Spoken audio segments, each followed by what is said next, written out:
Against the majestic backdrop of the Smoky Mountains, Lake Douglas stands as a testament to nature's fury and resilience. Last fall, Hurricane Helene unleashed catastrophic flooding, choking these waters with debris and chaos.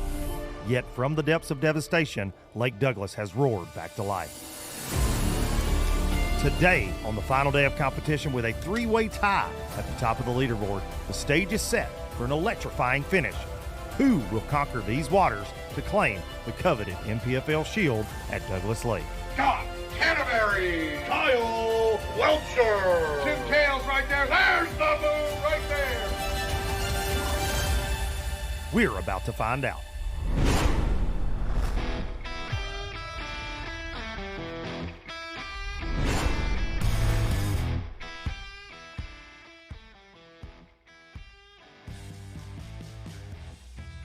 A beautiful Smoky Mountain sunrise right there, welcoming us all to Rocky Top, beautiful Douglas Lake here in Jefferson County, Tennessee. And what a Showdown Saturday we are fixing to have on this beautiful holiday weekend on this beautiful lake. I'm Luke Duncan, and today I got my man Fat Cat Newton with me. We're going to watch it go down with all of you here on NPFL Live for the next few hours. Welcome to the NPFL Live studios, powered by Pro Guy Batteries. Fat Cat, boy, I think, a lot of times in doing our jobs, you got to build drama. We don't have to build any drama today. A three-way tie. First time I could ever remember. I've been a fishing nerd as long as I can remember, and I've never seen this in professional bass fishing. A three-way tie for first place headed into Showdown Saturday, our final day here, for $100,000. absolutely bananas. I'm sitting here watching everything happen right now. I love my job, dude. What we get to do and what we get to witness. I don't know that I would want to be one of those anglers out there today. Just the pressure's been building and building and building. And Kyle Welchure, like, have mercy. Like, doesn't make sense. The whole field is crazy, but we talked about like the weights on day one and day two. Like there was a five-way tie for 28th with Swindle, Christie, Ballman, two other anglers. We had so many different ties for weights, and then just bananas. It's crazy. What's crazy is we already had the two-way tie there with Canterbury and Tim Kales, and you and I, we try to talk to all the anglers as they're coming up to weigh, and we were over there just shooting the breeze with Welchure, and he didn't even, he's that poker player. Oh, he didn't even act like he was fixing to blow the doors off. We were joking like, oh, you got 20 pounds a day? He's like, no. Like, he didn't really give us any indication that he was fixing to be knotted up. And he did the same thing at Norman. He caught the biggest bag on day two there to take the lead going into the final day. He slipped a little bit on the final day, and he wants one of these shields bad, man. He got the Progressive Angler of the Year shield, but I don't think there's a hotter hand in bass fishing than Kyle Welchure right now. If you're Tim Kales and Scott Canterbury, it's got to make you a little uneasy. But you said one thing right there. He had the biggest bag at Norman. Canterbury had the biggest bag here. Facts. Therefore, with the three-way tie, that's the tiebreaker. Whoever has the biggest bag, which is Scott Canterbury. So he is your day two leader. No doubt about it. Official. Leader. There's a three-way tie, but due to the tiebreaker, that's right. Scott Canterbury was your day one leader. Right now. Scott Canterbury takes it home. Let's take a look at the leaderboard right now there. Scott Canterbury, you can see him on top, but it is a three-way tie. Kyle Welchure, Tim Kales, all with 31.9. But as Fat Cat mentioned, 17.6 would give Canterbury the win if it were to end right now. So very interesting scenario we find ourselves in here on Showdown Saturday. Lindell Martin, the Texas veteran, we got to spend time with him yesterday on NPFL Live. It was a joy watching him flip trash mats, flip boat docks, and he's back with us again with 28-14. Sent him out in fourth place today. Brad Staley, a new angler in the mix in the top five. He was just outside of it after day one. When we go to him, it's going to be very interesting to kind of talk about what he's doing. We've been tight-lipped about it, but Brad Staley, 14-12 yesterday, launches him into the top five and gets a camera. Some guy named John Cox. Buddy, when you got shallow water fish and bushes and on the bank, John Cox going to be in the mix. He came through the weigh-in. I was talking to him, happened to peek in the boat, and it's just branches and sticks all on the deck. I said, I know where you've been, old boy. In the jungle, of course, Hunter Sales, the Carson Newman University bass fishing coach, calls Jefferson County home, and he is representing well in seventh place. Caleb Kufal, 35th place after day one, goes all the way to 8th yesterday. He is fishing on fire in the National Absolutely. Professional Fishing League. Tavin Napier and Baron Adams rounding out your official top 10 after day 2. So that's where we're at. It is a tight race, to say the least, here on Showdown Saturday. Somebody's going to take home $100,000. We're going to pay almost 40 places. We got Bass Cat contingency money, Humminbird, Yamaha, lots of things going on here in East Tennessee. And we are proud to be here for it. Get you live with Tim, Kales, and Will, a familiar sight from yesterday. Tim has been the picture of consistency. 15-15 on day 1. Live. Well, we just caught number 4 on day 2. Got 2 of the right Attaboy. ones, and 2 that we need to get rid of. It's not as good as it was yesterday, but we got a long day today to figure it out. Just keep going around, pecking them off one at a time.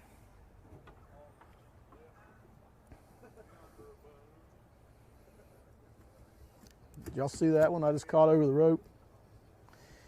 I wasn't supposed to go over the rope, but you know, every cast can't be perfect. Now let's try it again. Maybe. It's a hard spot to get to right there. Probably why that fish was there.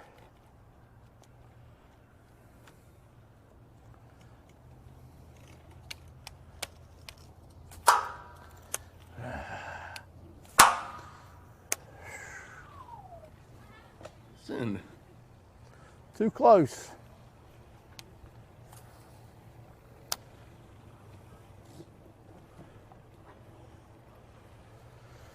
This is where it went down at yesterday.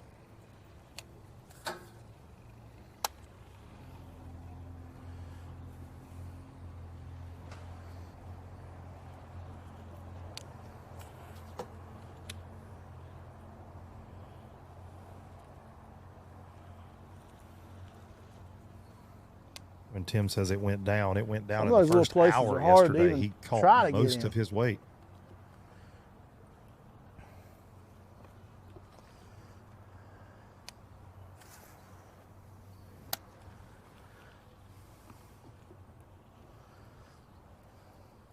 When we went live, he already had close to 15 pounds in the box. Had that foundation laid. I think he the better upgraded maybe fish are one here. more time the rest of the day. If I can just trick them into biting.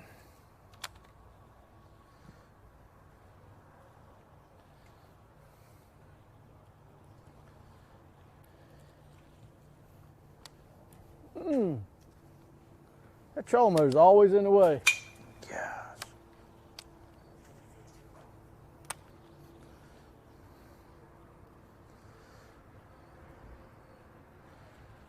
Tim's from West Virginia, no stranger to top 5s here in the league. He's fished with us 4 of our 5 years that we've been in existence. There's a lot more top 5 at Pickwick. people in here years fishing ago. today.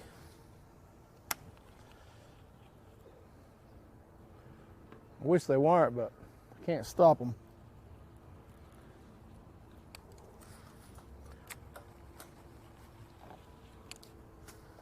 Let's take a look at how we Probably got here everywhere. to this 3-way tie with Tim, Kales. All over the lake. Look back at yesterday. Just found something I wasn't supposed to. Oh,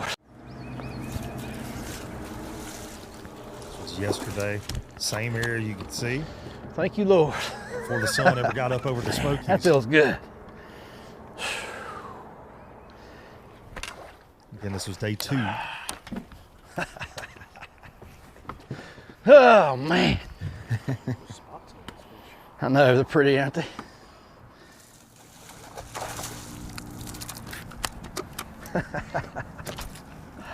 It just keeps getting better.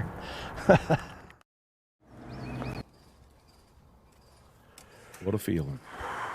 Back live on the pontoon. What's he got going on up in here? It's Memorial Day weekend, And, man. oh, buddy, we go see some pontoons on Douglas Lake. You can believe that. Kicking off the summer this weekend. A lot of folks, families, out to enjoy beautiful Jefferson County. All the luxuries of the land. Nose straight There's in on it. I at can the get in there without boat ramp scratching yesterday. my boat all up.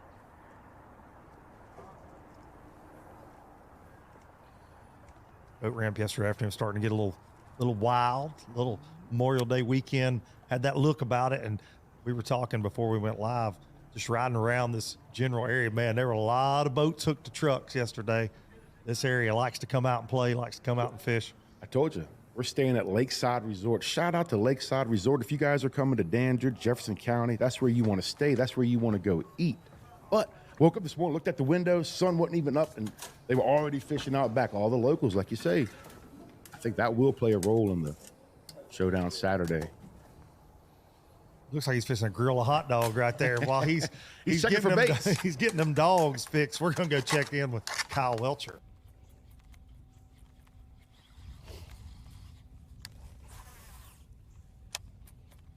Which that was a perfectly legal move. You're allowed to get off your boat if you're getting a bait, but if you're getting a fish, you gotta stay on that vessel. You know, it's going pretty good today. I've got 2 fish I feel like I can weigh in. I need to catch a big one, but I mean, so hard to catch good ones here. Like, you know, that's why basically 15 and a half a day is leading the tournament, because it's very, very difficult to catch 3-pounders. I'd like to get 2 of them bites today, and hopefully we can get a big one along the way somehow. I got a lot of confidence in this area right here.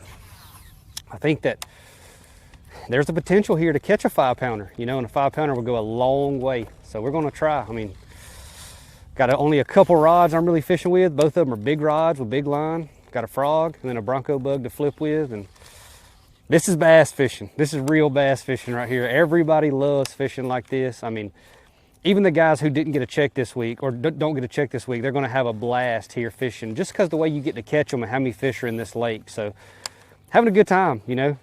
Cool to have a shot to win if we can catch a big one or 2, and we're gonna do everything in our power to make that happen. That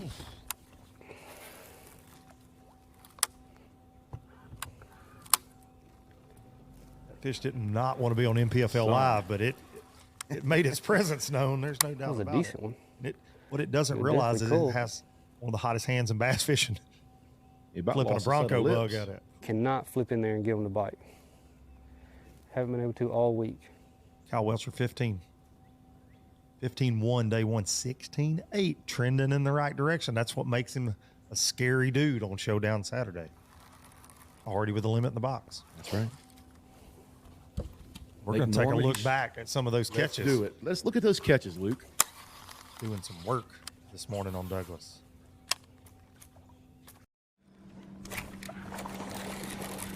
Oh, he just,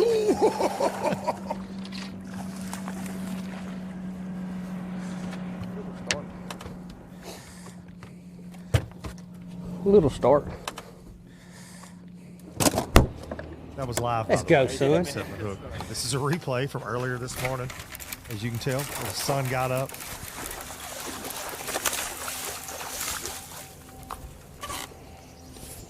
Was making some racket coming out of there. Yes, it was. Definitely tells a post-spawn situation. A lot of the fish are long and lean. He did lose that fish, folks. Yes, the back one he live. did set the hook on, try to jam steel.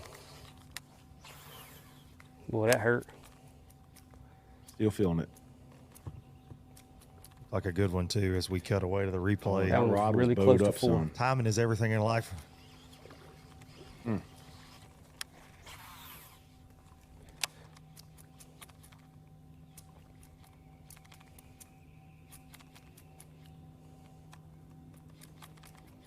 Kyle, of course, won by 45 pounds at the Pasquotank River in the Elite Series, and it might not take 45 pounds to win this event, period.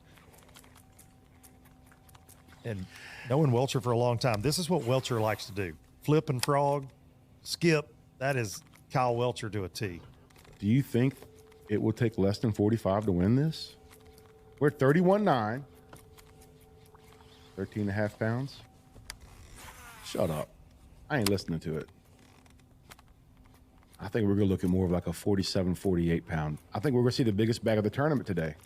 I know it's going to be a lot of pressure. It's going to be hard to do, but I think the conditions have kind of settled down. And I think today's the day to see the biggest bag of the tournament.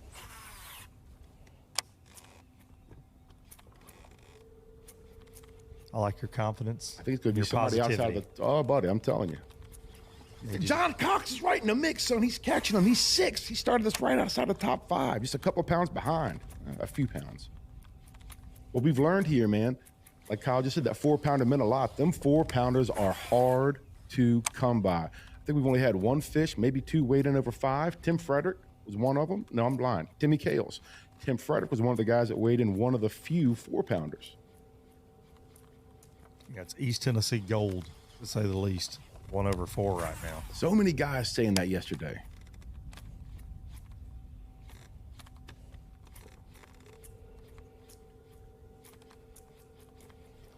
From Welchore, let's check in with the Texas veteran, Lindell Martin Jr.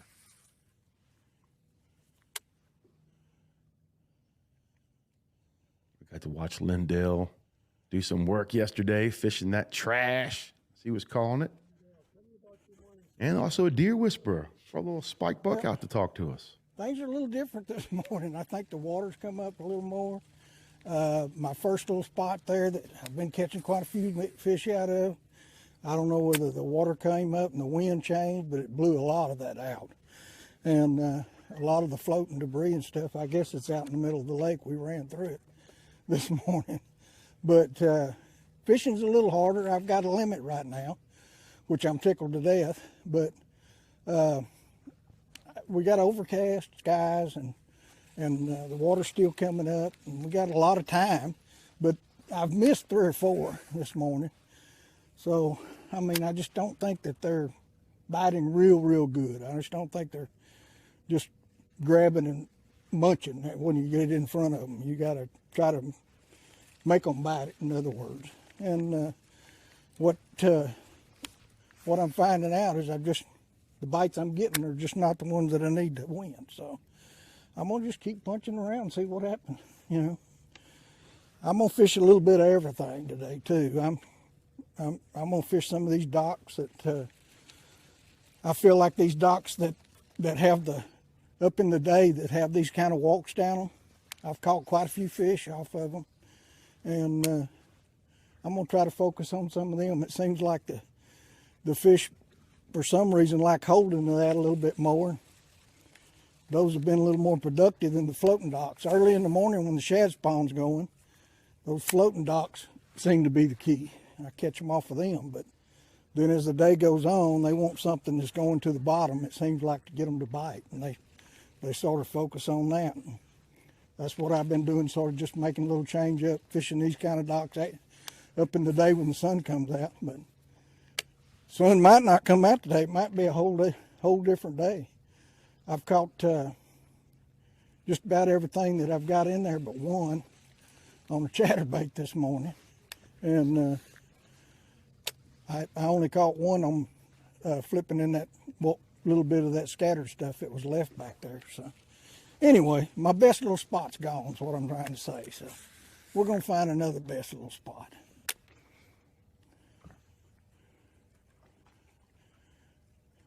Got a long day ahead of it. I think boat traffic, Memorial Day weekend, this afternoon it'll be pretty busy. This is Lake Douglas, and there's a lot of people here. I think when they wake up and get up, they're gonna come to the lake. Hopefully they'll come to the weigh-in. That's right. Lindell's a company man. I like it. He is. Watch Big Al bring the boom.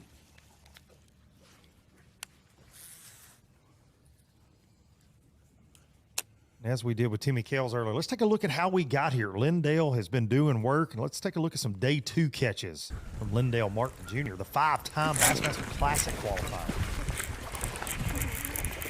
Sir. Busted my butt. This is what he was talking about. That wind laid down, and this trash moved out in the middle of the lake. That wind will position it. And he said his best spot was gone. That's what he's talking about. That trash has moved on. It's like a mobile home for those bass. No doubt. Shade has been so important. Shade lines. Thank you, Lord. What you think? That trash. Not a boy, Lindell. Oh yeah, stay on there, big boy. What you think, Gary? That's the kind we need. What you think? We're making it. We're gonna do it.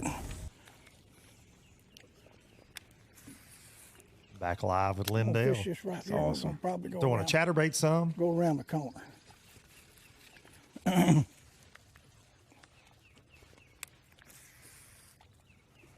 Yeah, a lot of this stuff, Throwing a chatterbait early in the morning. there was a lot more of it, and it just ended up, I think, out in the middle of the lake. The water's coming up, and the wind blew around just right last night. And I run through a bunch of it this morning. I just hope nobody tore anything up.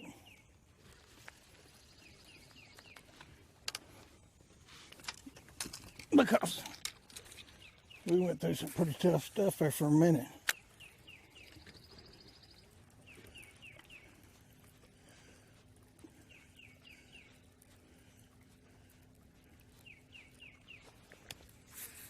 All right. Lindell talking about boat traffic and holiday I'm fixing to weekend. ease around to another little area. Something telling me to get out of here. I'm gone. Lindell's going to move, and we're going to move over to somebody that's not burning any gas this week. North Carolina Pro Brad Staley, and yes, that's the takeoff dock at Dandridge Boat Dock. That is the Dandridge Boat Dock right there, Jefferson County, There were Tennessee. 115 boats there this morning. Brad has done this every day of the event. We saw him before we ever left launch on day one. He rolls in there and catches 3 or 4 right in front of all the 5 NPFL minutes crew. after the last boat left launch, there comes Brad Staley back in and just starts yanking on them. And this is not off limits. No off limits this week. This fly a lot. Not even a little bit, a lot. Been doing a lot of work on a buzz bait. It looks like he's slowed down some this morning. And talking to local guide, former Elite Series pro Skylar Hamilton on the first morning, he live bait fishes here a lot, Fat Cat. And he said that he catches his bait in this general area all the time. He said, man, the lights on that dock, and it's really the only, if you look around the area when you're standing there, it makes sense. It sticks so far out in the lake, has the lights on it, and there's nothing else like it around, and it sits right on a point as well. Like, it's just a perfect spot They live for there. them, no they don't doubt. live. They don't leave. They live there. And of course, you have a ton of tournaments go out of this ramp as well. So you got a lot of release fish that they probably just think that dock's a nice place to live once they make it back to Dandridge Boat Dock.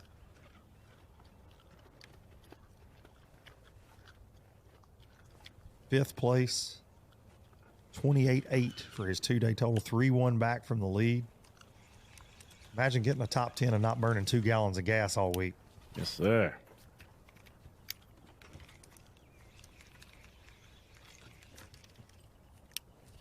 I think I'm going to go sit in one of those chairs. Watch the show. Yeah. I wish you would. Just take my mic with me and go I sit don't know. down Leave there the and mic just here. heckle Leave the Brad. mic. Leave the mic here. Brad was doing work before we ever went live this morning. Let's take a look at that now. Big Al right there. Oh! Like that, folks. All right, look at that. Where's Mikey at? There he is. NPFL MC. Number 1. Heck yeah. Mike Hey, man, y'all had to throw the tournament on my starting spot, you know? What you got? 262.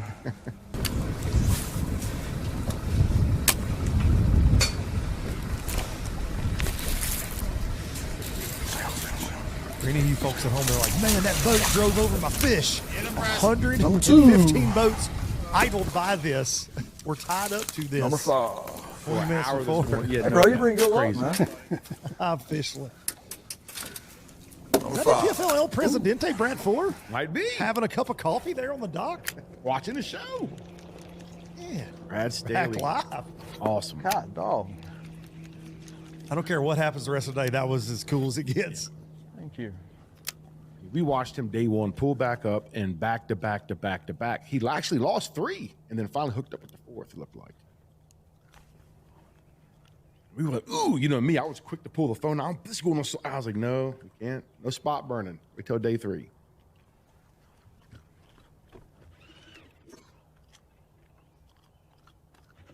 Weigh-in kicks off today at 2, which I think is good. Holiday weekend, get the guys off the boat for all the partying starts. That'll be at Dandridge Boat Ramp. Get us on the boats when the partying starts. Yeah. Oh, you're a big wakeboard guy. I know. Big wakeboard guy. Got my bathing suit. I'll be out there wearing my thong backwards, dancing. Shake it, don't break it. You bopping and flip flopping.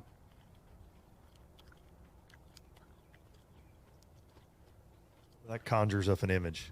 I'll just tell you. If you need to excuse yourself, I totally understand.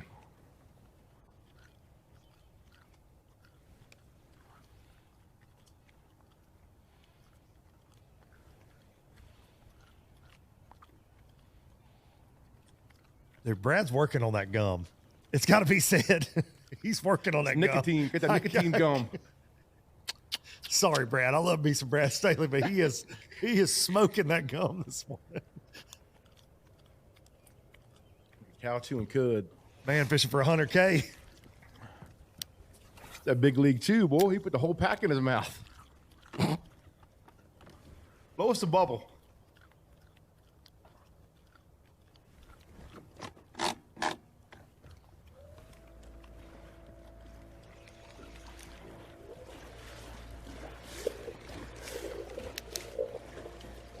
Somebody called Double Bubble. So you can get him a sponsorship. Listen, there's a lot of bass fishing out there to watch, but you're not going to get big league chew references from anybody else. That's right. And he's here for it.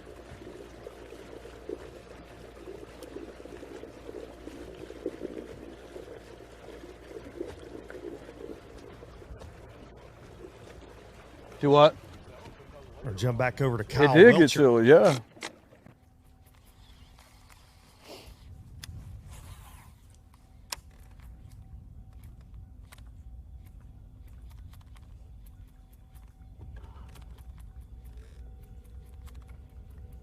We've taken a look at two of the three anglers that I are bet you tied some for that bass first get place caught spot today. coming into I think they're today. biting.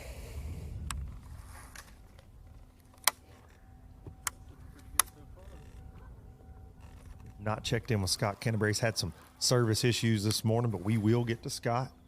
Miss Dixie Canterbury, if you're watching, we promised we'll get to him. If I had that freaking 4-pounder, dude.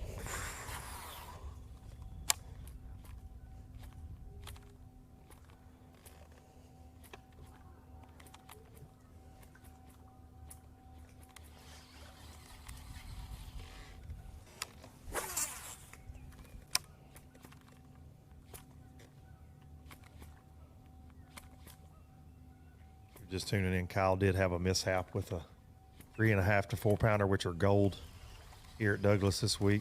He didn't say 3.5 to 4-pounder. He said 4-pounder, Luke. I'm trying to ease the blow for him a little bit. It was a good one. It was. It's kind of deceiving. You would think like the shoreline is right there, but that water, it goes way on up in there, doesn't it? You said talking to some of our anglers like Nick Brown, John Cox, that they're in the jungle, that boats run right by them and don't even know they're there. That's some of right. the stuff they're fishing. Nick Brown's words.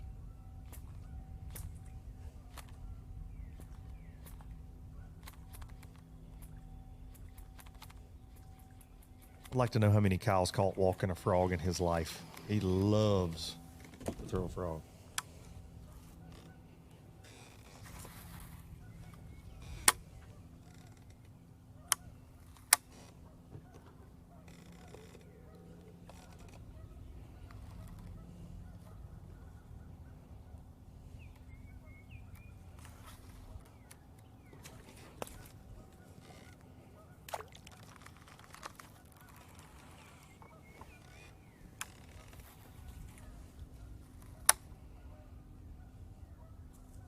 Definitely the calm before the storm for all of our anglers so far. It's nice and peaceful out there this morning for a Memorial Day Saturday. That overcast is kind of new. We haven't really had much overcast all week. It's been bluebird for the most Has part. been. And we when you walked out of the hotel this morning, a little chilly too, 48, was. 49 degrees.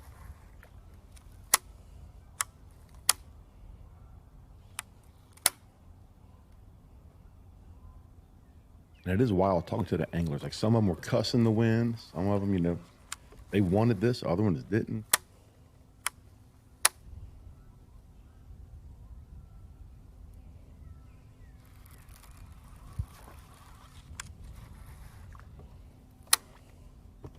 Well, Welcher's locked in this morning. He wants it.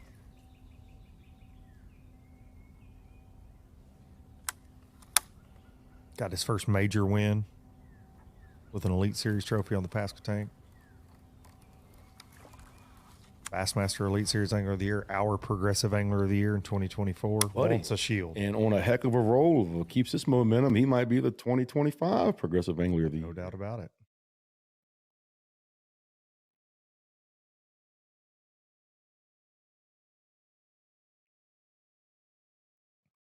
Some dual box action with two of the three that are slugging it out at the top right now. That left the dock this morning all knotted up at 31 pounds, 9 ounces. Tim Kales and Kyle Welcher. You've been bleeping them out, right? Y'all bleeping all the dings out? You know, but man, we love them. Welcher hooked up. That's like a cuss word, right? Just bleep it out. Attaboy. Tattoo bass. A lot of those in this lake. Seen a bunch of it this week for sure. Ooh, that one wasn't going to help. That's what you're working with this morning.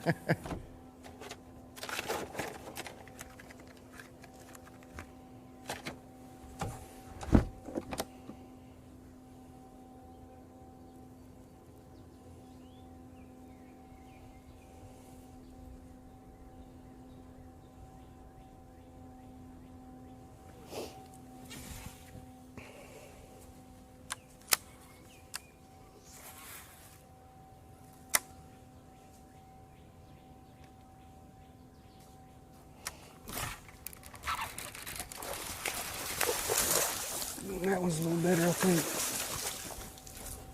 Maybe. Oh, my. Uh-oh.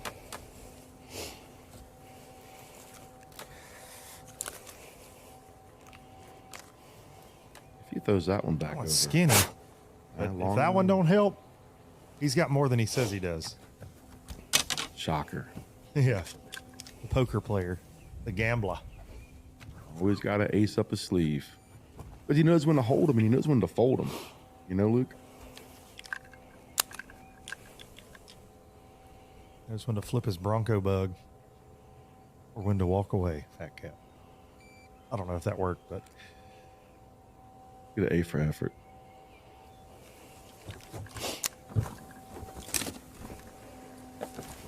In the box.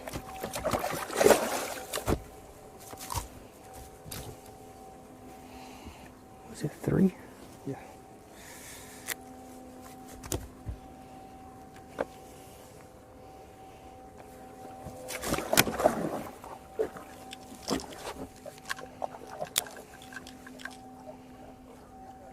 Welcher's working on a little something this morning, ladies and gentlemen.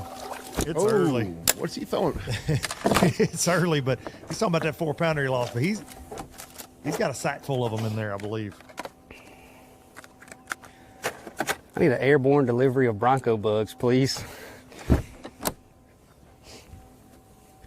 Tackle Warehouse, if you're listening, how does that man not have enough Bronco bugs? Crush City, how do you not have this man's boat where it won't even run because it's so full of Bronco bugs? If you do want to do Tackle Warehouse, also run that 10% off sale this weekend, so make sure you go take advantage of that.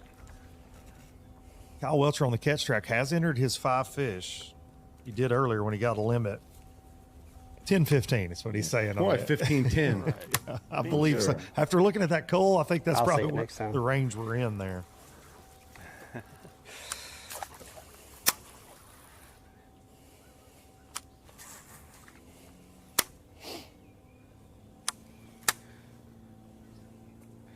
My wife wants the And code again, word if for you're everything to be Canterbury ka-chow. or That's what y'all should do. Ka-chow. Ka-chow. Ka-chow. I like that. So the Duncan boys were all about them some Lightning McQueen. Buddy.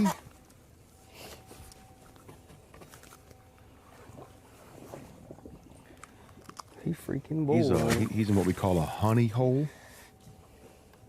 I was going to say, he's on another planet right now, it looks like.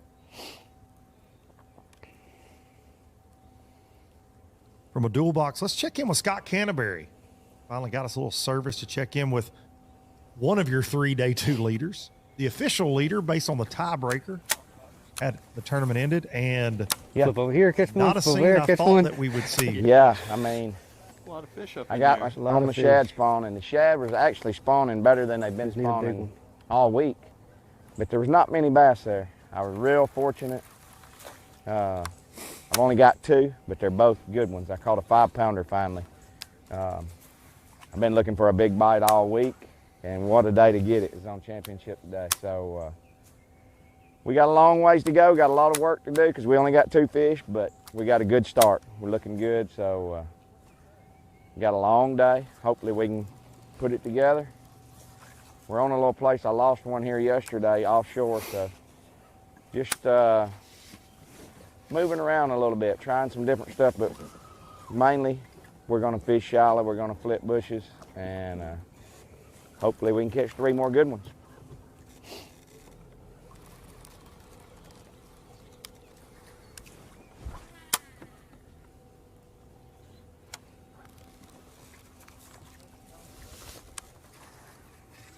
Canterbury on the catch track, registering a 5 even for one of his 2 fish so far this morning.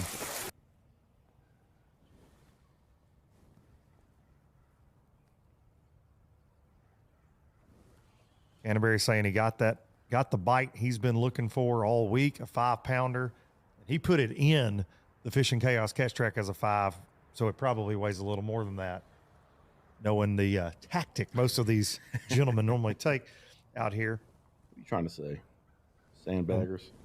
While we've been running around all over the place, let's take a look back at a couple of Scott's catches from this morning. He started every day fishing these marina docks similar to Tim Kales on a shad spawn. I believe this is going to be that 5-pounder right here. Look at that, boys. It's a good one there. Look at here. Kyle Welcher Signature Series rod from Chaotic. Gets it started. Come on, dude. Thank Don't you, do it Kyle that Welcher, way. for that rod. And those are going to be available like next Friday, really soon. Number 1, that's the right kind. Whoo! Took a while. Took a while. That's a big one. Big one. This is the 5-pounder. The biggest here, one I I've hooked believe. yet. Oof. Boom! Oh my gosh. Boom! That's the biggest one I've hooked yet, baby. Camera guy.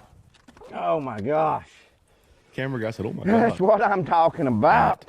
That's the healthiest one we've seen. Yes. Thank you, Lord. Thank you, Lord. Thank you, Kyle Welcher Signature Series rod. Thank you, 5H Matt Heron Flipping Jig from Dirty Jigs Tackle. Thank you, Lord. Holy cow. That's a game changer. That's the one I've been looking for all week.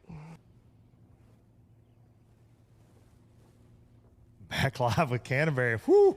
What a healthy looking fish, because all of them look healthy, but they're all super post-spawn. That one had guts on it. Beautiful looking fish. Atta boy. As we mentioned, 3. Camera guy's reaction, bro. No doubt. Well, we just haven't seen a lot of fish over 4 pounds Right. this week, man. That's a Fish- unicorn. Fish over 3 are gold here this week. And 5-pounders? Well, that didn't work like I was hoping. And that's what it's going to take. I didn't give it. We saw much Scott of a fish chance, this but I did. It felt good. place yesterday.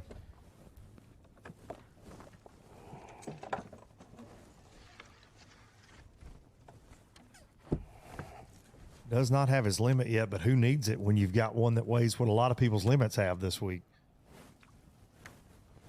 All day to get it done. Primarily has been shallow for his pattern.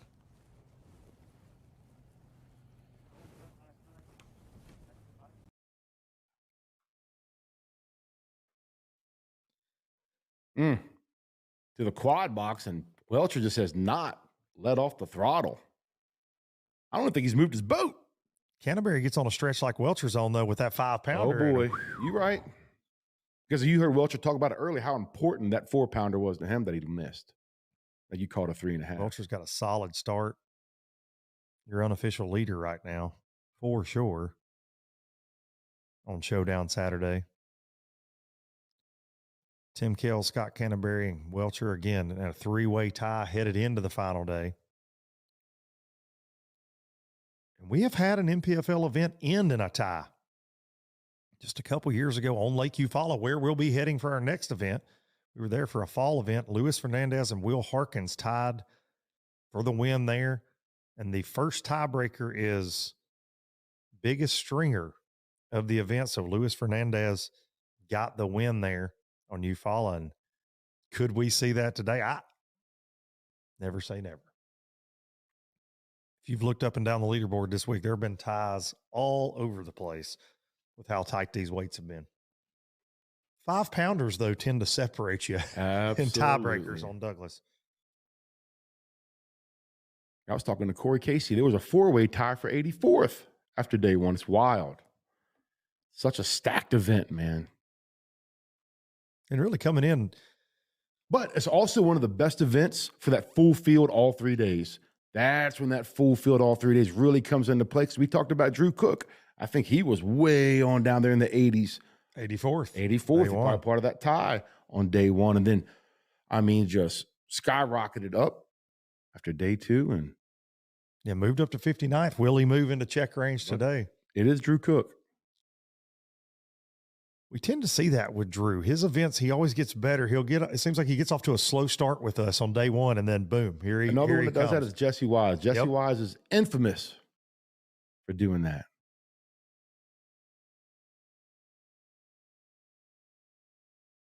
Notorious. Notorious or infamous? Both. All right. He's both. Jesse Wise is both. Yeah, he is. Notorious for catching 10-pounders on live is what he is. We appreciate each and every one of you tuning in this morning on this beautiful Memorial Day weekend here in East Tennessee for stop number 3 of the 2025 NPFL season, Douglas Lake. We're going to take a quick break, and we'll be back with more live action. Hi, my name is Christine Bestweber. I'm the owner here at Smoky Mountain H2O Sports. We've been in business. This is our 35th anniversary year. We've got pontoon boats. We deal with mostly Bentleys.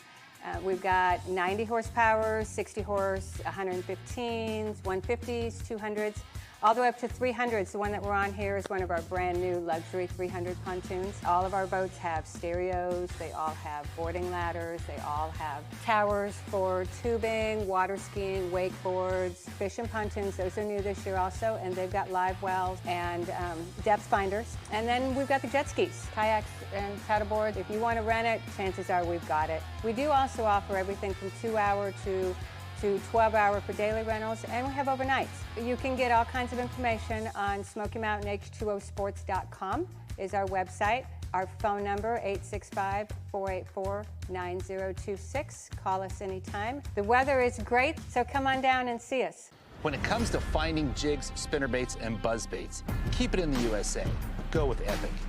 Epic's tackle is designed by fishermen for fishermen, with hours and hours of thought behind it. That's why our tungsten weights keep your line from fraying, cast after cast. Whether it's saltwater or freshwater, Epic's lure designs will give you the edge on your next big catch. Epic, veteran owned. So check us out, America. EpicBaitsFishing.com.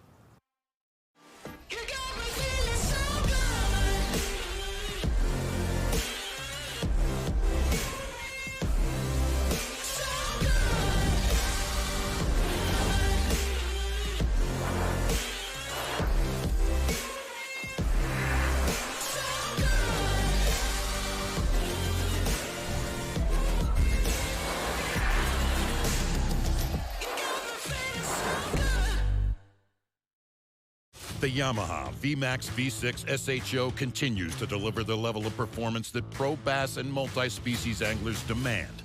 Underneath a bold and aggressive new look, an upgraded charging system with 40% more charging power meets the amped-up demand for today's advanced electronics. The VMAX SHO, raw power, reliability, and exhilarating performance for every angler who loves the sport enough to invest in the best. Yamaha, reliability starts here. Pro Guide Batteries have been supporting the fishing industry for 42 years. The future of fishing is lithium batteries. Pro Guide Batteries has joined the lithium world. Get all-day reliability with lithium Pro Guide batteries.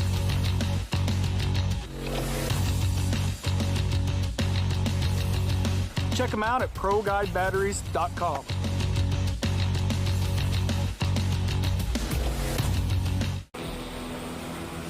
Epic only gives you one shot.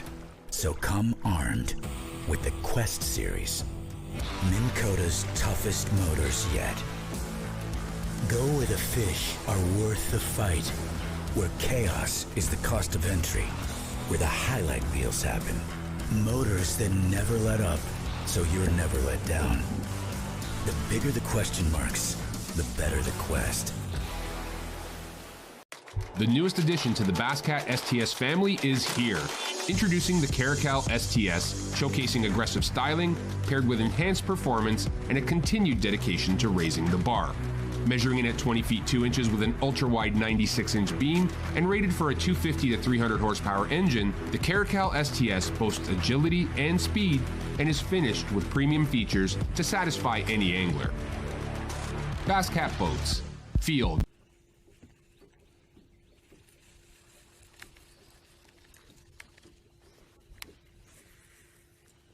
Of the 2025 NPFL season here at Douglas Lake and Lindell Martin Jr.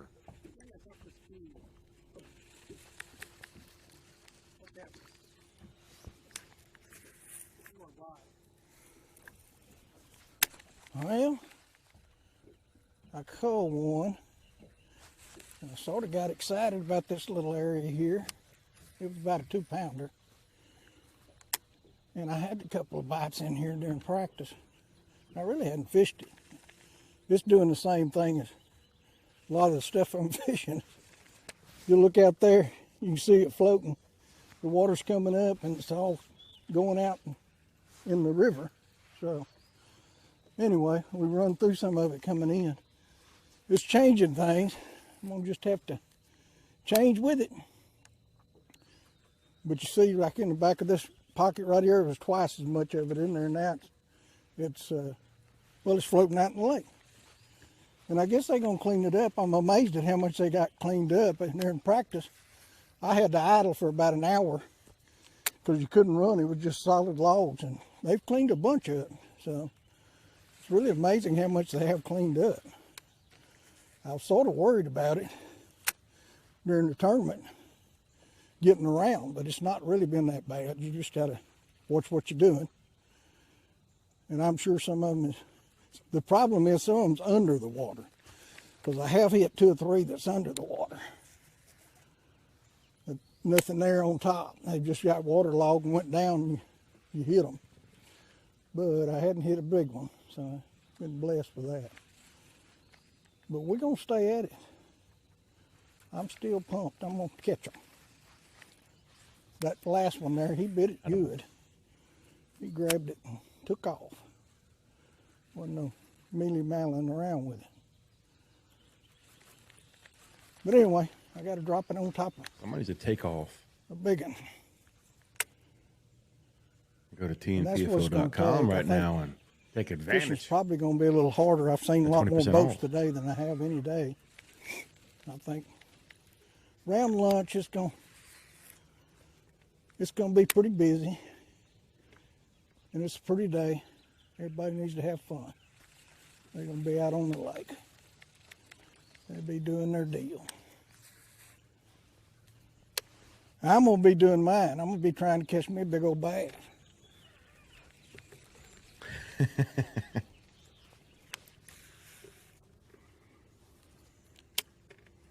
hard to get mad at getting to spend some time in a boat with Lindell Martin Jr., man. He's awesome. Watch and listen to him all day.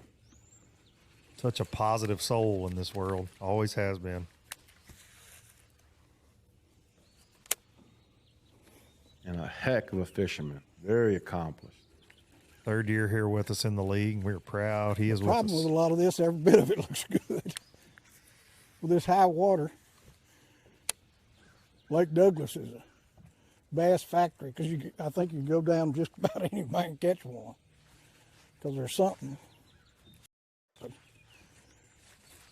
of a log or a tree or dock or whatever to hold the bass. So they got plenty of place to live, not counting the rock and the docks. So just what I just got through saying there, just about to catch them on whatever, because they got plenty of cover to get in. A lot of it. And that's what I'm going to do. I'm going to just pick through it. I'm going to knock on the door. Maybe somebody will answer. Well, he's knocking on that door. We're going to knock on Brad Staley's door. See if he answers. See if anybody's brought him breakfast yet. Sometimes DoorDashed him a pancake to the end of that dock. Good. Anywhere I catch one.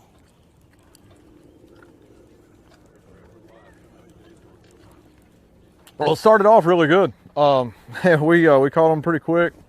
I don't know, we got somewhere around 11 or 12 pounds, I think. And since then, it slowed down. Today's the first day that we haven't had the sun. You know, it's cloudy today. I feel like the sun helps the fish kind of position up underneath the dock in the shade. So I'm not sure what to expect for the rest of the day, but I really don't have anything else. This is where all of my better than average fish came from this week.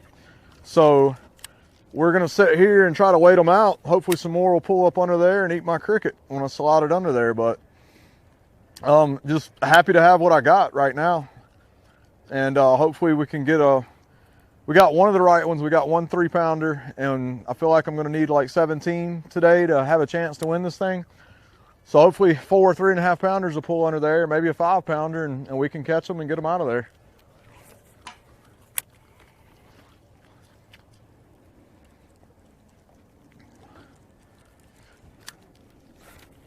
Ask the guys how their day's going. Fat Cat and Luke. Pretty good, man. Pretty good, Brad. Just had some sausage in here, little biscuits and gravy. They take care of us, man. We got a full breakfast spread in here. Getting our feet rubbed. Massage chairs. Amazing. Oh, making fun of you. Do love us some Brad Staley. Oh my God, yeah.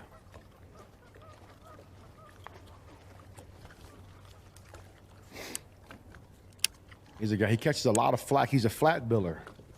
Catches a lot of flack around the house for that flat bill. But he represents it well. He carries himself good. Listen, man, some folks will get tore up on the internet about folks wearing flat bills. I never thought we'd get to a point in life where one man would tell another man what style hat to wear, but here we are. And I see a lot of it. I like to wear all kind of different hats. Fat Cat.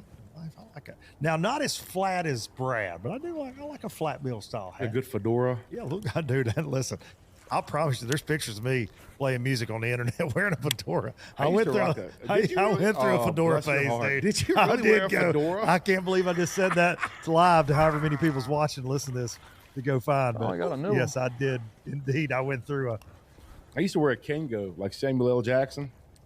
Did you really? No, I did not wear a Kango. I could see that with you. I could definitely pull it off. Pull it off, dude. I You feel in a like I Kango, rocked you in the a fedora fedora? well. I don't know, man. My lovely bride ended all that. I can see Ken Duke in a fedora. Ken Duke could rock a fedora. In that hole. Don't put that kind of evil on Ken, man. Don't put that on him. That's not my baby. I had some terrible fashion when I was playing music a lot. Sounds like it, bud. I did, but Sounds like I it. did. Wouldn't trade it for anything, though. Well, dude, you're trying to be a trailblazing, trend-setting pioneer. man. I get it. That's it. Tennessee redneck wearing a fedora was never a good idea. It's not a cowboy hat guy, Fat Cat. You've been wearing a coonskin cap. Come on, go Vols. Hey, now, old Davy Crockett. Fun fact, Fat Cat, my hometown, birthplace of Davy Crockett. I'll be done. Lawrenceburg, Tennessee. How about Shout that? out.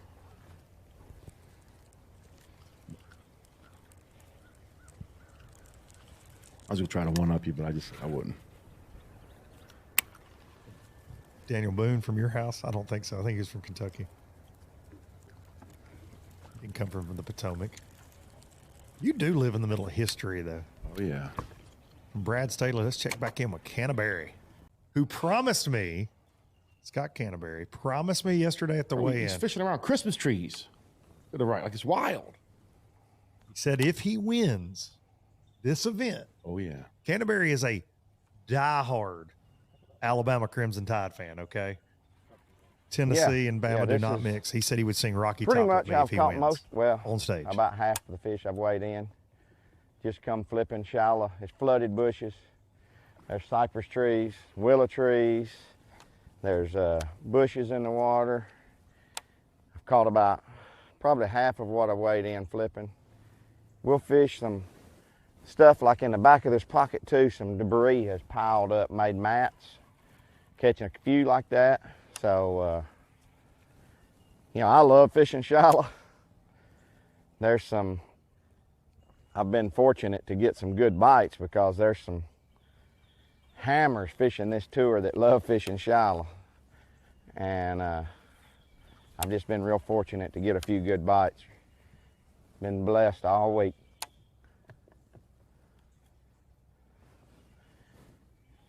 So hopefully we can continue to get bites. It got really tough yesterday, really slow. But all we got to catch is, I mean, if I can catch 3 more good ones, we're going to take a trophy home today.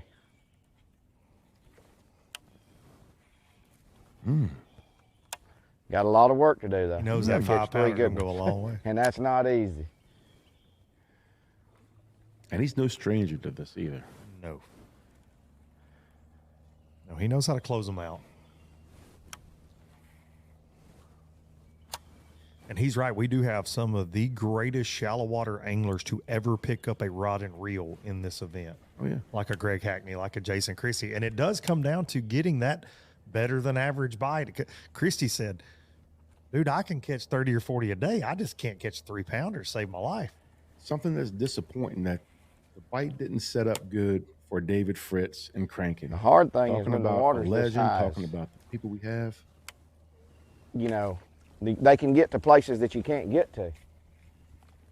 And I'm sure that's happening some. But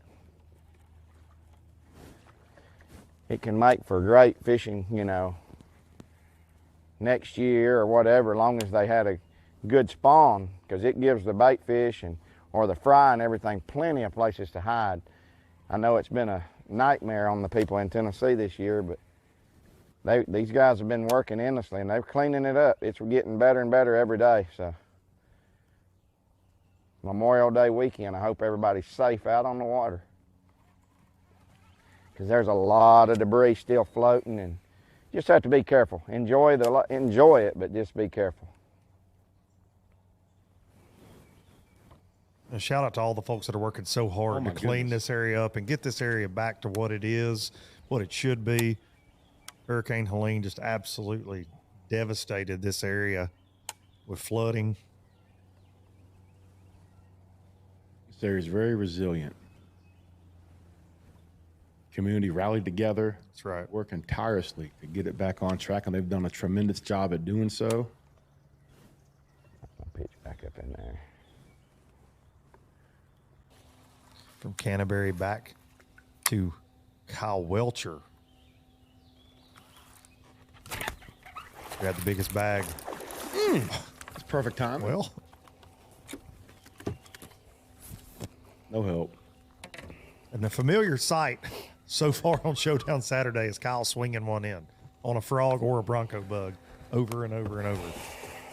I don't know that he's moved from that area. Like he's still in that same area, and boy, oh boy. You couldn't tell where he was, but now, given that landmark in the background, it's probably going to give a little insight to some folks at home. Oh boy. He's a problem today. Yes, he is. And look, he lost a nice one, but if there's a lot of talk from us about Canterbury and that 5-pounder, Canterbury still doesn't have a limit. It's been the best day yet. I haven't caught a big one, but I've caught the most fish today for sure. I think that the water's actually dropped a little bit where I'm at, and I guess it's position them to where I can pick them off a lot easier. I didn't really expect it to catch this many, because yesterday I caught this many fish all day yesterday. So it's definitely been better for numbers today. Is this where you've been fishing the whole time? First day I caught a couple here, and then I kind of caught them all the way back to the ramp. And then yesterday stayed up here for a lot longer because I had a longer day, and I caught quite a few of mine I weighed in up here yesterday. Still caught some on the way back, but caught some nice ones up here. I just like it. This is how I grew up fishing. So I like it. Watching him drag that bug with 2 hands on the rod, having that hand on the butt as well. That's interesting. Not a shocker that we got 2 Bama boys in the mix with a shallow water beatdown going on. Canterbury and Welchure they don't live not similar areas, to be honest. I mean, Welchure doesn't have a ton of experience on the Coosa. The Coosa is a shallow water playground. That's where Canterbury cut his teeth for sure. But Welchure more over on that Wedowee side of Alabama on the Georgia line over there. Fishes a lot of lakes in that area.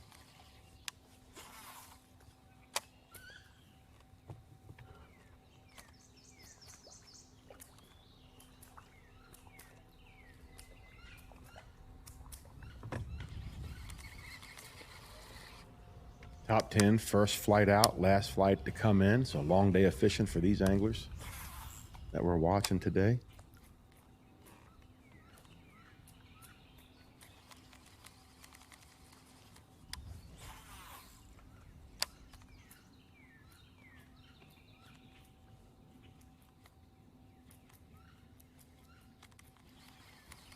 Calm before the storm with Kyle Welchure. He's been doing some swinging this morning. It's got him in the unofficial lead early on Showdown Saturday. It is going to be a wild one, it looks like. We have had a lot of fireworks on this holiday weekend so far. We're going to take a quick break, and we'll get you back out on Douglas Lake here, Jefferson County, Tennessee, the city of Dandridge, in just a few moments.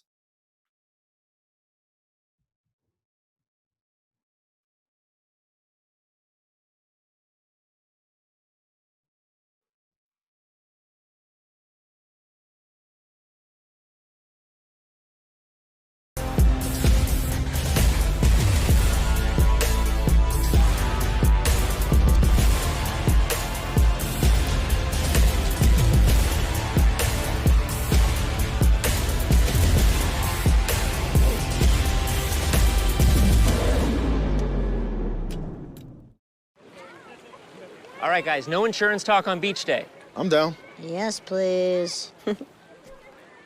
Don't get me wrong, I love my RV, but insuring it is such a hassle. Same with my boat. The insurance bills are through the roof. Be cool. I wish I could group my insurance stuff. Like the house, the car, the RV. Like a cluster, an insurance cluster. Yeah, I doubt that exists. It's a bundle! It's a bundle and it saves you money! Hi, I'm Will from Progressive and I couldn't help it over here. Super fun beach day, everybody. The Yamaha VMAX V6 SHO continues to deliver the level of performance that pro bass and multi-species anglers demand. Underneath a bold and aggressive new look, an upgraded charging system with 40% more charging power meets the amped-up demand for today's advanced electronics. The VMAX SHO, raw power, reliability, and exhilarating performance for every angler who loves the sport enough to invest in the best. Yamaha, reliability starts here. We're off the clock to clock more fish, to fill our live wells and empty our coolers, because there's more to explore.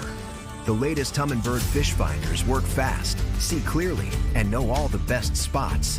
They fish even smarter paired with the Minn Kota and break down the water like never before. If you like your plans loose and lines tight, then it's time to explore. Only with Humminbird. Before there were hashtags, there were handshakes and shared stories. They gave us confidence to make our first cast and chase our dreams. They taught us to fish, and in the process, taught us about life. They taught us that success isn't just about reaching the top. It's about lifting others up. The future isn't just about selling tackle. It's about 3 simple words. Let's go fishing. Here's to the original influencers.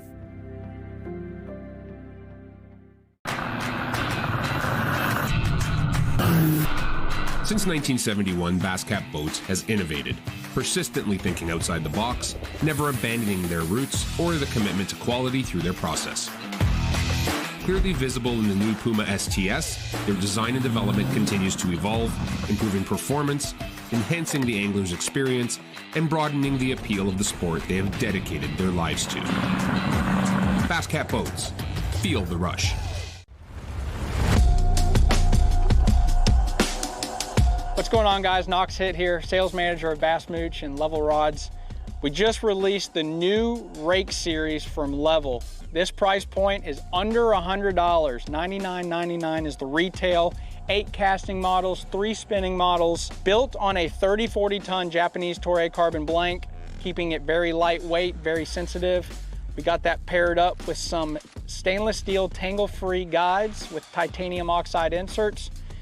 We have a multi-contact reel seat where no matter where your hand is at all times, you have direct contact with the blank, making this a very sensitive rod. We have 8 casting models, 3 spinning models. Get yours today at levelrods.com or bassmooch.com.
One mishap with a fish he said was in the 4-pound range, which is like gold here, but he's got a solid limit of fish to have him on top of the unofficial leaderboard.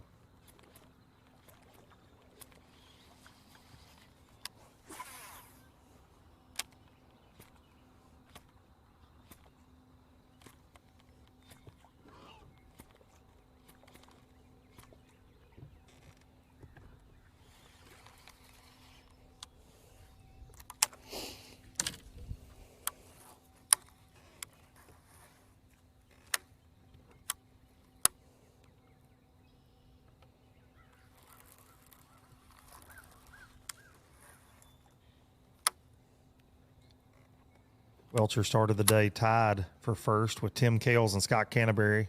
He's been on a tear this morning since he left the Dandridge boat dock.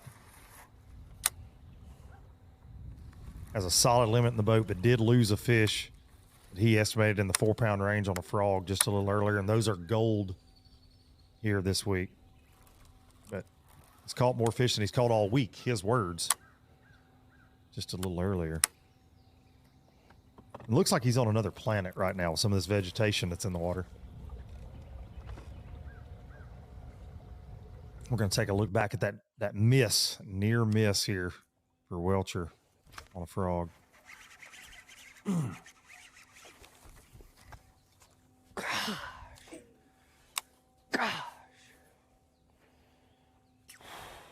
That might have been the game over one there.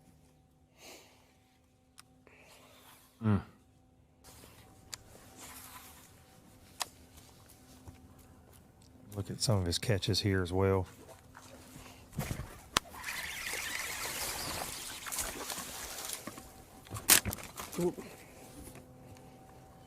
That's a freaking long one.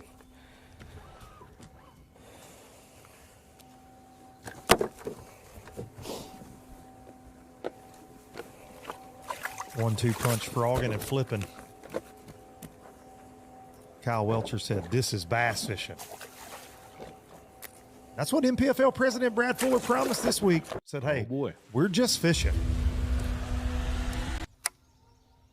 And that's what we have gotten into this week.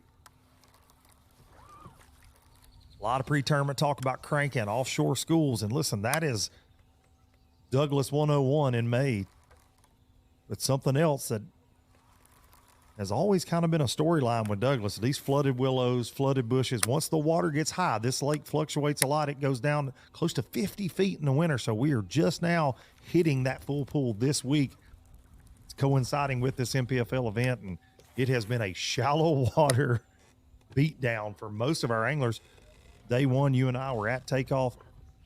I would say 90% of the boats that came by at takeoff had shallow water. Oh, yeah. Gear rigged up, you know, swim jigs, chatterbaits, flipping rigs, frogs, top buzz baits, spinner baits. A lot of shad spawn sure. stuff, a lot of white.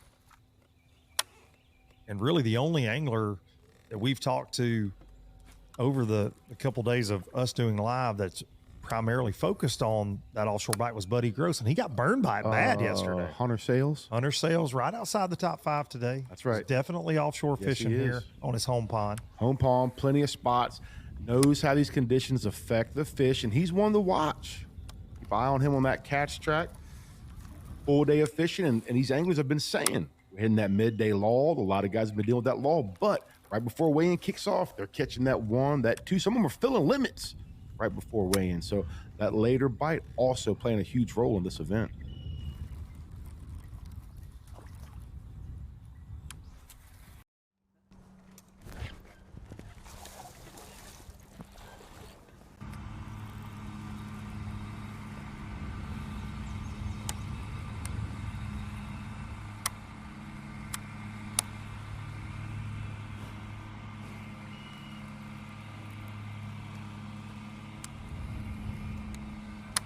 Dual box with 2 of the 3. All of that. Left out of here with 31 pounds, was over 9 there ounces this yesterday. morning.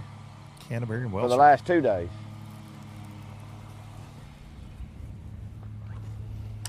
Mess this up.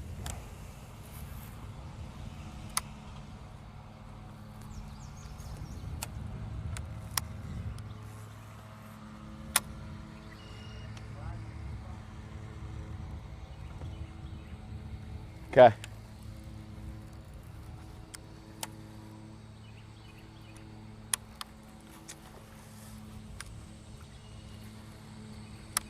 Great look at one of those trash mats. Look at the watercolor difference in their 2 areas. Absolutely. Because Scott has primarily been in the cleaner water. What time we've spent with him.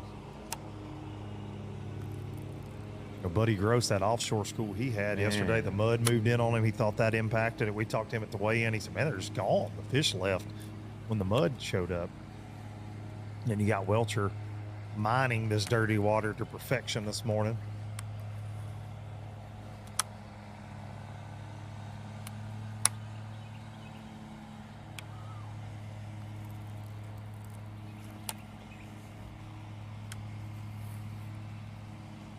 I think it's interesting that Welcher has this vegetation that's got some water in it. Seems to be holding some fish. We've not seen anybody else fish this grass, this shoreline grass. No. Haven't even really seen it in the background of anybody else we've been on so far. And he was saying he thinks the water's falling a little bit in this area he's in, and it's kind of positioning those fish on the edge of that. Because you can see he's fishing a main run here. That's right. But the actual hard bank line. Because as we mentioned earlier, guys like Nick Brown, John Cox, they're kind of more of the flooded stuff, flooded willows. Kyle fishing the actual bank line. And we saw that with Canterbury yesterday too. Shade lines on the main stretch. Trash piles that are kind of in the corners of some of those stretches. Right.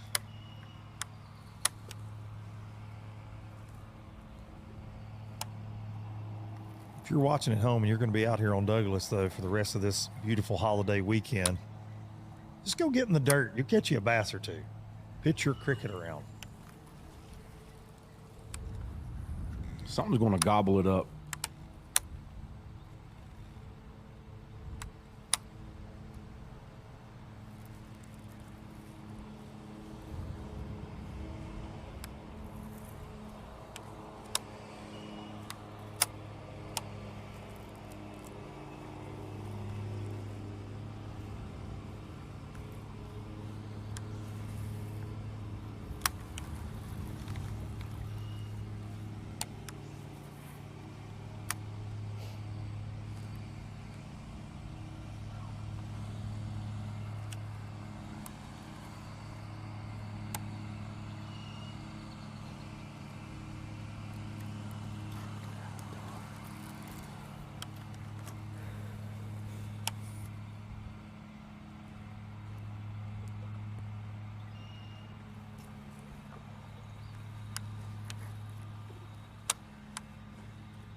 Welcher with another one.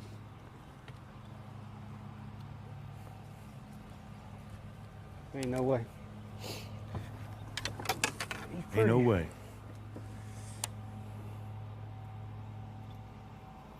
He did ask us to DoorDash him some more Bronco bugs. Tackle Warehouse working on that drone service. Not even close.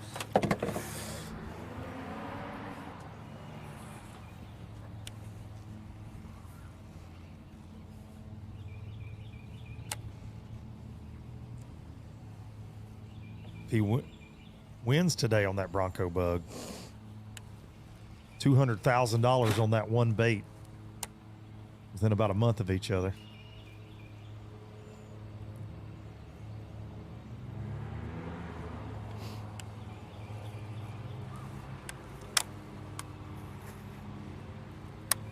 Won by over 45 pounds on it on the Pasquotank River in the Bassmaster Elite Series.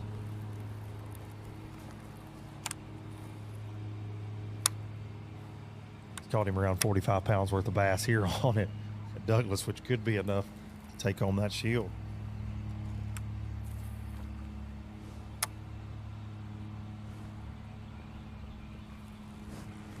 The Alabama boys trying to win this thing. Let's check in with the West Virginia mountaineer himself, Tim Kales. It's like a bed over there on the bank. One of three anglers knotted up at the top.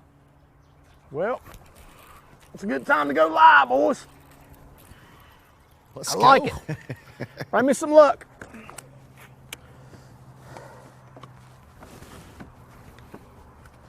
I'll take it. You're welcome, Tim Kales. Also, thank Come you. here, buddy.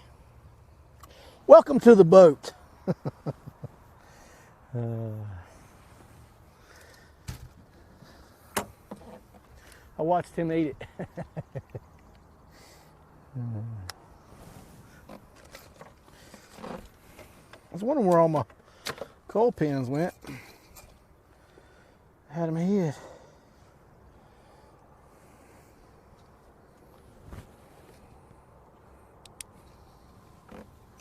All right, let's see what we got.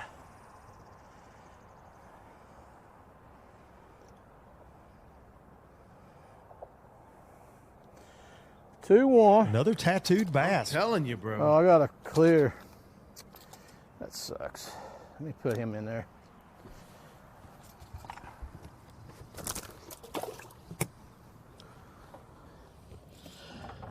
I forgot to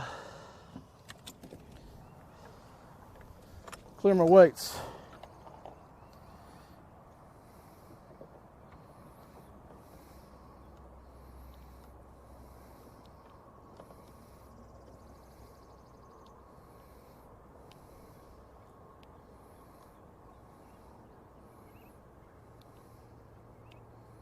I'll say we can see all the cameras, Wizard of Oz view. There's a lot of fish catching going on this morning. Oh, yeah.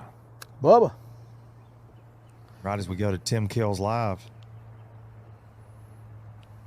Hooks up. I wish I had that weight I had yesterday. But we're going to beat it today. All right, we're ready.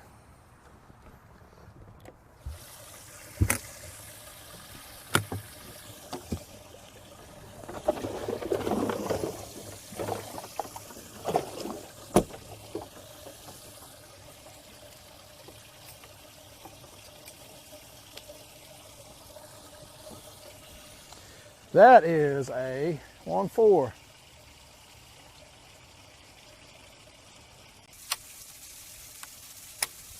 He's red. Some quad box action. Timmy Kales, Brad Staley, Lindell Martin, and Kyle Welchure, who's your unofficial leader. A little diversity. Welchure has just been standing on the gas so far this morning. Scary. 2024 Progressive AOY champion here at the NPFL, and man, on a roll this year. Keeps his pace up, and ain't no telling what kind of season this man's going to have. 112 is blue. He's been a problem for a long time in bass fishing. He's going to continue to be for a lot of years to come. And with all the talk, you know, obviously we banned forward-facing sonar, but when he won the Pascal tank, he was utilizing forward-facing sonar, and you see all the typical internet chatter about him. My boy Blue. And people forget that he was catching them a long time before forward-facing sonar was ever invented. And I always joke, you don't want him in your bass club. Take forward-facing sonar and invite him to a bank-beating derby. You don't want that from Welchure or any of these anglers. No, sir. 3-2. Such a good Purple. one. I don't know how them fish are living in here the way it smells. I still got a small one.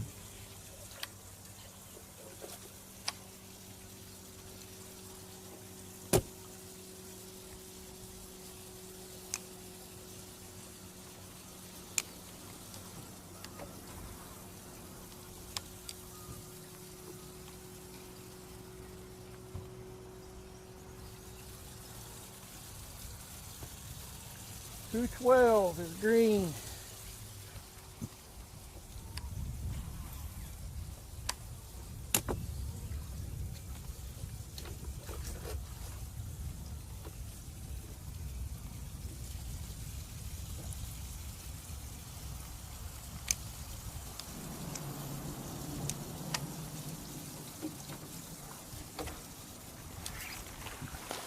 Oh, great camera work right there on Welchure. Hit the zoom button at the right time. Oh, service, don't do it to us. Don't give us the snowstorm. Come on now. 10-4 right there. What a bite. Sorry, Tim Kales. That was exciting. Didn't even know I was hitting that. Tim don't know he's in a quad box. Welchure, no stranger for stealing the show. We saw it.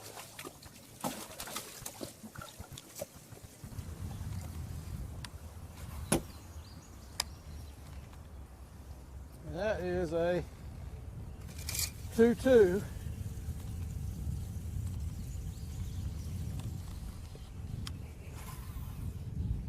Something went wrong, I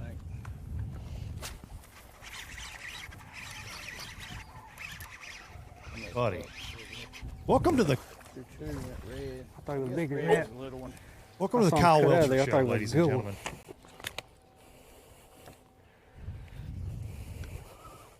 Man's on a roll, son. He's found a certified wad with Douglas Lake largemouth.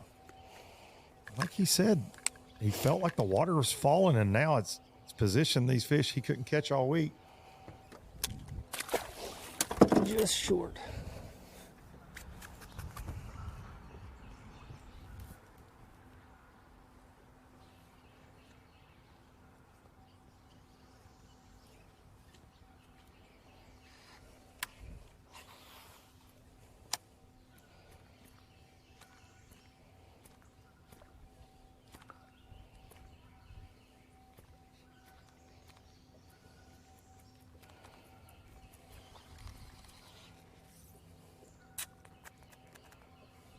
Welchure was 16-8 on day two to climb into the three-way tie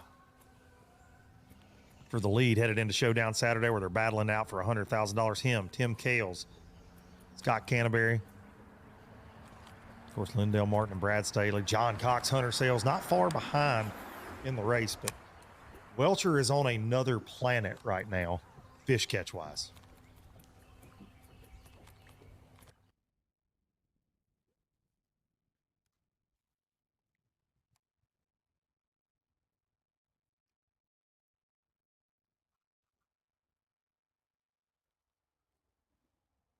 And a good look there.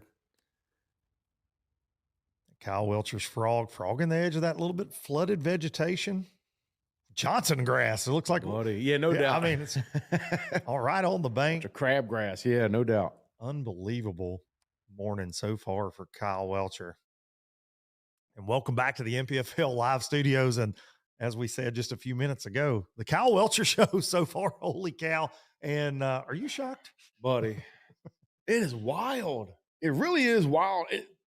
We all, the thing that's always said within the tournament world is, man, when it's your time, it's your time. But dang, it seems like it's 3 or 4 of them's time this tournament. No doubt about it. We've seen a lot of craziness this morning. Scott Canterbury getting that so important, like 5-pound plus bite. He catches it early this morning, but really hasn't pieced it together around that yet. And Welcher loses one. It was a heartbreaker for him, but we're watching him just throw back quality fish that most of our other NPFL pros would basically fist fight for right now. And he's just on another planet catching bass, probably caught over 20 this morning. He joked and said, I've caught more this morning than I've caught in the first 2 days. And we're just at the 9:30 mark here on Showdown Saturday. Welcher, one of the hottest hands in bass fishing, though, if you keep up, and so many of you do. It doesn't matter where you put him. It doesn't matter what pattern's going on. He is going to be near the top of that leaderboard. Let's take a look at the unofficial leaderboard here on Showdown Saturday. Beautiful look at those Smoky Mountains here in Jefferson County, Tennessee. Dandridge, Tennessee. Kyle Welcher, as you see, and I laugh, unofficially 10-15. He's got way more than that right now. He has not updated, though, that Fishing Chaos catch track in a minute. Scott Canterbury, that's just a couple of fish for Scott. He has 2 really good fish, a 5-pounder and one in that 3-pound range. He has not registered any other bass yet on the catch track. Tim Kales with a small limit. We did see him make a small upgrade just a few minutes ago, so he's probably got north of that now. Brad Staley still in the mix. He's got a limit as well, not the quality he's been catching early every morning, though. Baron Adams, Hunter Sales still hanging in there. The local Skeeter Crosby having an incredible event and hasn't fished a full day yet, I don't think. He flew home to South Carolina. Yep. Yeah. First day, he caught 13 pounds at 11 o'clock. He had to hit the road to go to the graduation. Yeah, man, crazy story about Skeeter. He's had a heck of a tournament. No doubt about it. Picture of consistency so far. John Cox, the Florida pro, always in the mix in a shallow water derby. Nick Brown and Timmy Reams, another West Virginia pro that is always in the mix in a shallow water derby as well. Rounding out that unofficial top 10 right now. Early here on Showdown Saturday. We appreciate everybody tuning in for Stop 3 here at Douglas Lake, presented by Progressive Insurance. And we will see you back in just a few moments for more live action. Buzz. When it comes to finding jigs, spinnerbaits, and buzzbaits, keep it in the USA. Go with Epic. Epic's tackle is designed by fishermen for fishermen, with hours and hours of thought behind it. That's why our tungsten weights keep your line from fraying, cast after cast. Whether it's saltwater or freshwater, Epic's lure designs will give you the edge on your next big catch. Epic, veteran owned. So check us out, America. EpicBaitsFishing.com.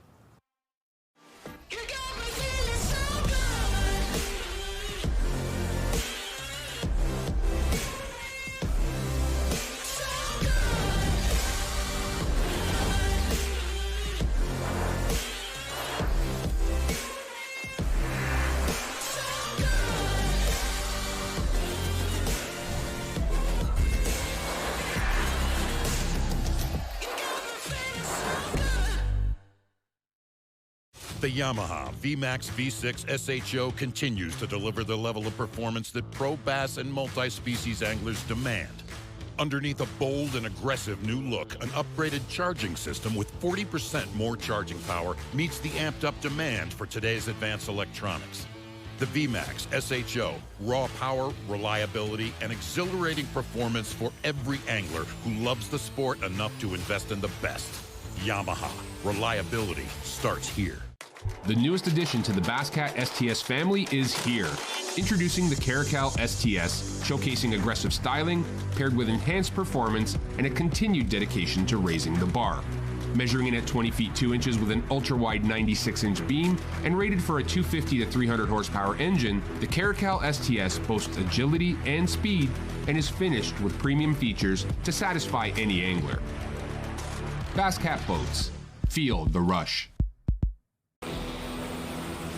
Epic only gives you one shot. So come armed with the Quest series. Minn Kota's toughest motors yet. Go where the fish are worth the fight. Where chaos is the cost of entry. Where the highlight reels happen. Motors that never let up, so you're never let down. The bigger the question marks, the better the quest.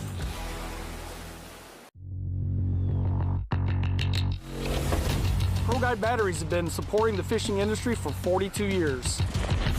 The future of fishing is lithium batteries. Pro Guide Batteries has joined the lithium world. Get all-day reliability with lithium Pro Guide batteries.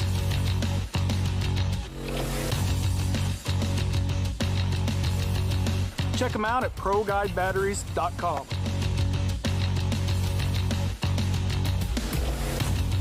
Hey guys, Patrick Walters here. We're here at stop number 3. The reason I run Yamaha, I've been running Yamaha now for over 15 years. Every time I turn the key, 100% reliability, and also, you get paid to run them. Thankfully, finished 4th place at Lake Norman, stop number 2, and was able to win the Power Pay bonus of the week. So when you have confidence in your product and you get paid to run it, why not run a Yamaha? Thank you, Yamaha, for supporting the league.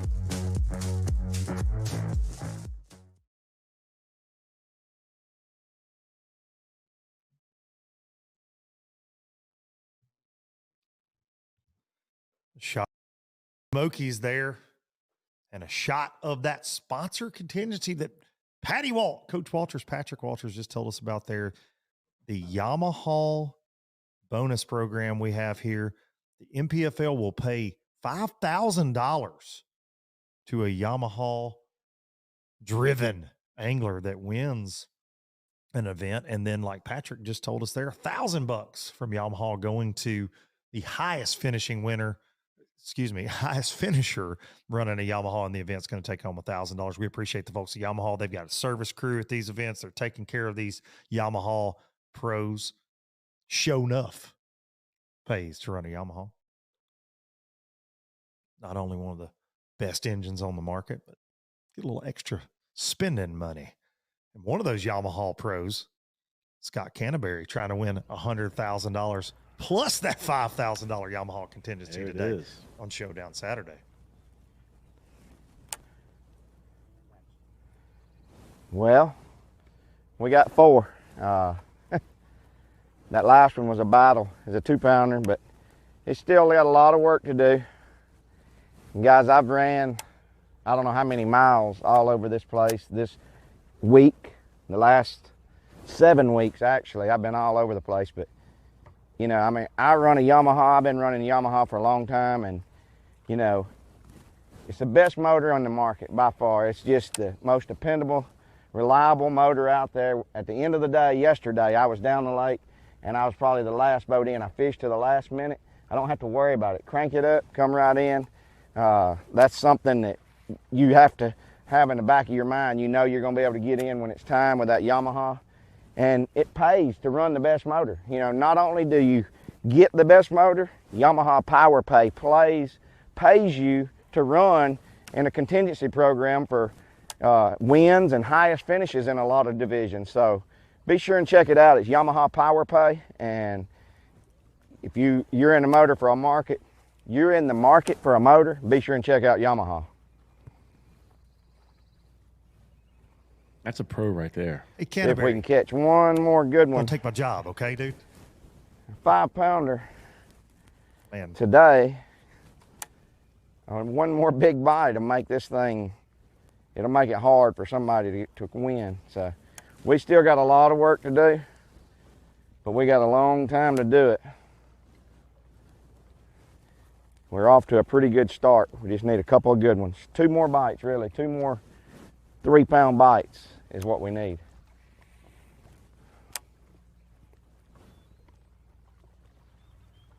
Dude, I'm digging those conditions. Like, you got that overcast. Fish seem to be digging it too so far. Oh, this yeah, morning. man. Yeah, we had a tough time on NPFL Live. After about 10 yesterday, we did see a little bit of a lull. But this morning bite has extended further. Phenomenal. Absolutely. Because a lot of the catches that our anglers had yesterday were before we even went on live. Like a bulk of the weight from Canterbury and especially Tim Kales was caught way before we hit the red button yesterday morning.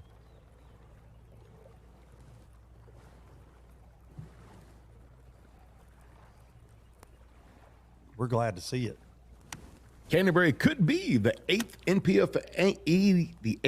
NPFL angler to go wire to wire.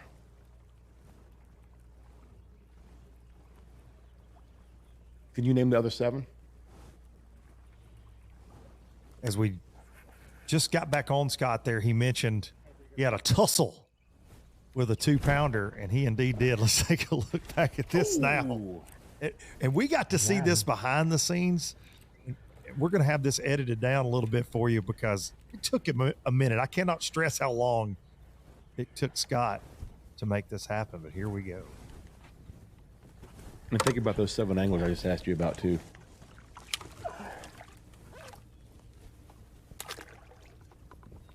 I mean, I can't pull the whole bush yet. I don't know what to do. He's tangled up big time. He's still hooked up. He was.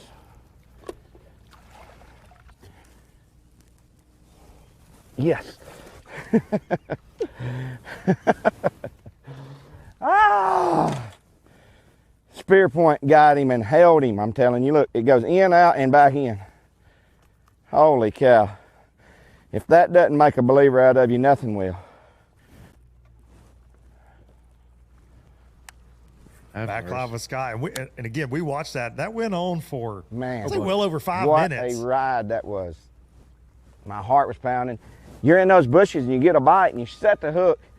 What happens is that fish is already moved around some limbs or something, and you don't know where he's at, don't know how big he is. But that was pretty awesome. That was a sure enough ride. Talking about rides, my wife and daughter are at Disney World, so I need some money to pay for that trip, so hopefully we can catch a few big ones. You can cut that because this is not good. Now we're here for the ride. Speaking of rides, I want to see Canterbury on that tube. I didn't mean to hook their float.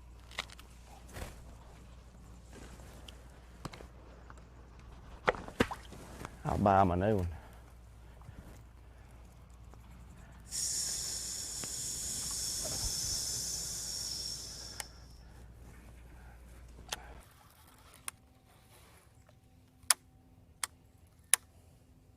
Over to Kyle Welcher.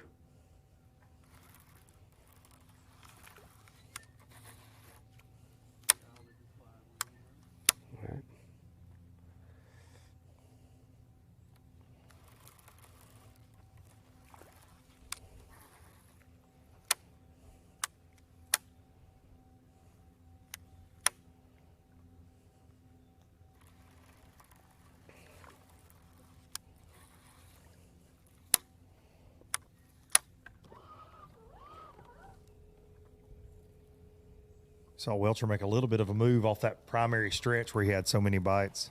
Didn't go far, but cranked up and ran just a little ways.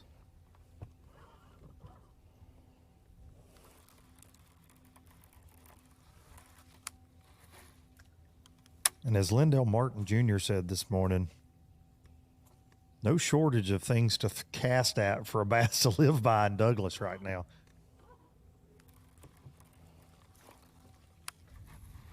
I think that's the hardest thing about a shallow water event that's got so many targets. we mentioned it earlier. You've got some of these guys like the Hackneys and the Christies you expect to be in the top 5 in a flipping tournament, but man, with so many targets to flip at, you've got to. There's a little bit of luck that does go into your cricket falling by the right side of the bush, hooked up. Kyle's cricket's been on the right side of the bush all morning long. I mean, dude, they're like just all the same size, you know? Oh, we know. We've been watching the catch track all week. It's been crazy. Problem for the rest of the field right now is his is all the same size is better than average from what we've seen. 2 2.5s have not exactly been easy to come by for a lot of our anglers.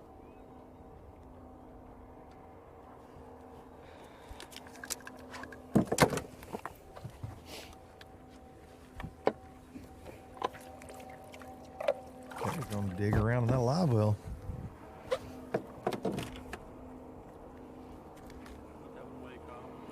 About 2.5.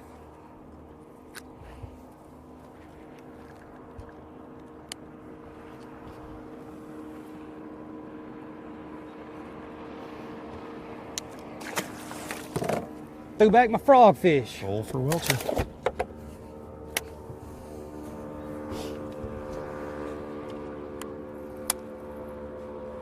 Bobby and Terrence. Like a daggone crop duster.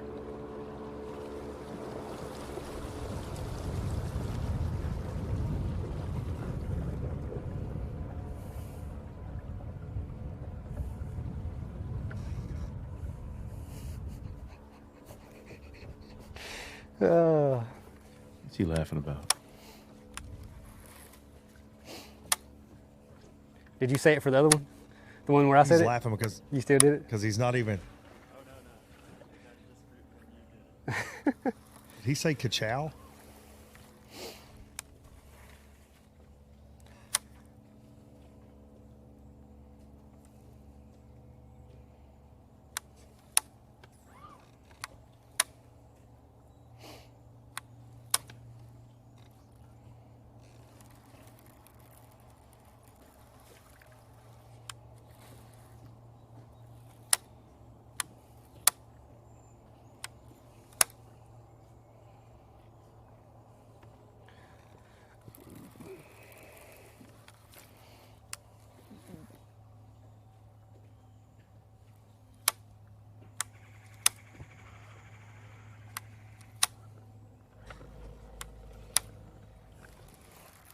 In the jungle.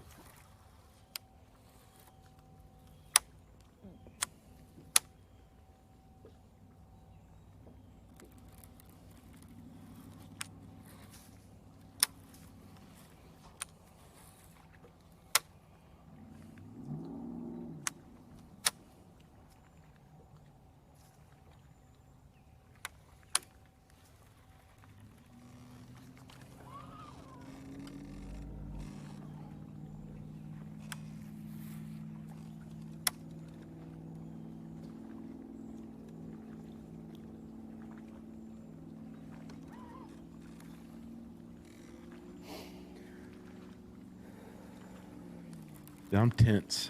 I ain't gonna lie, I'm tense. I'm like, I'm waiting any second just to Our job's to talk every now and then, you know, and I'm just so focused on I'm telling you. Well, he's just because I know how important it is too, and I'm ready. The way he's been catching them, like, oh, he's going to catch a 5.5 or 6, anytime, and really just change the entire game. Well, and we're so fortunate to get to watch these guys at their best. They're so dialed, but watching him and Canterbury, they're such just shallow water snipers, man. Just watching them work, pick it apart, how they get just meticulous boat control and bait control and everything. You can learn so much just watching these guys. So, like I said earlier, watching Kyle with the second hand on the butt of his rod, interesting. Appreciate everybody tuning in, and I hope you're enjoying it as much as we are. Look at that dual box right there. Canterbury done beached his boat. He's up there looking for kindling.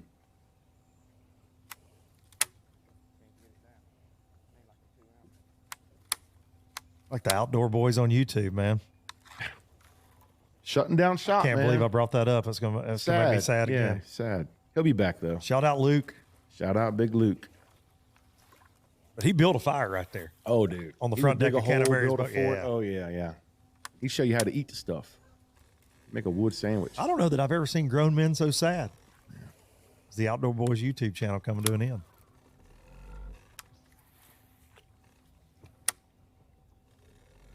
Carp and Catfish. That was his other channel.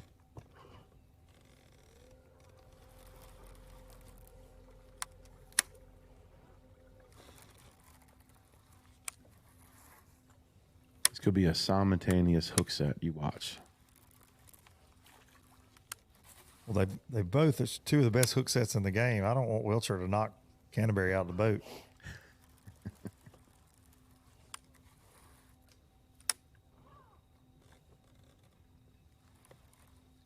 Again, both of these gentlemen left with 31.9 for their 2-day total, and Tim Kales as well.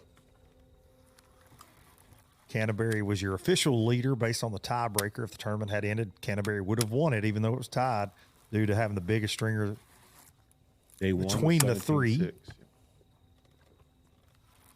And if it was to end in a tie today, that was the first tiebreaker, his biggest stringer. The average bass so far weighed in is just around 2.25 pounds. 2 pounds, 3 ounces in that range. So that tells you how much that, 3-pounder, 3 to 5-pounder, what a difference maker those fish are. There were a lot of 8, 9, 10-pound bags have been weighed in this week, but man, that 11 to 12-pound range is really, it's like 11.5 down there around the check line that you got to be in. I think it was 23 pounds yesterday? Yes, right in that neighborhood. I think Swindle was setting it right one spot below the check line. He slipped a little bit yesterday. Had 12 and some change the first day, 10 yesterday. Gee, man, got some work to do today to get in that check line. On average, bass getting weighed in are about 3 ounces heavier than what we saw at Lake Norman for our last event. So great event here for stop number 3. And let's go back to Brad Staley.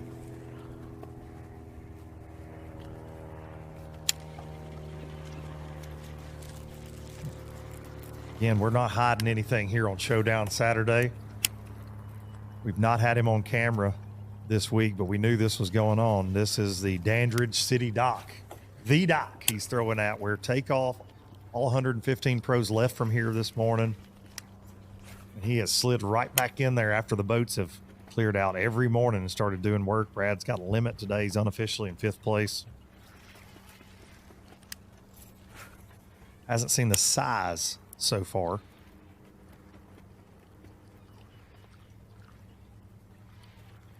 He said he's going to burn less than a gallon of gas today. Been working a buzzbait, whack-a-worm, a jig around this dock. Getting my tail kicked right now. They have caught that one on the buzzbait earlier, and I don't know, that's probably 2 hours ago now, and have not had a bite since, so it's gotten tough. The sun's come out a little bit, but I keep playing with baits, going back and forth to different things, trying to find something to trigger a bite, and haven't been able to find that yet. So probably going to make a couple more bait changes and go a couple more passes around here, and we may run somewhere for a little bit and let it rest and come back and see. I mean, I'm hoping, feel confident there's more fish under there. I'm hoping maybe some other fish will move in, or somebody will get hungry or something. But like I said earlier, I feel like this is my best chance to win is right here. I mean, I've seen more fish over 3 pounds here than anywhere else on the lake. So I'll keep slinging it under there and hope something positive happens. We're just out here watching airplanes fly by, when we get a chance, doing maneuvers and hanging out on Memorial Day weekend. Watching airplanes. I told you I heard a crop duster. I would like to ask Brad, he seems to only focus on the end of the dock out here. And you and I have both been out there. This is a very long walkway. It runs all the way to the bank. But when we watched him on day one, it was right there on the end is what he's focusing on. He doesn't seem to slide up there. Just curious, you know, when he talks about giving a break, he doesn't run up the walkway. Typically, that one side he was in fishing the other side as well. Yeah. Interesting. Today he's on the other side. Yeah. All right. I need you to go under there and get me a big one. Talk to him, Brad. It's on you.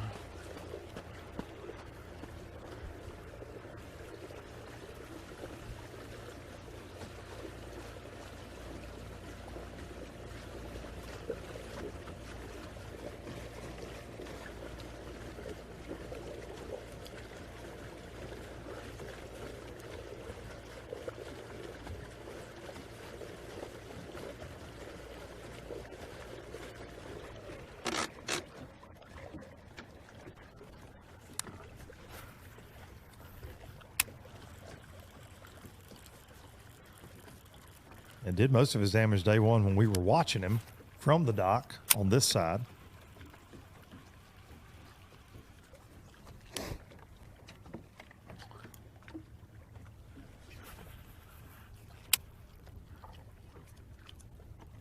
You got to think this area is going to get a little busy as the day goes on too, with folks putting in.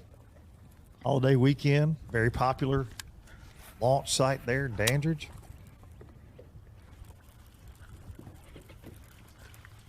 Listen, I'm a Tennessee redneck. You get some of us Tennessee rednecks down there in a pontoon, they say a camera in the boat, man, they're going to be all about them some Brad Staley. For Brad Staley, let's check back in. The man trying to go wire to wire, Scott Canterbury.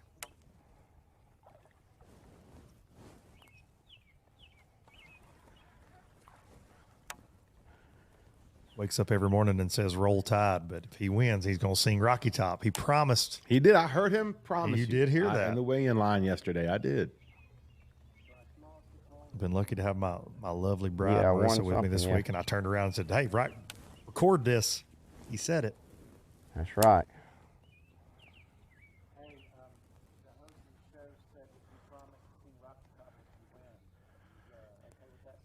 Yep. I'm going to use my words, though, my version of it. Uh-oh. Nope, we can't have no Bama version, buddy. No Bama I'll version. sing it ever how he wants to. Sort of. Sort of. Sort of. Go Big Orange. He wins him $100,000 in the lovely state of Tennessee. And he came real close here in the Bassmaster Open in 2016, finished second to David Mullins here. The Bassmaster Open, he's had some great success. But he told us yesterday it was almost the same week, but everything was offshore that week for him. So totally different week.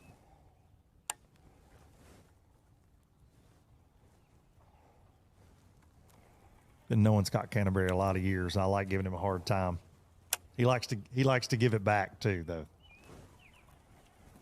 He's a fine individual, and he's a great representative for our sport. Always. Yeah, we're definitely glad to have him over here at the NPFL. As we are all of our anglers. Even if he is a Bama fan.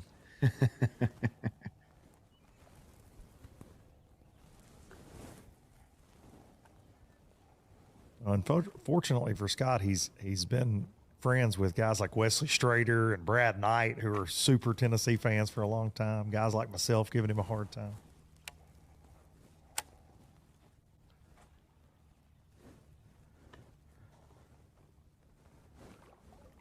You know, we've never had an Alabama angler win an NPFL event, believe it or not. As strong as that state is, never that don't an prove Alabama it to pro. you. I'll do a lot of stuff for $100,000. Singing Rocky Top is like, that's getting close to being my limit.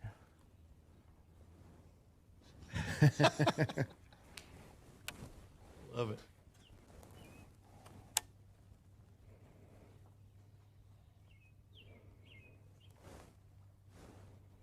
All right, well, Canterbury Googles the words to Rocky Top. We're going to take a look back at some of the morning's action, and man, there have been a lot of hook sets, Fat Cat. Kyle Welchure has been doing what Kyle Welchure does. A little start. I mean, let's go. I want him tested for bass fishing steroids at this point. This boy is on a roll, and I don't want to be on the other end of that Bronco bug.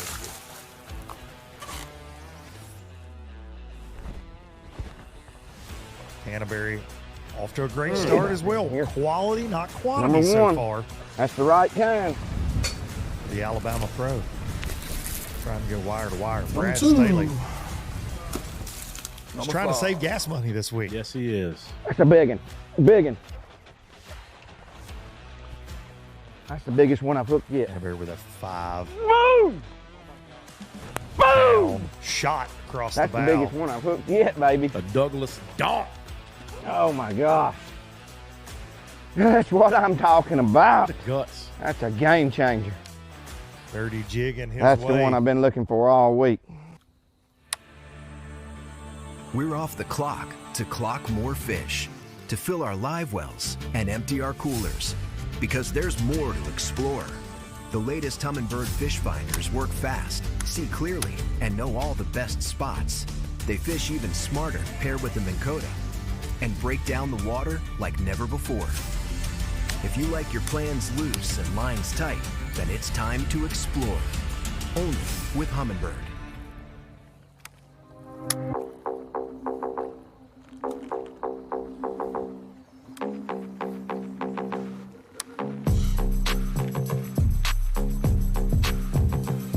What's going on, guys? Knox Hit here with Bass Mooch Fishing, and today we have released the Shovel Tail 4.25. This is our new bladed jig trailer that has flat sides, shovel tail, and what those flat sides do is it allows your bladed jig to track and hunt. It's infused with our mooch juice scent. They stink, so if a bass bites, they hold on. They will not let go. We have 6 awesome colors to choose from. They're available today at bassmooch.com. Before there were hashtags, there were handshakes and shared stories. They gave us confidence. First boat I saw in 2 days. In 3 days. They taught us to fish, and in the process, taught us about life. They taught us that success isn't just about reaching the top. It's about lifting others up. The future isn't just about selling tackle. It's about 3 simple words. Let's go fishing. Here's to the original influencers. I saw that boat, and that's it. All right, guys, no insurance talk on beach day. I'm down. Yes, please. Don't get me wrong, I love my RV, but insuring it is such a hassle. Same with my boat. The insurance bills are through the roof. Be cool. I wish I could group my insurance stuff. Like the house, the car, the RV. Like a cluster, an insurance cluster. Yeah, I doubt that exists. The bundle! It's a bundle and it saves you money! Hi, I'm Rose from Progressive and I couldn't help it over here. Super fun beach day, everybody. The Yamaha VMAX V6 SHO continues to deliver the level of performance that pro bass and multi-species anglers demand. Underneath a bold and aggressive new look, an upgraded charging system with 40% more charging power meets the amped-up demand for today's advanced electronics. The VMAX SHO, raw power, reliability, and exhilarating performance for every angler who loves the sport enough to invest in the best. Yamaha, reliability starts here. Since 1971, Basscat Boats has innovated, persistently thinking outside the box, never abandoning their roots or the commitment to quality through their process. Clearly visible in the new Puma STS, their design and development continues to evolve, improving performance, enhancing the angler's experience, and broadening the appeal of the sport they have dedicated their lives to. Basscat Boats. Feel the rush.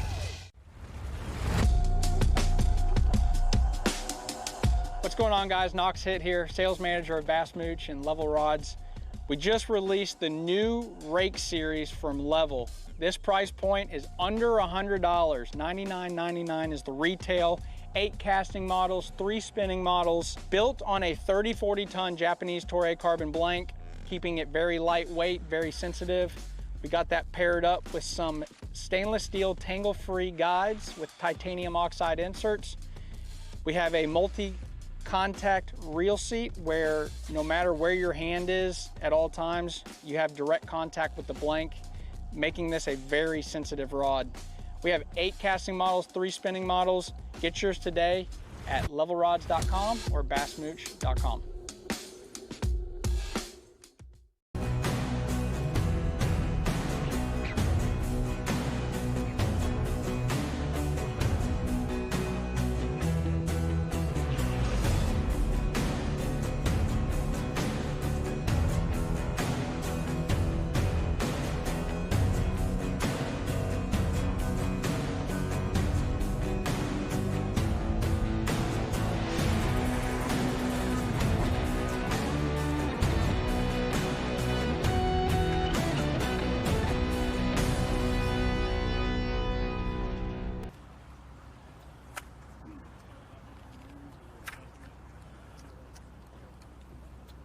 County, Tennessee, and one of the 3 pros knotted up at the we're, top of the leaderboard after day heading number on 2, up, Blake. Tim Kales.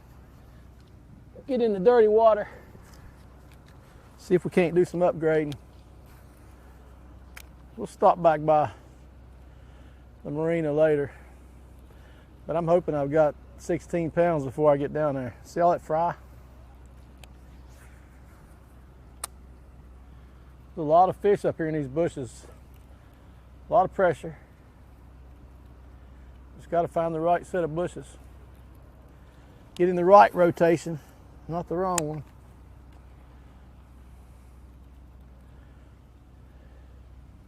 It's a little cool out here. It's a lot better than the blazing heat.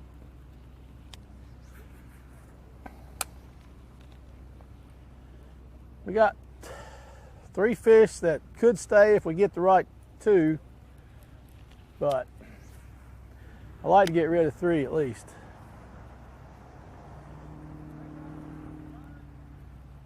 Dude, look how beautiful it is. I mean, what a phenomenal body of water. I mean, the fish has been great this morning. Just where they are, this area is absolutely breathtaking, man. Andrew City, Jefferson County, Douglas Lake, This is where they're doing all the areas. cleanup. This is where we are in this world. So they probably done scared all the fish to death.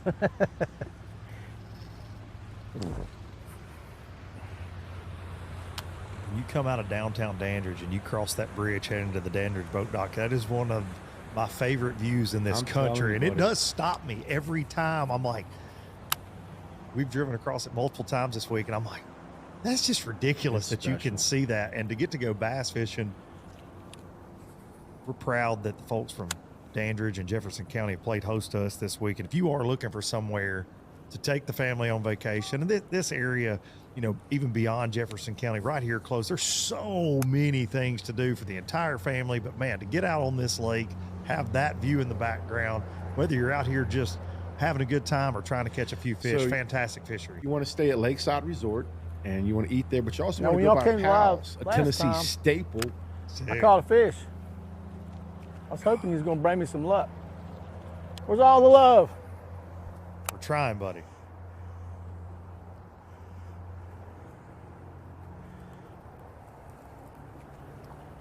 Man, Timmy has put on a show for us quite a few times here at the NPFL. One time that stands out was on Pickwick, up there in the tail races below Wilson Dam. Have mercy, dude. He was in that white water, just fighting that white water, catching smallmouth. Some of the best footage we have ever shot here at the NPFL.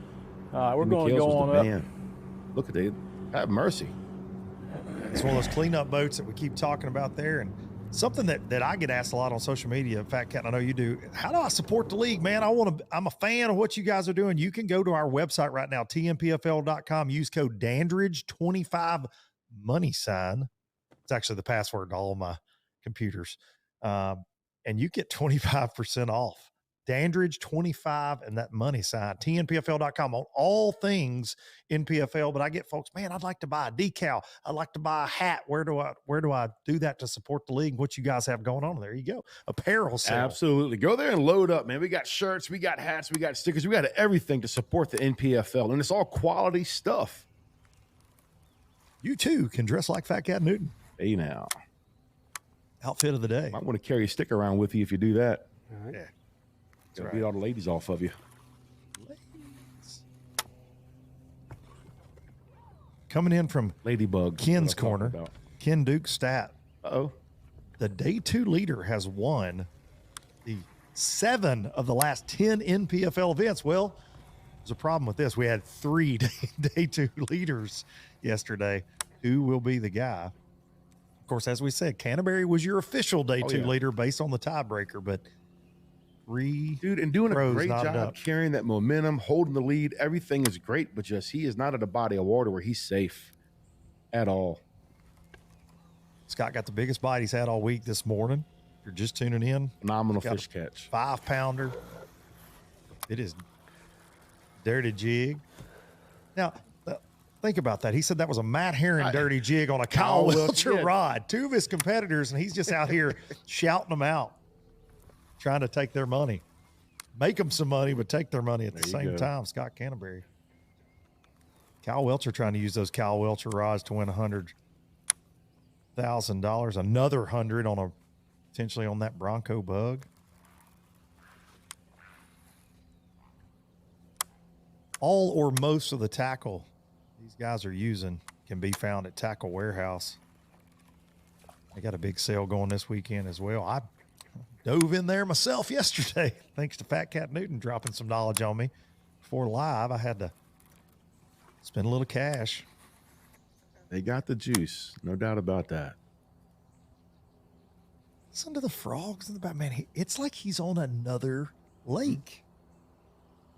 Tom Crane was squawking a second ago.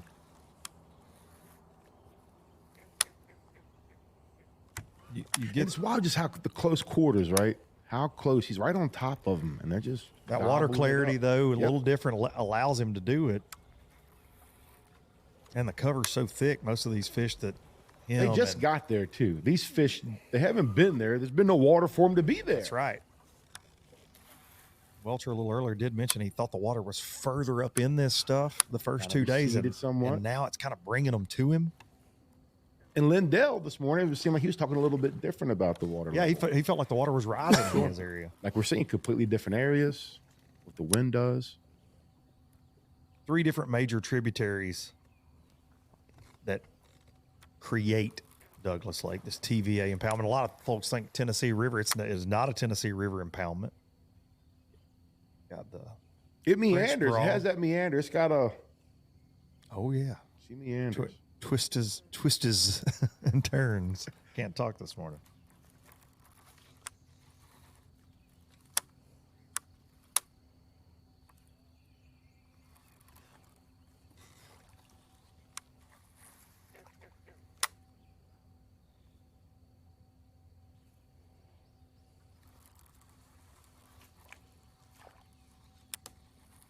Kyle is locked in. He knows one big bite. Oh, yeah. Really slams the door. He catches a 5-pounder, and it's going to be tough. The thing with Kyle, for me, was 15-1 day 1, and when everybody's weight seemed to decrease yesterday. Now, we've had, Lindell Martin's been in the picture consistency. John Cox has been very consistent. Brad Staley. Tim Kales. Oh, yeah. 15, 15, 15. And then backs it up with 15-10. Super consistent, but Kyle's weight increased yesterday. 15-1 to 16-8. That's a trend you don't want to see. And then when you turn on NPFL Live this morning and he's swinging the bat a lot, he's already got a great bag with a lot of fishing time left. Our top 10 anglers get to check in last on the final day. So they're going to check in around 4 p.m. this afternoon. So a lot of time left.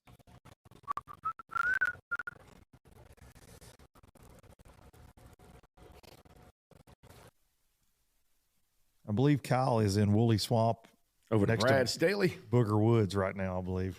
Oh, Booger Woods. Back to Brad Staley, who somebody get this man a sandwich. I'm going to DoorDash him something down there.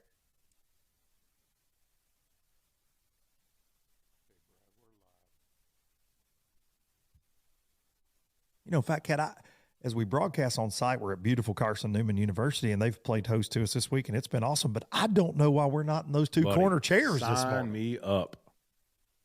This microphone would clip right on the rail, I believe. Yes, sir. Well, you know, what's the NPFL? We use flip phones. We'll be fine. Oh, come no. on, Brad. I'll be honest, I'm glad I'm not there for that. He would have blamed it on us.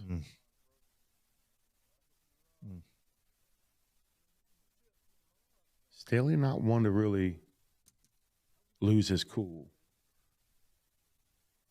He's a smooth operator for the most part. He's a smooth operator, likes chewing gum.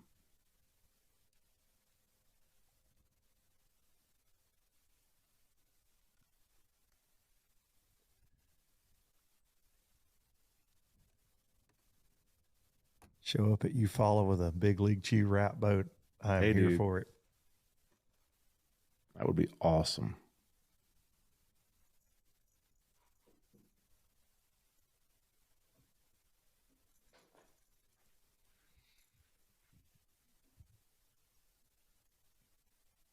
So much on the line here at stop number 3 this 2025 season. Obviously today, Showdown Saturday, trying to fish for a shield, trying to fish for $100,000, and 30 to 40 anglers, 35 to 40, going to get paid up today. We got the Bass Cat money out there, but Progressive Angler of the Year, this is that midway point. When we leave here, things will start taking shape. And it's been a race so far. Greg Hackney, Patrick Walter's been knotted up, and things are starting to change, though. The leaderboard has been changing. Let's take a look at it right now. The official, that Progressive Angler of the Year race. Somebody's going to win a golden shield. Not you, right? Not No, you, either right? one of us. That's not going to happen. We know you'll steal it for sure. You'll Shooter McGavin that sucker. Take it back to Virginia. Greg Hackney, as you can see there, coming into this event, a 1-point lead over Patrick Walters. And Hackney slipped a little bit yesterday. He was 14th after day one, fell a little bit. Patrick Walters went from 28th to 16th yesterday in the event. Of course, we all know the Kyle Welchure story. It's the Kyle Welchure show. Kyle was just outside the top 10. Was in the top 10 after day one, and then took the three-way tie lead there. Caleb Kufal, big jump yesterday. Started the event 35th all the way to 8th place after that day two weigh-in. And Drew Cook in 5th, kind of having a rough one, 84th, but he made a big jump to 59th, and we feel like there'll be a upward trend for him. Looking into the rest of the top 10, Hank Cherry, Corey Casey, Bill Lowen, Shane LeHue, Jason Burrows. Of all those guys, Hank fell yesterday, 35th to 57th. Corey Casey, 84th to 54th, made a big jump yesterday. Lowen, 37th to 31st yesterday. LeHue, 89th, and moved up to 80th. Having a rough one here so far. Kind of surprising with Shane LeHue on this, with what's going on here, shad spawn wise, and with the boat dock pattern. It is surprising. Yeah. Shane, a Norman boy. And Jason Burrows, really 59th to 45th yesterday. So improved a little bit, but not having his best event, but might get in that check range today. Let's take a look on down. The G-Man, J. Todd Tucker, KJ Queen, Ricky Robinson, Brandon Cobb. Got a lot of veterans in the mix in this Progressive Angler of the Year race.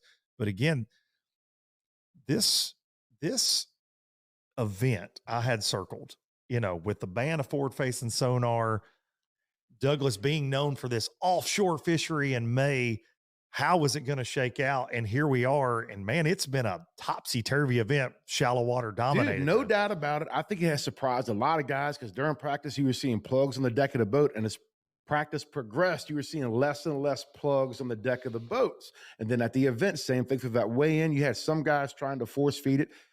This body of water, somebody in our field, David Fritz, tons of experience, man. You talk about a cranking fool, a master, a legend, really thought, I talked to him. He was catching them. Same issue every other angler's having, quantity, not quality. Finding that 3.5 to 4.5, like we keep talking about, like finding a unicorn here. And it does seem, because a lot of our anglers, and they're just not out there. I was going to say, it seems like with this rise in water, and it's a little cooler than normal as far as water temperature, air temperature, that those fish just aren't ganged up. I talked, Skylar Hamilton said, oh man, there's 10 to 20 really big schools out there, but none of our anglers have really landed on that to keep them in contention for the nugget. How about the nugget the local dropped on me about saying this past weekend or whatever, they were catching them in 30, 35 foot of water, and they would take them to the weigh, and eggs were coming out of them. A week ago, 30, and he was saying those fish with eggs will just leave them out there. I thought that was interesting. Well, very interesting. And a lot of these fish have moved to the bank this week, it would seem, too. Scott Canterbury back live. Search mode, still practicing. We're not practicing, we're in search mode. Practicing is when you're trying a whole bunch of different stuff. We're pretty much doing the same thing, just looking for it in places that I haven't fished. So I drove here from Sabine. I drove home actually, fished Saturday and drove home, got to my house about 1 and was gonna get here early in the morning, but I just couldn't do it. I didn't get here till Saturday night. Practiced all day Sunday, and then there's 2 bass. I know that was a bass. He didn't bite it, but I know that was 2 bass swimming down the bank. That's crazy. That big storm came in on the second day of practice, and I just took out, so I didn't get to find everything. The one thing that I did do, I think, and I don't know, I mean, that's still, I'm not saying we're going to win this tournament or nothing. We're going to try. We've had a good tournament. Is I found enough stuff that everybody's not fishing. After a couple of days of the tournament, I talk to everybody, obviously, my buddies, and most of them are way up the river. I never went up there, so I sort of got a lot of the stuff that I've been fishing, not to myself, but it's not getting beat up constantly. So I think that's helped more than, I mean, you know, I got a real fortunate picking the right spot. I got a good boat number and then picked the right spot to start. So that's the biggest key to the whole tournament so far.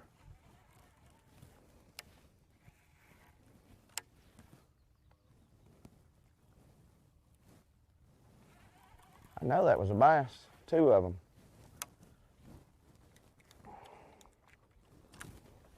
Heard some anglers talking about seeing these wolf packs of bass cruising in the clear water this week. Big cicada hatch. A few of our anglers felt like the bass were keying in on the cicadas a little bit. Of course, you always have bluegill brim up on the bank and then a shad spawn.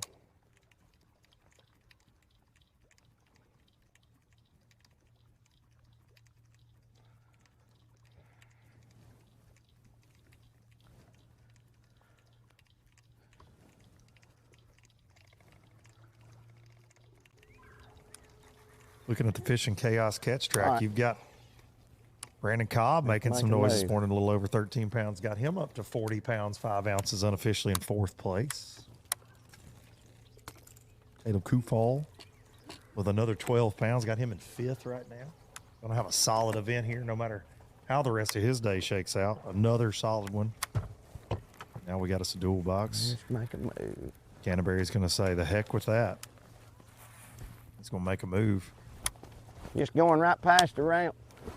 In between here and the bridge, that next pocket, it looked good too. They're in these trees really good in the morning, and in the evenings, I hadn't fished them twice all week, but I know in other areas in the evenings, hard to catch them out of these trees.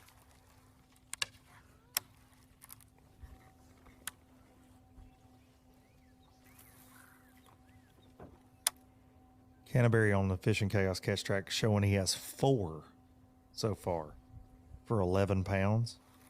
Welcher has updated his to 5 for 12.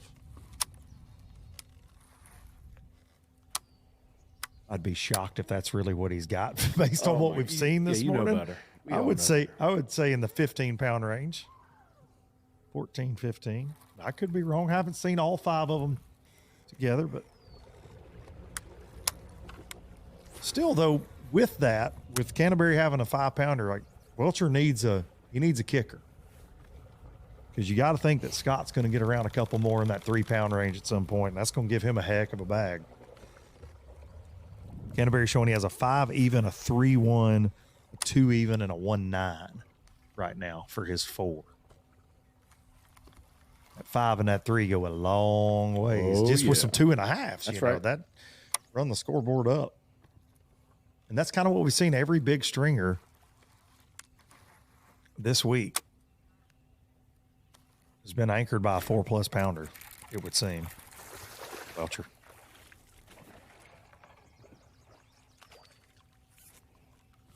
Absolutely whacking them on Showdown Saturday. Got them spots on them. A lot of them got them.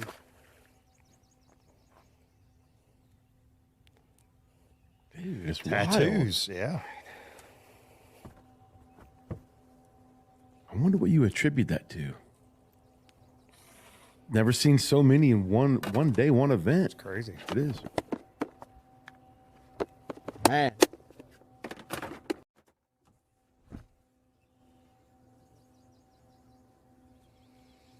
You gonna have enough of those? Back in a dual box. Yeah, I got. Canterbury made a short out of run. that He's one color. right at the boat ramp. I'm out. Yeah. But I really just like it early. So they'll bite this one. The water's actually cleared up too. So I think it cleared up just because it knew I was almost out of the dark ones.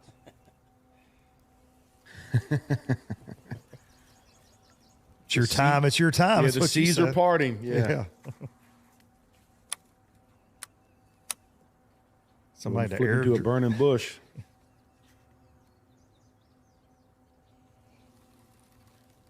Somebody airdrop this man some Bronco bugs in that special color he needs.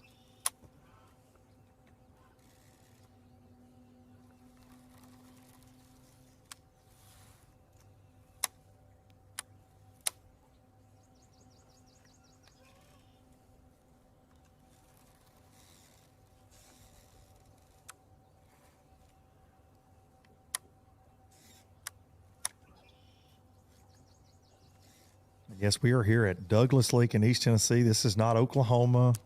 This is not Kentucky Lake, Wheeler Lake, a bunch of buckbrush and willow trees. We talked about some shots you think you're at Smith Mountain Lake. That's a fact. See a difference in that water clarity there. Kyle, a little further up the lake, up the river.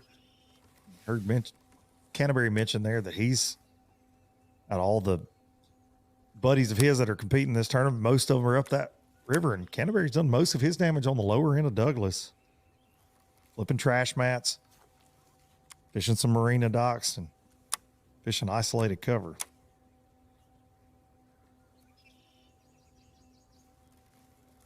This has been a big line, flipping stick tournament for most of our field, really. Yes, no doubt about it. Again, when we banned forward-facing sonar, and then we came out with the schedule, and they said, we're going to Douglas. I thought we were going to see these guys out there trying to for sure. I thought it would be a side big part of the storyline. Yep. Humminbird 360 dominated event, and it just hasn't been. Kyle Welcher. Right where it should have been, too. He's going to sleep good tonight.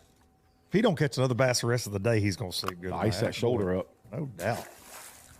Bruised ribs. It's fun every single time. Every time it's fun.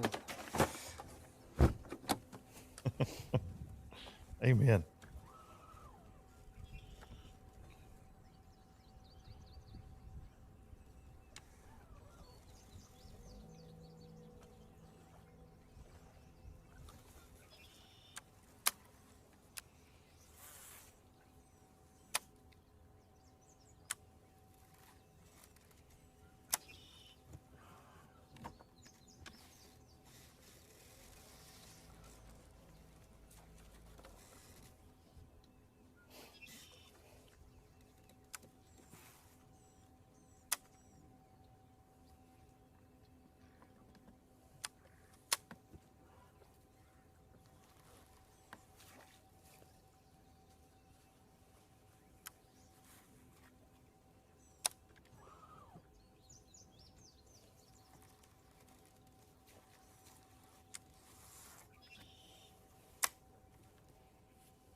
I agree with Welcher. It is fun every single time.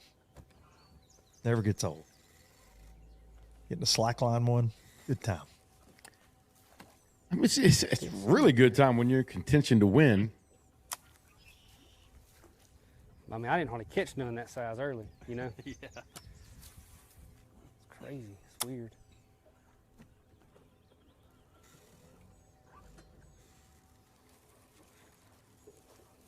You surprised? We're 10:30 here, Showdown Saturday, holiday weekend, and these guys, it's just calm.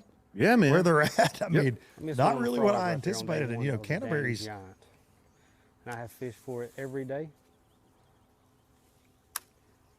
Ain't no telling where it's at now.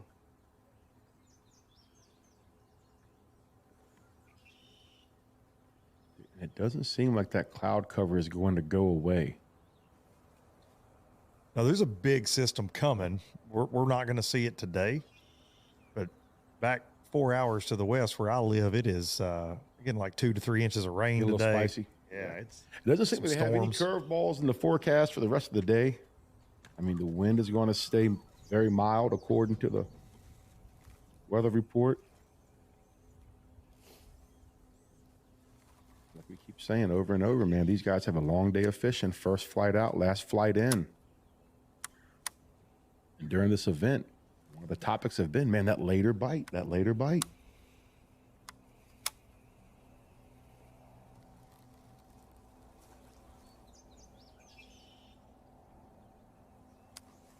Kept hearing Lindell Martin Jr.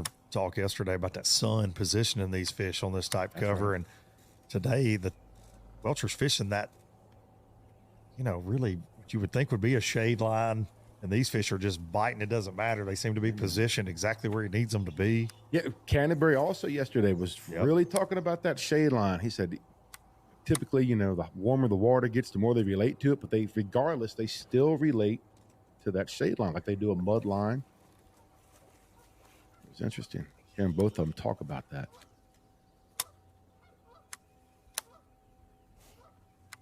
The sun did go away pretty quick, though. It popped over the mountains and it was beautiful just for a little bit, and then just kind of been hazy really since 7 o'clock or so. And you can see, too, hoodied up a little bit this morning. Got like a high of 73. It was in the upper 40s this morning when they launched. And out sun, it's probably a little cool out there on the water.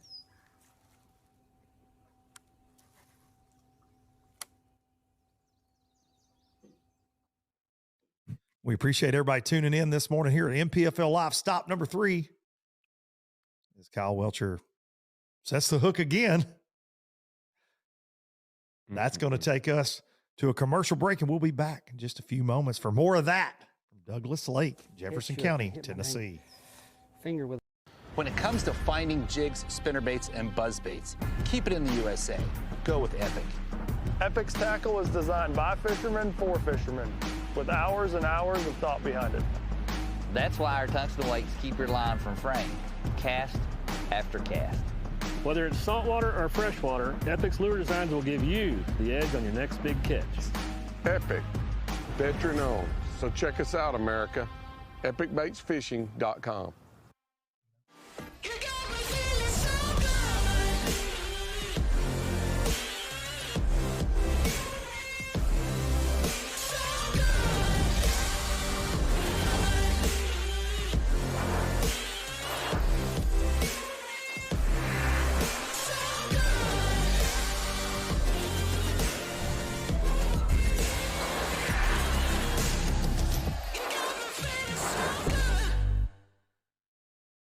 The Yamaha VMAX V6 SHO continues to deliver the level of performance that pro bass and multi-species anglers demand.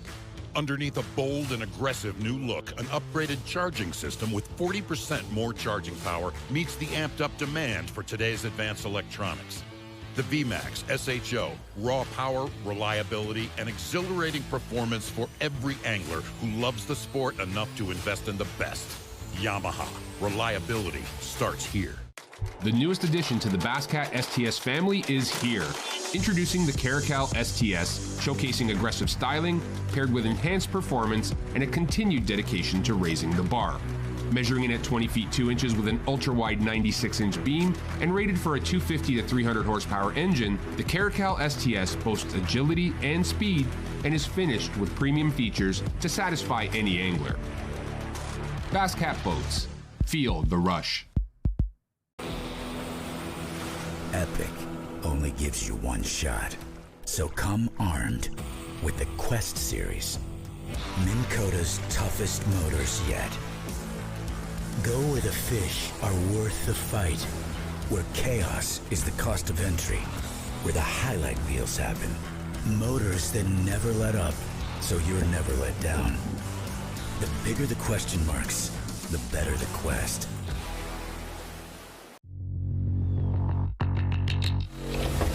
Pro Guide Batteries have been supporting the fishing industry for 42 years. The future of fishing is lithium batteries. Pro Guide Batteries has joined the lithium world.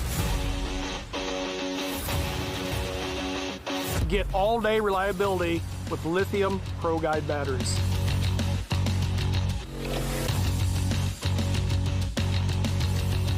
Check them out at ProGuideBatteries.com.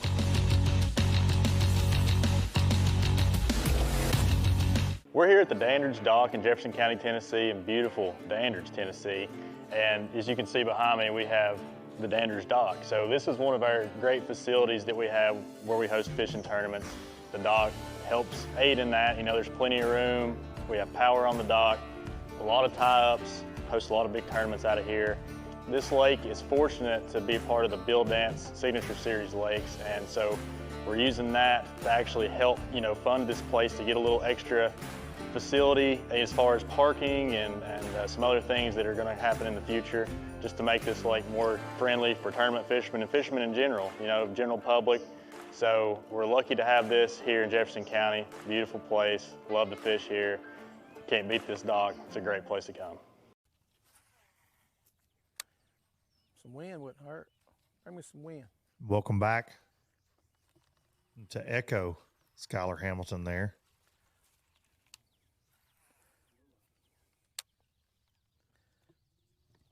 Well, what a great place to be, Dandridge, Tennessee. We're still flipping with Tim bushes. Kales. Flipping, swimming, trying to figure out what they want. For anybody left here.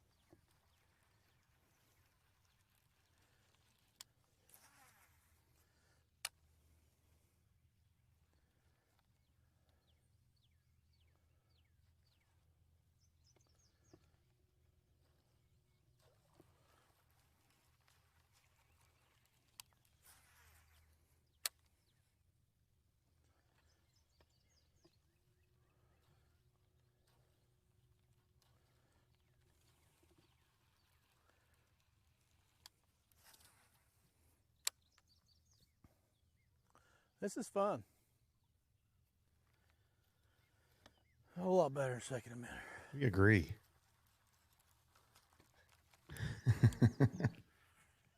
I know it's more fun to watch.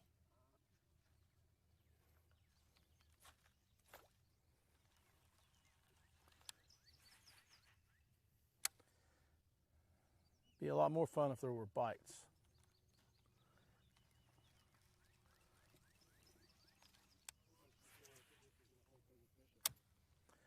I don't think it gets as much pressure.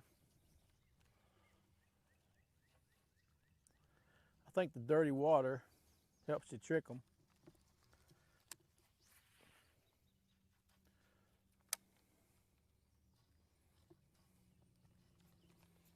There's not a lot of people crazy enough to come up here and for these fish.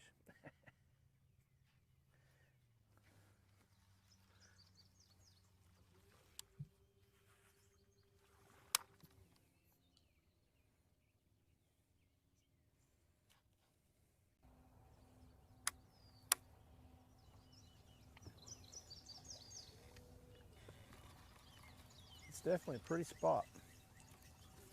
And they were here in practice. Quad box. Got Brad Staley weighing one up from the dock. The Dandridge Boat Dock. This far up. Making it famous this week. I know my buddy Tavin and Kyle tattooed Welchure bass. are fishing up here somewhere, but Crazy, I'm not really man. sure where. I think they're on the other side.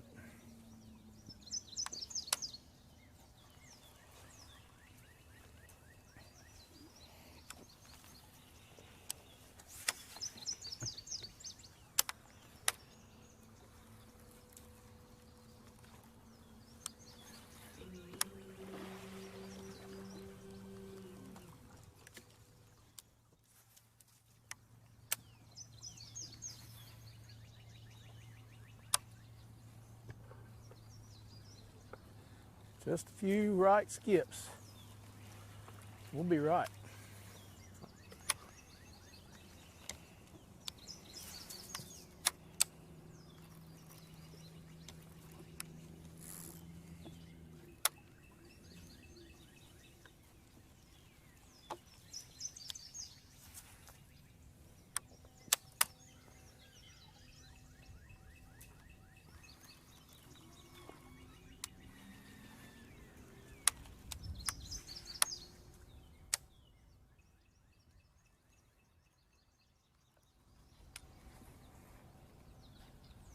We're all about this bush flipping and mat flipping, trash mat flipping and swim jigging, but enough can't be said about what Brad Staley's been able to do this week, man. Buddy.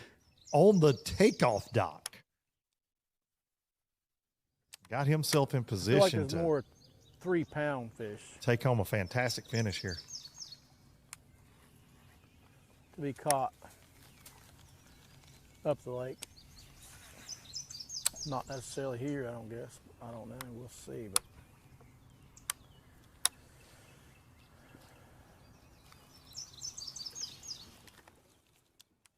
Canterbury just tried to take his camera guy out. I think that's what happened right there. Oh, seeing stars. Some of them cottonmouths we've seen roaming this week. I don't know that cameraman needs to be in the bushes. We saw a big old cottonmouth with Tim Kales yesterday.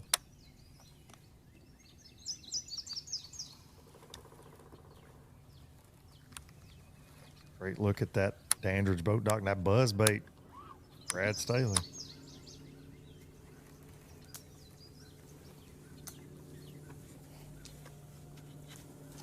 Canterbury also not far from that Dandridge boat dock, just right around the corner, looks like. On the main drag. You got Tim Kales and Kyle Welcher up the lake, up the river.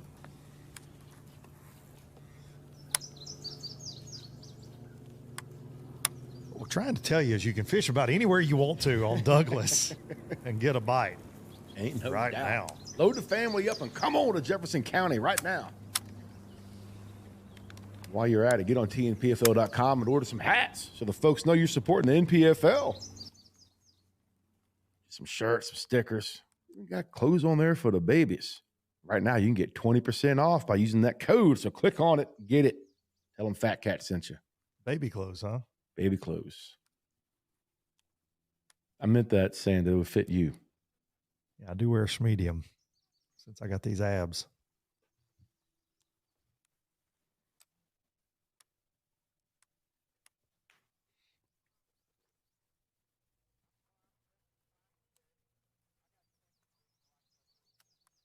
Canterbury's got a fan club watching him right there. Buddy's bluegill fishing right there off the bank, Memorial Day weekend. He's probably like, what in the is going on right here? I guess if you don't put those down, you don't have to pick them up.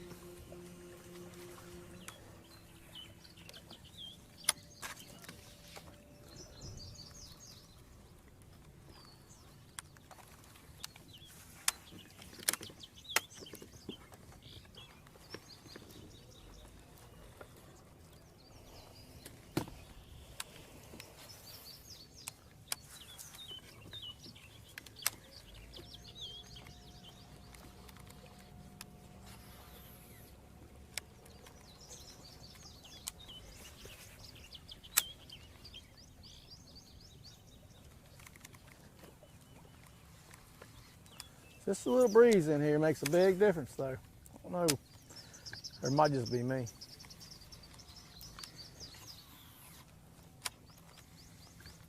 Water's cleared up some, but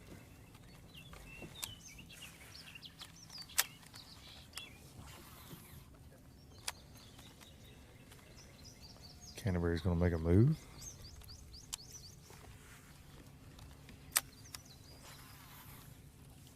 Still so much trash in this water. If you're looking at that Fishing Chaos catch track right now, we got Welcher with 43.9, Canterbury with 43.3, and Tim Kales with 41.3. So these guys left all knotted up at 31.9, and it's there's not a lot of separation at this point based on what they're giving us in the two catch dogs track. in the backyard. You got to pull the water hose out and separate them.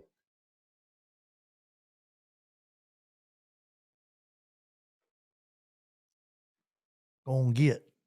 Go on now, get. And as I said that, on the Fishing Chaos catch track, Canterbury just updated. He does have a limit, estimated at 13.12, and now he has 45.5, that 15-pound a day average, and he has taken the unofficial lead from Kyle Welcher. That being said, if you're a Kyle Welcher fan at home, friends, family, he has not put in his correct weight, in my opinion. He's saying he's got 12 pounds. We think he's got north of that. So this thing is a lot closer than that catch track's going to look. It looks like Canterbury's got almost a 2-pound lead, and I don't think that's the case. I think those guys are knotted up around that 45-pound mark. 47 to 48 is going to be the winning bag. You called it, and I'm with you. I'm with you on that. We said, Welcher won with a 45-pound margin of victory at the Pasquotank River, and I said, man, it might not take 45 pounds to win this, but it's going to go a little north of that for sure, where we're trending today. Heck yeah. You're right, 46, 47, 48. Can you guys in the back clip that, what Luke just said? That cat was right. Thank you. You're my friend, and I know you need the confidence. So there you go. Appreciate it. We all know I lack in that. So quiet. Waiting on you to come out of your shell at any minute now in life. These Bama boys are coming into Tennessee and really stirring the pot. And then you got a West Virginia Mountaineer in there as well, Tim Kales. The locals are struggling. Only got 10 Tennessee residents in the field, and only 3 of those are in the top 55 in the standings right now. Hunter Sales, Tavin Napier, Derek Snavely. Sales and Napier having a fantastic tournament. They're both inside that top 10 right now. Snavely's in check range as well. Those are all East Tennessee boys.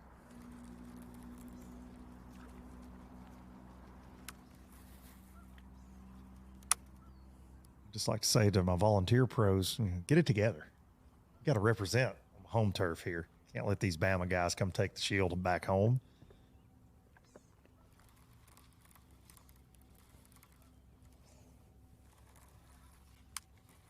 But it's looking like that's how it's going to play out right now, Fat Cat. Look at Kyle Welcher and Tim Kales in a dual box. Second and third place unofficially right now.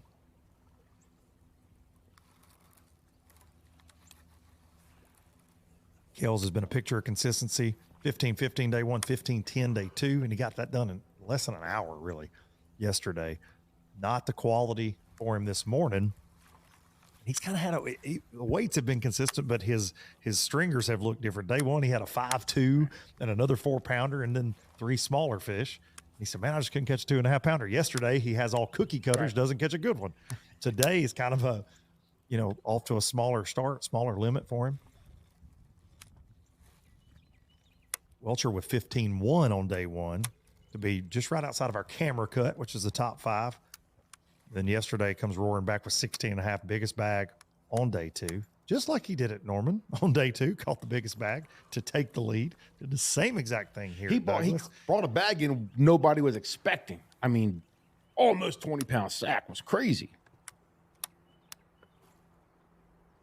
But at this point, shouldn't we just be expecting it from Kyle Welcher? Dude, especially after this event, no doubt about it. It's just been on one of those runs the last couple of years that we've seen guys get on in the history of pro fishing that it's like they're unconscious when they're on the water. It's crazy. Every decision they make's the right one. They find areas much like this where it seems like they're by themselves. There's nobody else around, and everything goes their way. Which he didn't end up taking the win there at Norman. We all know Greg Hackney, the Hack Attack, pulled the win there, but Welcher was right in the mix. KJ Queen. Buddy. It was a great event. Go back and watch that replay if y'all have not. It was amazing. A lot of fun to watch. A lot of fun to watch, man. A lot of fish catches. A lot of shenanigans. It was fun. It was very entertaining, man.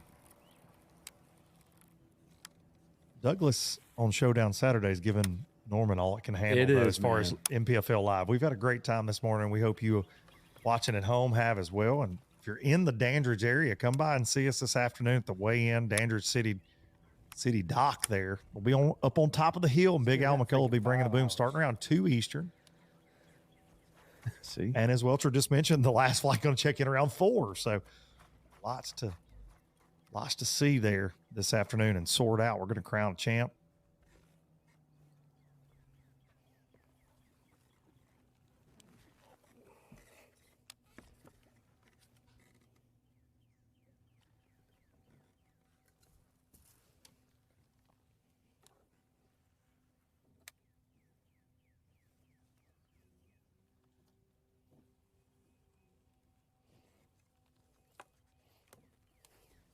I know I sound like a broken record, but I did not expect this. And when we got a dual box, I didn't expect this to be what the background would look like for a Douglas event this week. No doubt, man. We just figured open water. Going back to, yes.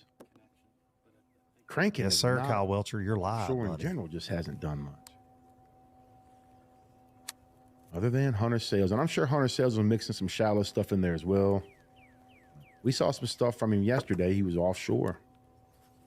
You guys, you're on TNPFL.com. Look at the galleries from yesterday from Travis and Tanner Lyons out there getting all the on the water coverage for us.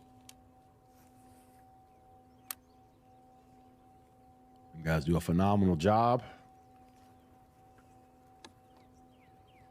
Dual box. Let's check back in with that official leader of the three-way tie yesterday due to his 17-6 on day one. Back on them docks.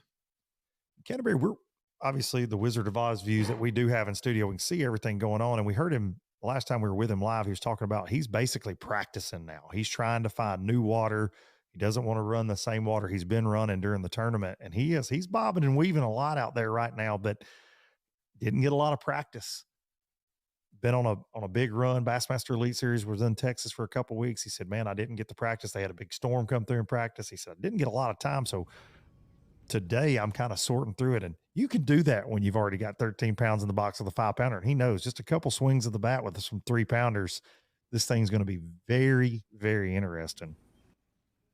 We can't say enough about the morning Kyle Welcher's having the bag he's got, but Kyle did lose a fish he estimated around 4 pounds that he said that was the game over fish if he gets in the boat. We heard him bring it up later on as well. Like he still was still thinking about it. But it's fair to say Canterbury's got the game over fish in the boat already. He's just got to get some friends to go with it in there. And like we heard Kyle just say, he's got 5 more hours left to fishing. Like we've talked about, that later bite has definitely played a role this week. Are you comfortable to say that it is just a 2-horse race right now? Oh, heck no. I think somebody that started today in the top 10, 10th through 6th, can still win this. I could see John Cox pulling something out, man. The way he fishes and the way those fish are constantly moving up right now. This water is like literally today just now starting to stabilize and get to full pull. Not even be there yet. So I still think fish are moving up. And I think just because one area has been hit doesn't mean that area is not going to reload, because they're coming. You heard that from Welcher. He felt like the fish kind of showed up today. That's right. On his he's fished that same stretches, but he said, man, I feel like there's a lot more here. Unique today. Conditions. We haven't had overcast the whole event. Now we have it. It looks like it's going to be throughout the rest of the day. No major wind today. And we weren't supposed to have wind yesterday, but yet it blew as hard yesterday as it did on Thursday almost. These marinas have played a huge role this week for a lot of our top anglers. And as we've seen with Brad Staley this morning fishing that Dandridge boat dock there, a lot of fish around docks this week. Of course, these marinas, the shad seem to really like to spawn on those floating docks. So you get that bite first thing in the morning, but marinas always tend to hold, it's a circle of life. You got so many bait fish, so many panfish that live around these. And obviously it's a great place for a giant bass to hide, because if he decides to get back there in one of those corners, you can't get to it. Dude, where there's cover, there's bait. And where there's bait, there's something trying to eat it.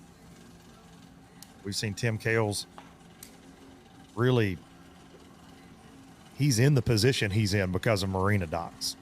Absolutely. Period. End of story. And Canterbury as well. Canterbury had a 5-pounder off of a marina. Not this one in particular here, but he started yesterday morning with us on live in a marina. Caught some nice ones. Same today. 3 and a 5 to start his day. And I believe Scott's mic pack is, his battery's a little low, so we're getting, what you're getting there is off the camera. I like to pull the curtain back here at NPFL Live a little bit. And the camera's got a shotgun mic, we call it. And so that's kind of what you're getting, that ambient sound there, and you're not getting Scott necessarily. Get that fixed. We don't want to interrupt the man on a mission right now, though, to do that.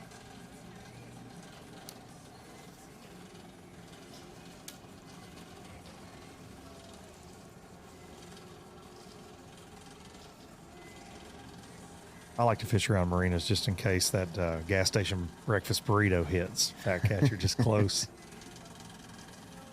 You don't have to run up in the woods, you know? No, you don't. I just go in a live well.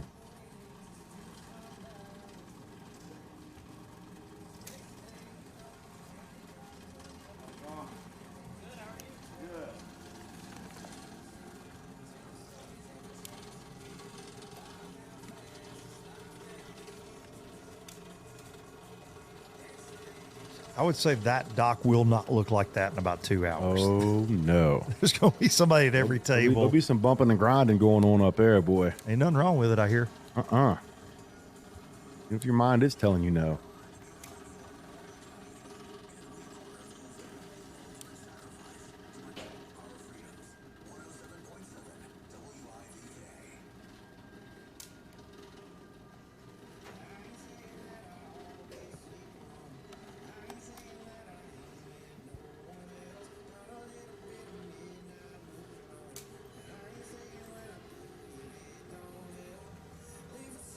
Never took Canterbury for a Morgan Wallen guy, but here we are.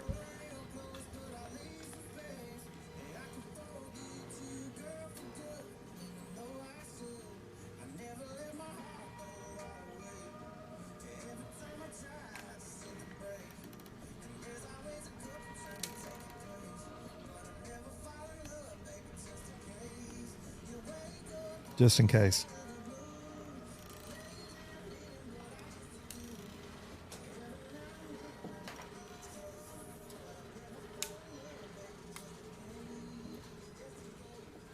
Scott Canterbury.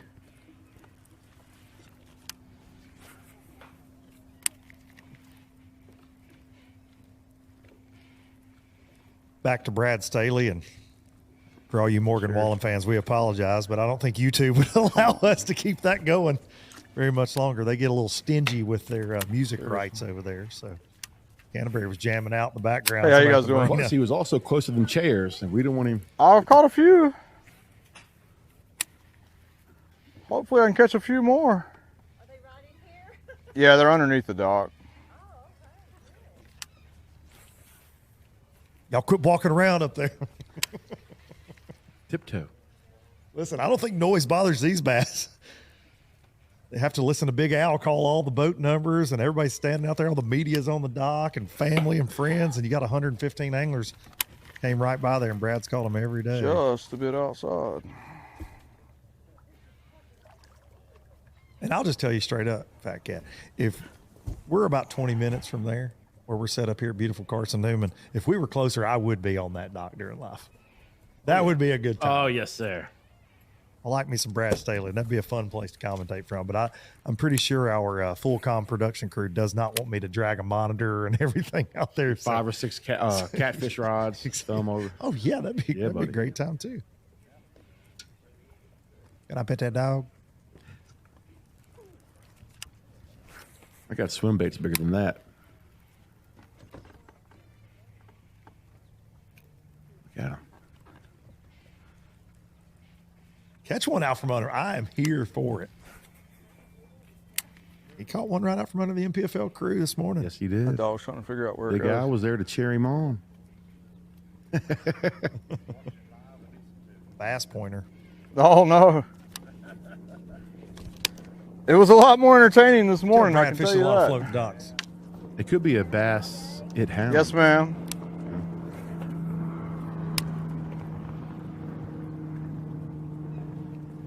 Bassador retriever caught. I said we just stop while we're ahead.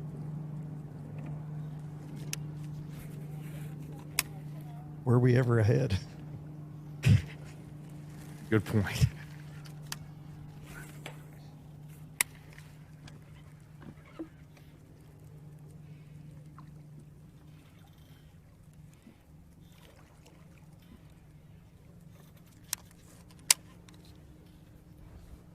Just hope one of my kids don't show up and start throwing rocks or something. It'd be awkward for everybody. Oh, yeah.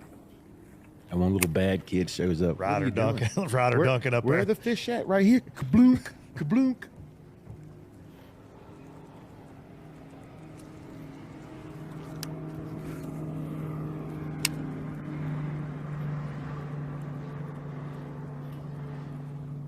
So he was here day one.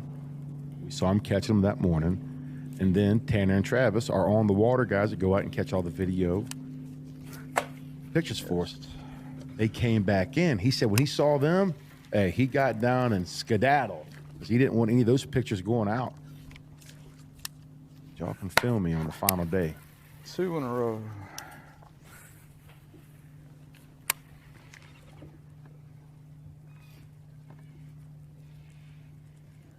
Brad Staley been doing work there at the Dandridge Dock all week. But all of our anglers have been doing some work today. We're going to take a look back at that right now. Your Showdown Saturday, Douglas Lake stop number 3, Jefferson County, Tennessee. Welcher doing what Welcher does.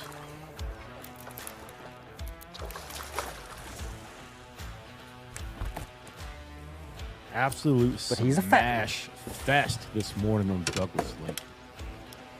Fat We ones are watched key this this dude week. catch 15 or 20 of them this morning.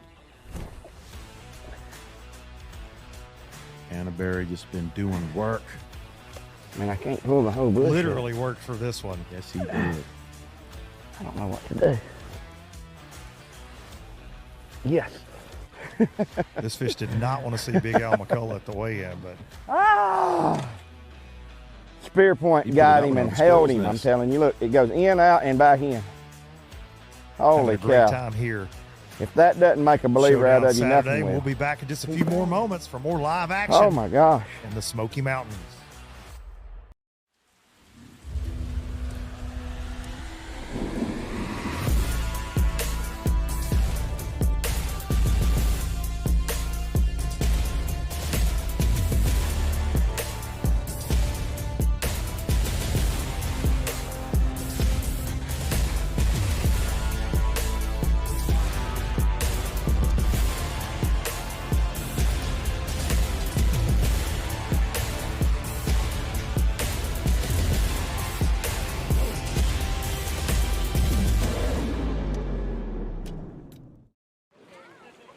All right, guys, no insurance talk on beach day. I'm down. Yes, please.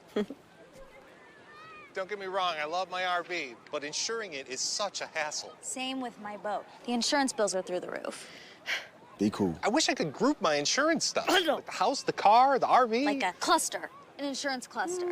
Yeah, I doubt that exists. It's a bundle! It's a bundle and it saves you money! Hi, I'm Will from Progressive and I couldn't help it over here. Super fun beach day, everybody. The Yamaha VMAX V6 SHO continues to deliver the level of performance that pro bass and multi-species anglers demand. Underneath a bold and aggressive new look, an upgraded charging system with 40% more charging power meets the amped-up demand for today's advanced electronics. The VMAX SHO, raw power, reliability, and exhilarating performance for every angler who loves the sport enough to invest in the best. Yamaha, reliability starts here. We're off the clock to clock more fish, to fill our live wells and empty our coolers, because there's more to explore. The latest Humminbird fish finders work fast, see clearly, and know all the best spots. They fish even smarter paired with the Minn Kota and break down the water like never before. If you like your plans loose and lines tight, then it's time to explore. Only with Humminbird. Before there were hashtags, there were handshakes and shared stories. They gave us confidence to make our first cast and chase our dreams. They taught us to fish, and in the process, taught us about life. They taught us that success isn't just about reaching the top. It's It's about lifting others up. The future isn't just about selling tackle. It's about 3 simple words. Let's go fishing. Here's to the original influencers.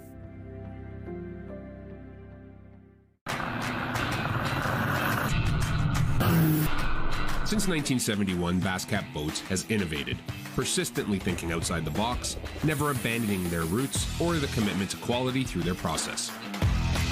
Clearly visible in the new Puma STS, their design and development continues to evolve, improving performance, enhancing the angler's experience, and broadening the appeal of the sport they have dedicated their lives to.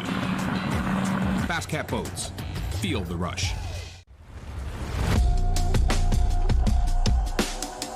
What's going on, guys? Knox Hitt here, sales manager of Bass Mooch and Level Rods. We just released the new rake series from Level. This price point is under $100. $99.99 is the retail. 8 casting models, 3 spinning models, built on a 30-40 ton Japanese Toray carbon blank, keeping it very lightweight, very sensitive. We got that paired up with some stainless steel tangle-free guides with titanium oxide inserts. We have a multi-contact reel seat where no matter where your hand is at all times, you have direct contact with the blank, making this a very sensitive rod. We have 8 casting models, 3 spinning models. Get yours today at levelrods.com or bassmooch.com.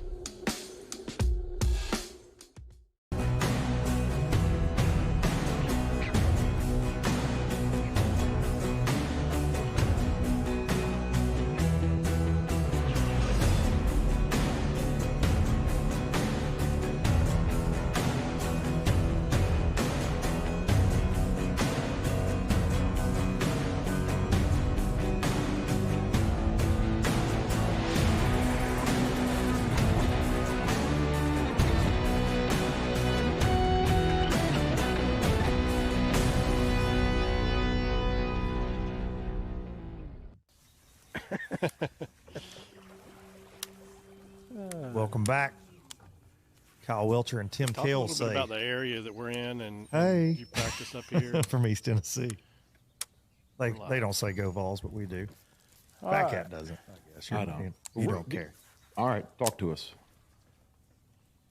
So we are at the railroad bridge,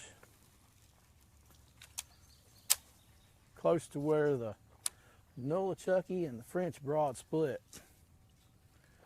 There's bushes everywhere, grass in the water. So far, there's not been a bite. We're not real happy about that, because there's supposed to be a bite up here. See the bridge out there? This is where we're at. We're back in here in the jungle. Ooh, Kyle Welcher hooked up. Is he hung up? Oh man, I thought he had daggone behemoth. Right in the jungle. Looking for a swamp donkey. You in the We're right the swamp place. looking for a donkey.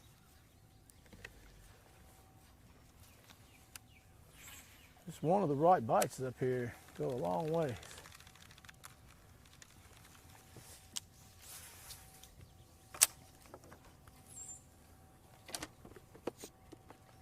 Just one right pitch.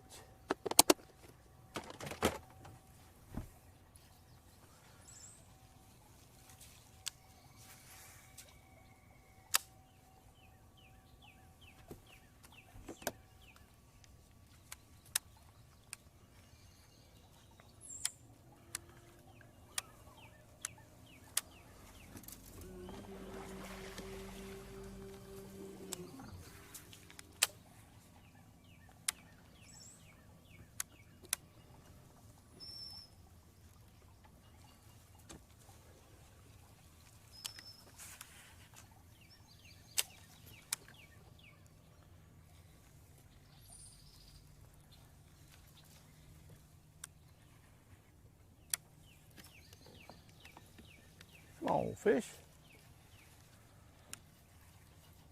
You know they're there. They want to bite it. They've just been hooked so many times, they're getting tired of it.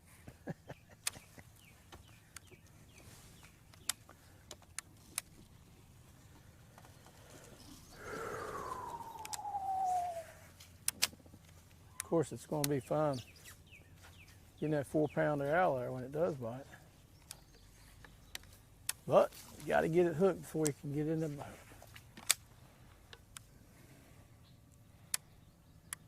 Is Timmy pitching a chatterbait back into those bushes? It looks like. I thought it was a swim jig for a second, but he's not really swimming it. Interesting. I would be good at fishing right-handed as I am left-handed. Whenever the carpal tunnel starts eating my wrist up, I could switch over, fish the other way. But God, dog. I don't like it.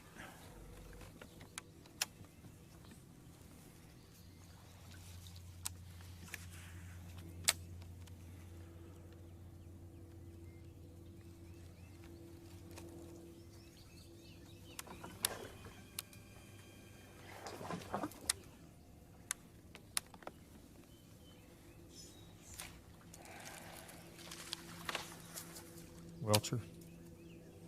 Doing more Welcher things. Those bass up that river are ready for him to leave. Oh, yeah.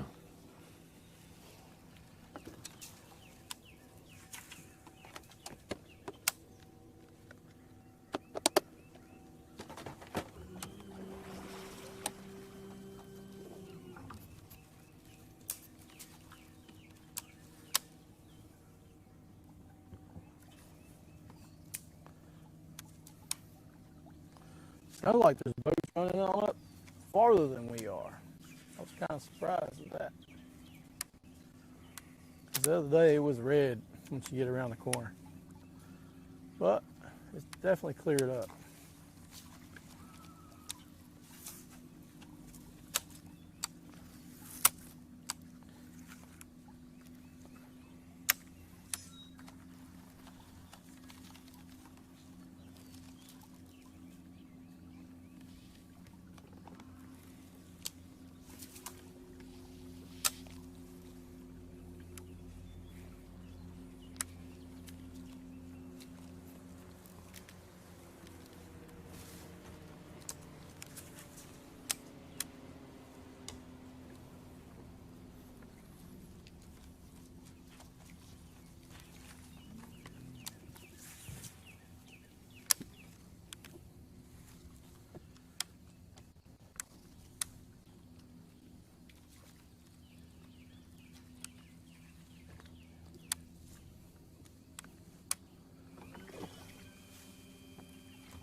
You can tell by watching Tim Kales what he likes to do in life.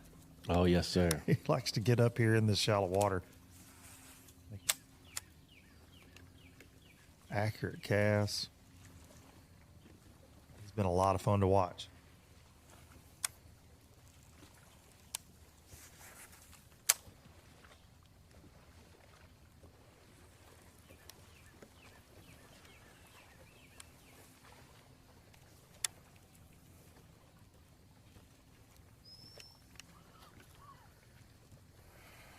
Where you at? I know she's hiding in here somewhere.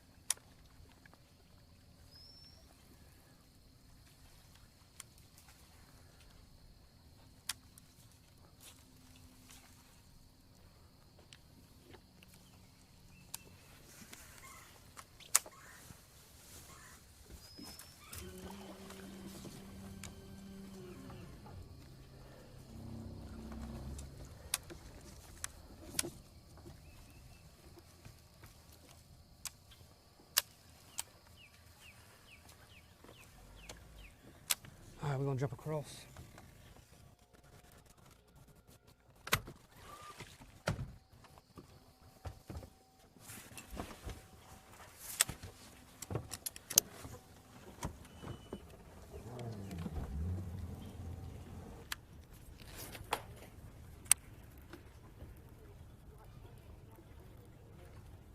Back to Brad Staley.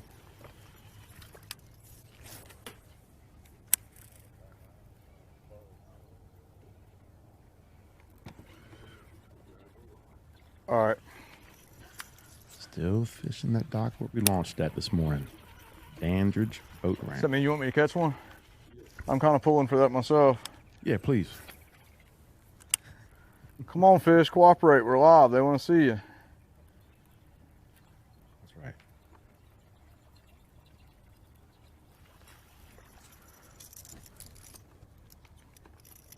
Got some people out here on the dock that were watching live at home, and they wanted to come out here and watch live in person.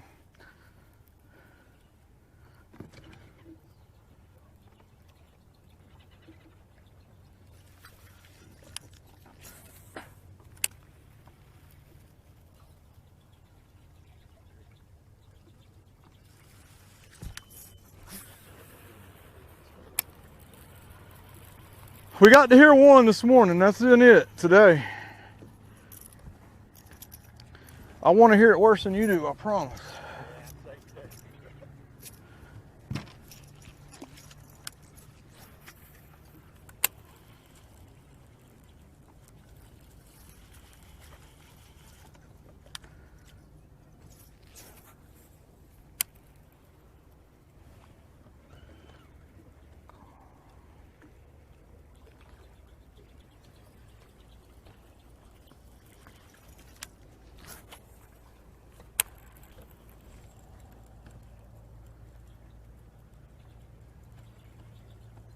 Well, there's a few folks up there.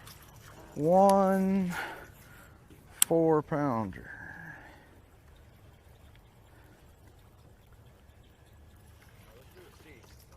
Hey, whatever. Dude, I would be so rattled having those folks. Right now, I just want to catch something. Daggone. Watching me cast. And he's putting that buzzbait up in them guts.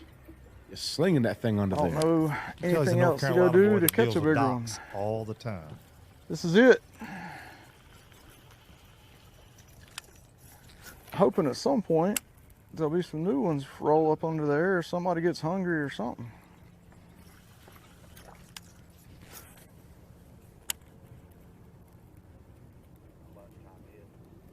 Do what? It's not lunchtime yet. Yeah, it is for me. I'm hungry.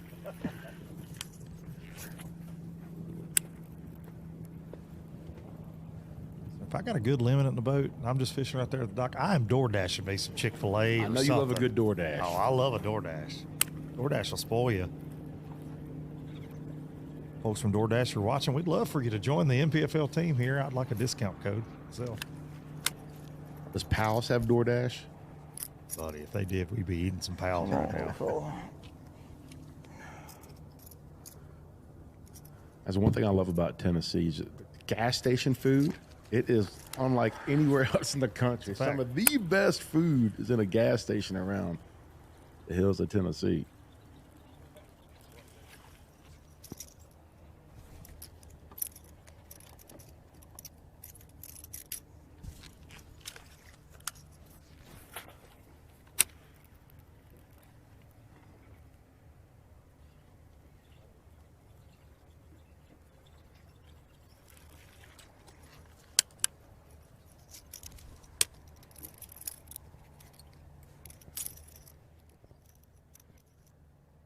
Fact, yeah, we had a big change here in 2025 with the banning of forward-facing sonar, live imaging technology that so many anglers are utilizing now. But there's so many tools you can use to help you catch bass that are still in play.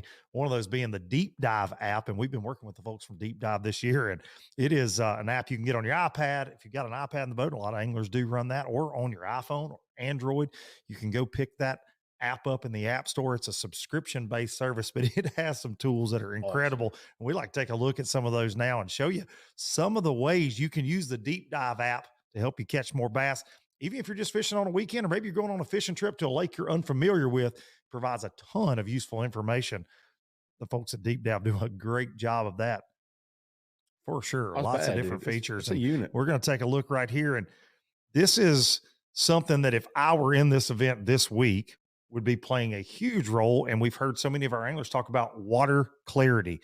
This lake, typically that beautiful green, blue color that you talked about so much. And if you see, this is a water clarity look at Douglas Lake here. And the slider here at the bottom, you can go back in time. Let me just slide it just a little bit ago, just a week ago. As I move, you can see that water clarity change, okay? So we had big rains and big winds this week.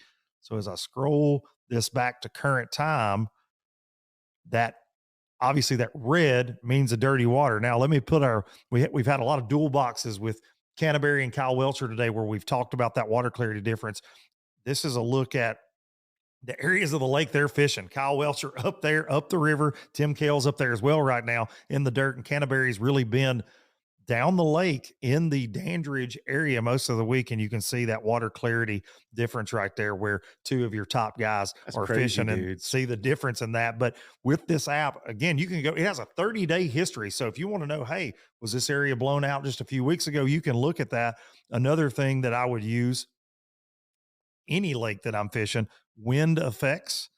So it has this wind effects. And today you can see not a lot of wind out there plaguing our anglers today. Just a light and variable breeze for the most part out there southwest with gusts to 6, no big deal, but you can see it's got your arrows there. So if you're planning a fishing trip, or maybe you've got a tournament and you had a great practice in certain areas, you can look ahead and this has got that same slider. You can go ahead in time, or you can actually look at it. You can take it back. You know, it was windy. Yeah. To yesterday. You can look at that. Dude, that take is, that thing that back is to awesome. Thursday. Yeah. You can just slowly scroll. You can see that big It's cool. wind. That it shows the accuracy.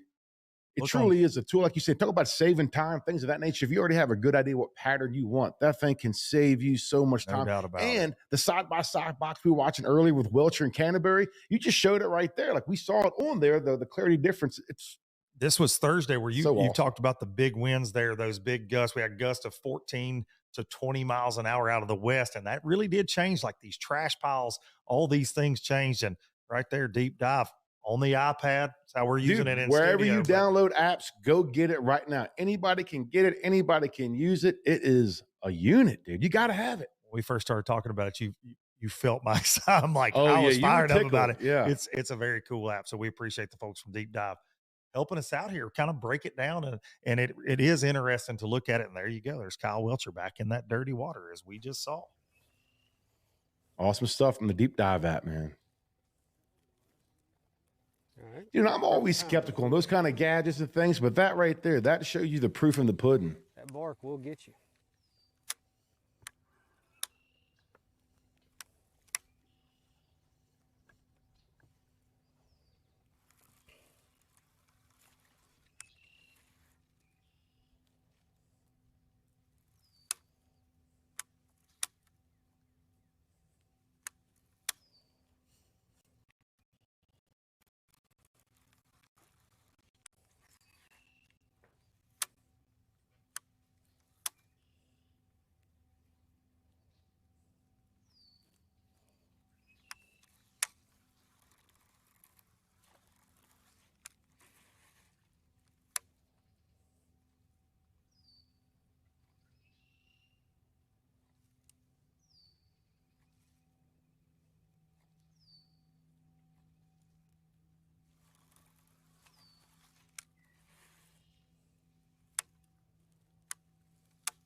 Looks like the biggest fish in the lake should live right here.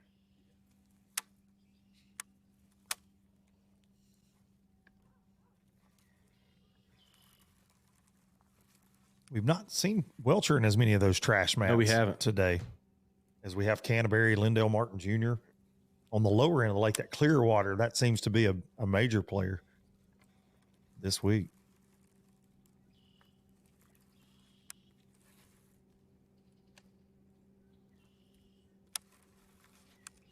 Speaking of the other Alabama pro trying to take a shield back to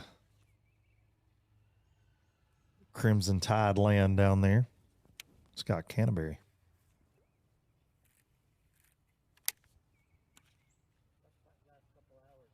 You see his water has a little bit more of that greenish hue to it we were talking about. It's been going pretty good. I mean, we're not catching big ones. We've been getting bites.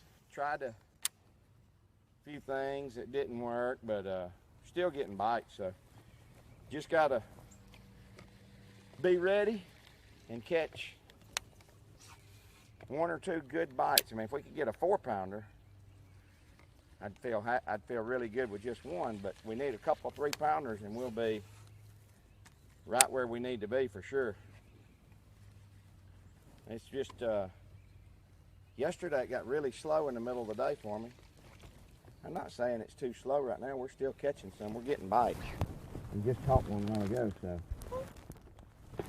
we are getting a few bites. You just got to get a big one. Got to keep our head down. Seems like the 2-pound bite's on. We got to have a 4-pounder.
We've caught some way back in the stuff today.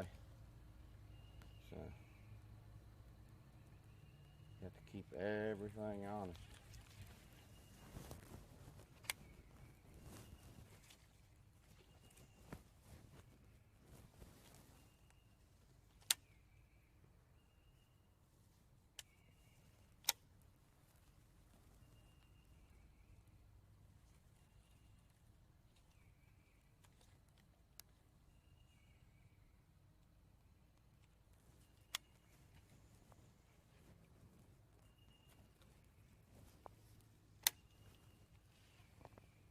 Buddy, I mean, he's up in it.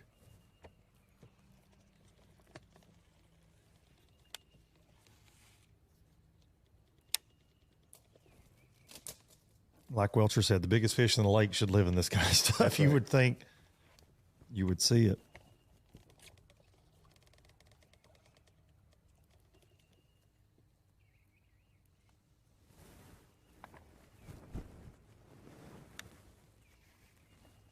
If you're a Douglas Lake fan, though, and you live in this area, this Jefferson County, Tennessee area, and you know what this lake has been weight-wise. You know, you look back in that 2015, 2016, or 2012 really range. It would take 20 pounds a day to win multi-day events here.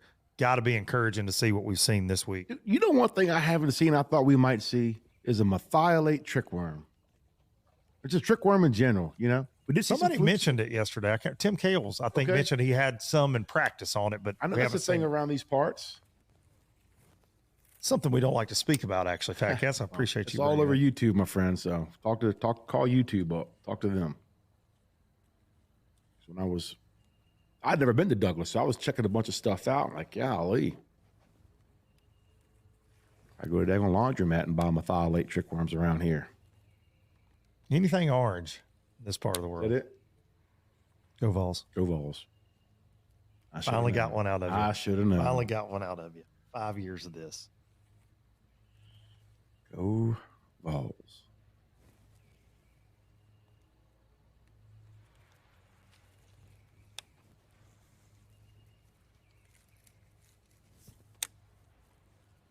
so much to pick apart when you do get in these trash mats that you got to almost second guess every cast. Like, did I make the right flip? And you can't cover it all. You could spend a half a day. Absolutely. Power pulled down, just picking this single mattle apart. It does seem like in this clearer water, though, when they get bit, those fish will probably swim a long ways around the mat to get a bait once it breaks through. Doesn't have to be as right on their head as it does in the dirtier water. And when Canterbury has called them out, these mats, and Lindell Martin, we've seen catch some as well. It seems like it does happen quick. As soon as that thing breaks through, they're on it.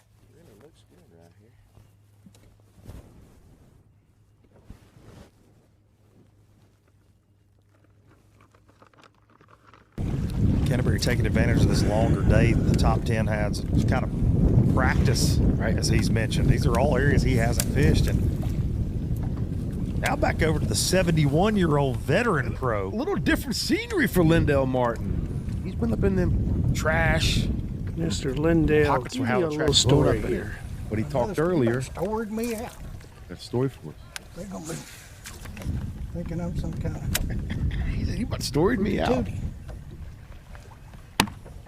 Sounds like my wife. So You got storied me out. Do what now? How's your day going so far? Well, I think fishing's a little harder today, even though I have had some bites. And I mean, I've got a limit, but I've lost a couple. And I hadn't been losing too many fish, but they're biting my tail off. And I just lost about it looked like a 2.5 pounder. It wasn't a giant bass, but I think called. And then I had one bite my tail off, So anyway, I mean, you're just not getting a bite everywhere you go either, Yesterday I got quite a few bites. I mean, the last part of the day, just running what we're running. It's a little bit harder. I've been running some new stuff today too, so we'll just have to see. But anyway, there's a lot more boats out. Water's a lot higher. A lot of the stuff is moving around that I've been fishing too. So we're just gonna keep up plugging away. Where are you sitting with weight right now? I think I got about in between 10 and 11 pounds, somewhere around there. Hopefully close to 11. Got to do better.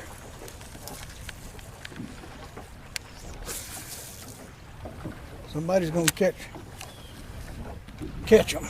Somebody catch 13, 14, 15 pounds for sure. So for me to move up, I need to catch a couple of 4-pounders. But I got a long time. Dadgum, just 20 till 12.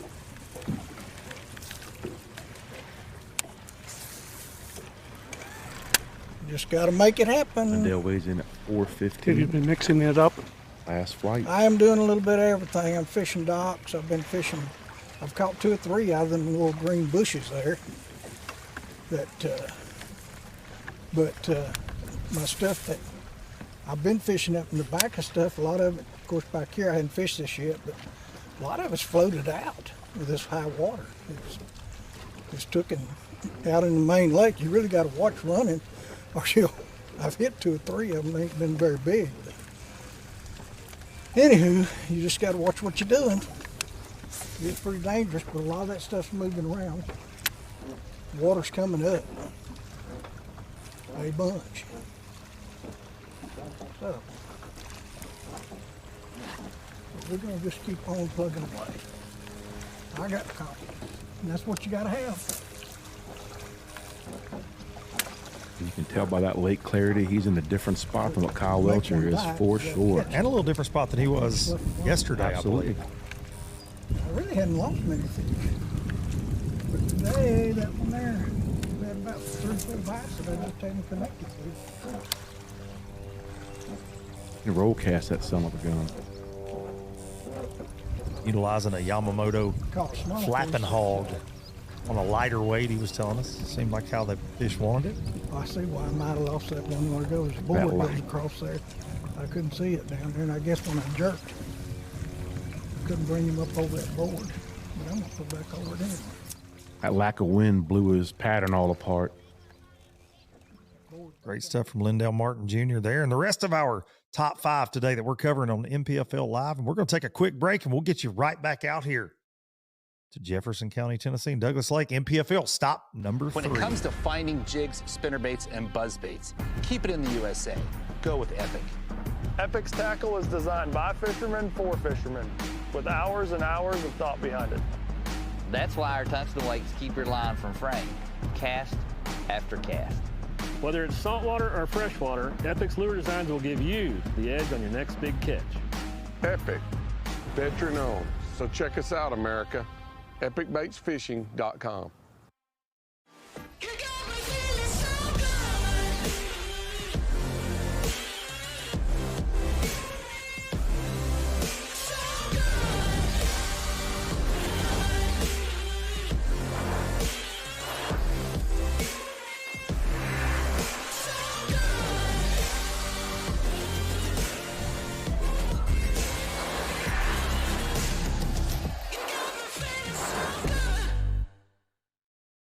The Yamaha VMAX V6 SHO continues to deliver the level of performance that pro bass and multi-species anglers demand. Underneath a bold and aggressive new look, an upgraded charging system with 40% more charging power meets the amped-up demand for today's advanced electronics. The VMAX SHO, raw power, reliability, and exhilarating performance for every angler who loves the sport enough to invest in the best. Yamaha, reliability starts here. The newest addition to the Basscat STS family is here. Introducing the Caracal STS, showcasing aggressive styling, paired with enhanced performance and a continued dedication to raising the bar. Measuring in at 20 feet 2 inches with an ultra-wide 96-inch beam and rated for a 250 to 300 horsepower engine, the Caracal STS boasts agility and speed and is finished with premium features to satisfy any angler. Basscat Boats. Feel the rush. Epic only gives you one shot. So come armed with the Quest series.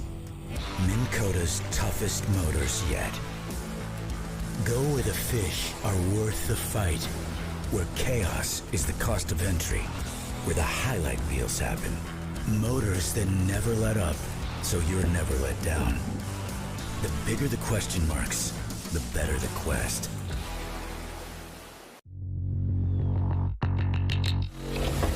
Pro Guide batteries have been supporting the fishing industry for 42 years. The future of fishing is lithium batteries. Pro Guide batteries has joined the lithium world.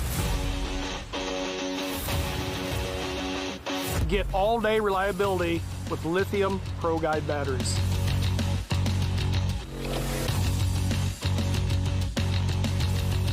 Check them out at ProGuideBatteries.com.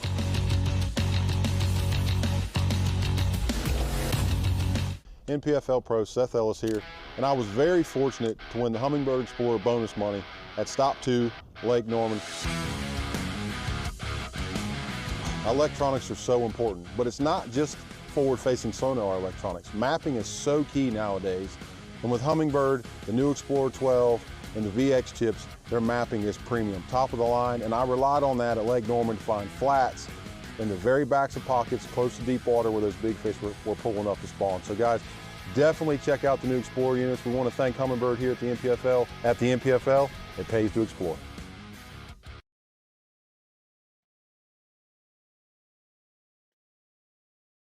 Seth Ellis was your winner of that Humminbird bonus there, as he mentioned.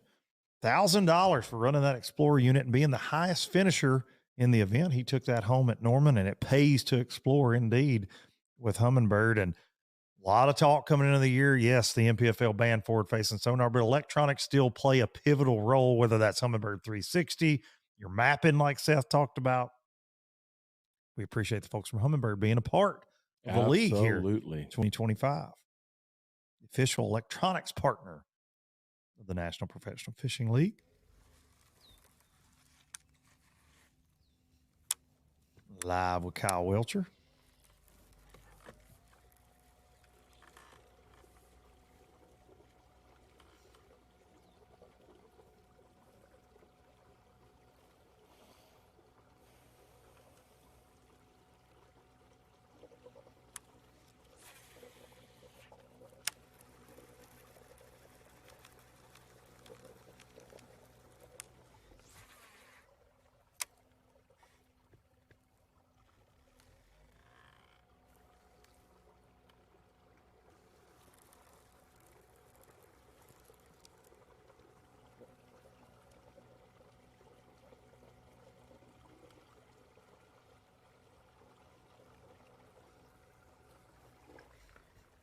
Welchre has been a man on a mission today.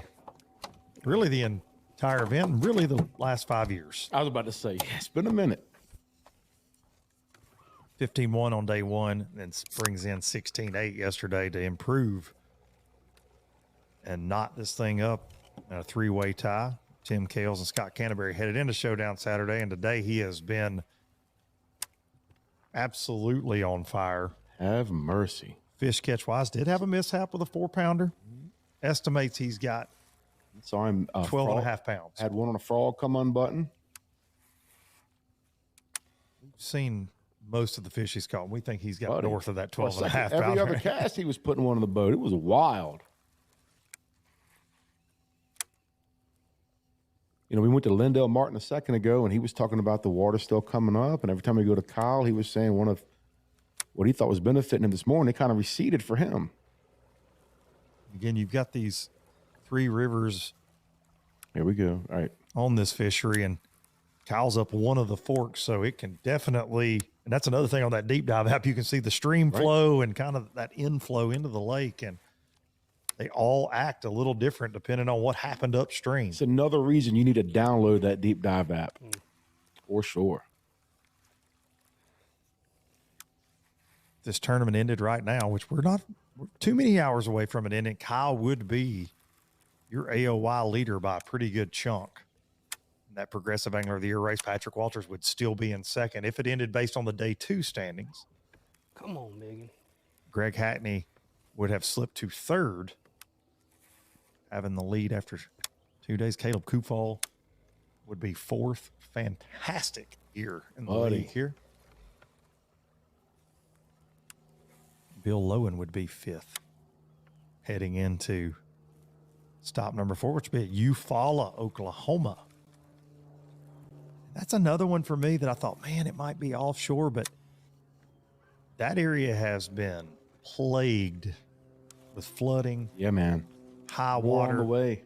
And right now it's way up in the bushes in Eufaula, and that's a big old playing field for our anglers. And you got to think we might see, depending on water level, a similar pattern play there.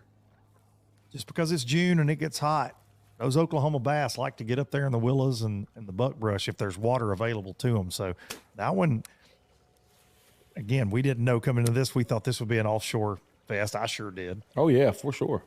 Depending on water level, and then it was kind of, you coincide with the perfect conditions to have a shallow water event like we're having, and we could see the same in Oklahoma.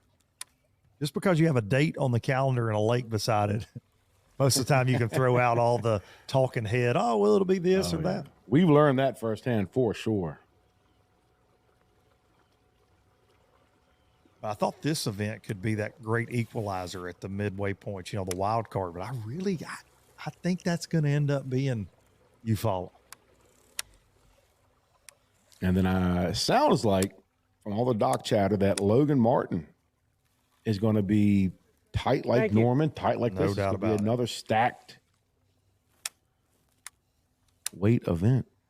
I cover a lot of events at Norman, at Logan Martin with the Alabama Bass Trail, and it is, I think out of 225 teams earlier this spring, we had like 220 limits. It's a lot like Douglas in that you're going to get a bite. Now, that time of year gets a little tougher depending on current flow. Too, without forward-facing sonar, it is going to be an interesting event to end the season with. These 2 guys right here will be in the conversation at Logan Martin. The guy on the left right there has won a lot of hardware on that pond over the years. The guy at the right, his first event there, he did work. He went through that portal, that little tunnel, saw the light on the other side. A lot of anglers in our field have some good history with Logan Martin, the Justin Atkins of the world. He won a Bassmaster Open in that same time frame there just a few years ago. Gerald Swindle cut his teeth on the Coosa River as well. Matt Herron, definitely a Coosa River. Another guy that's won a lot of money on the Coosa River. Will Harkins, our boy, doing the Harkey. Winner of Logan Martin. But kind of sandwiched in between those 2 toughies, potentially interesting events. You got the St. Lawrence River. So everybody's going to be in a good mood. Oh, yeah. Catching 4 and 5 pound smallmouth. See a 9-pounder came out of there the other day? A 9.2, and to have it certified for a state record, the young man would have had to have turned it over to the state. The fish would have died, and he turned it loose. It was part of a 31-pound stringer of smallmouth, a 9.2. We're all looking forward to getting up there. That'll be in July. We've said it every year with the league. Whoever wins Progressive Angler of the Year, whoever wins that shield, you do earn it because you see with the spacing of the schedule, every condition that you can imagine is thrown your way. Different lakes, different patterns. You earn it. You certainly earn it. Absolutely. Now, the shallow water guys are, like the first three, they've had it set up on a tee for them. I will say Santee, Norman, and Douglas have been shallow water centric events. Now, the last three, we shall see.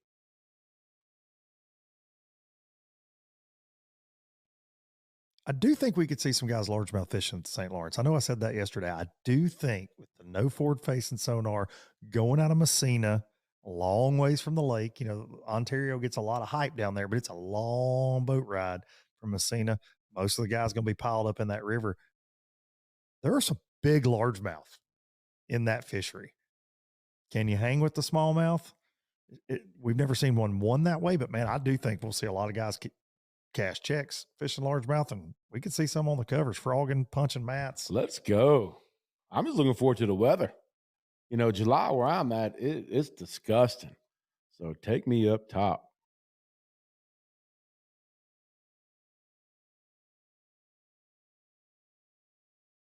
Oh, Welcher hooked up. No, that's not a repeat. A rerun.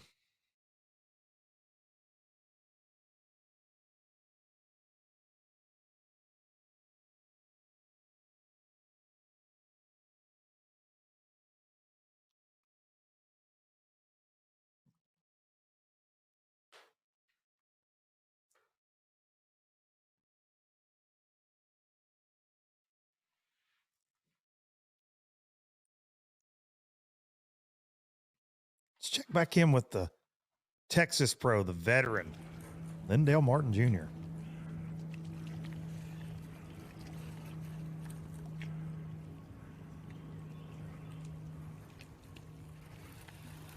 Five-time Bassmaster Classic qualifier. He's fished the FLW Tour and the Bassmaster Tours for many, many, many years. Third year here with us in the NPFL and looking right down at the crosshairs of his best finish. 15th was his best finish coming into this event. And I'd say it's going to be a top 10 for Lindell this week. We've enjoyed spending time with him a lot. And where he's at, Lindell, you have to do it. He might be the one that brings in a 6-pounder. Lindell ain't good enough, but you can.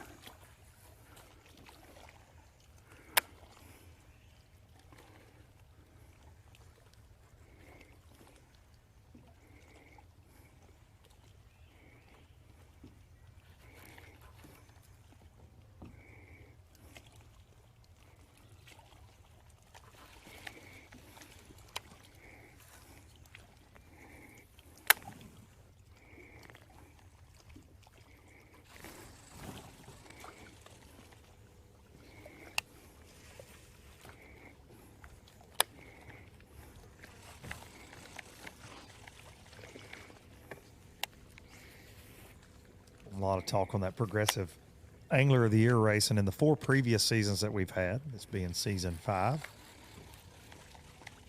no angler that was ranked worse than 6th place has ever slid up there to win that AOY trophy late in the season. So you gotta kind of be in that top 5 range to have a chance to hoist that. I want one of them big fat biscuit eaters. What I want. Oh, I'm in studio. Give me a Lindell bass.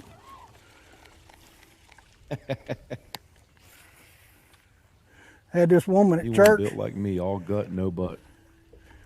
Going out, I talking. Said, honey, you getting where you looking pretty? I said, I'm fat, old man. She said, no, you're not. She said, She said, "You just thick."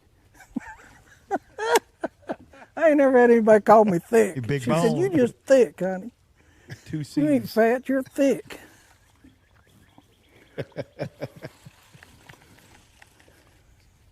Okay, give me a That's splitting thick. hairs.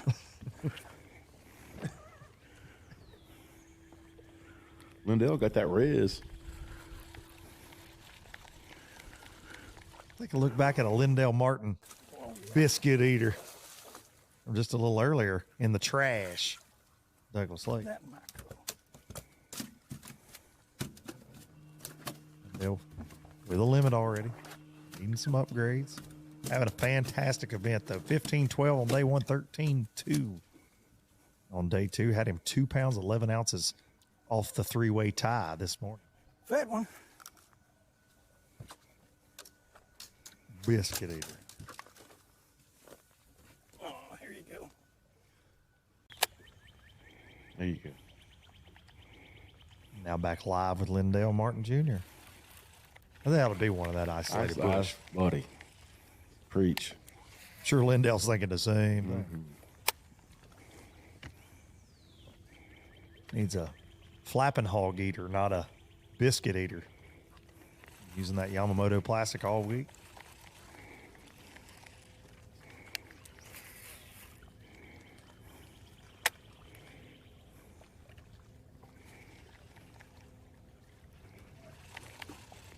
The angler that has led on day two, coming out of day two, headed into Showdown Saturday, has won the last 7 out of 10 NPFL events, but three-way tie yesterday. Anybody's ball game today. Canterbury was technically your official leader due to the tiebreaker. 3 anglers with 31-9 yesterday.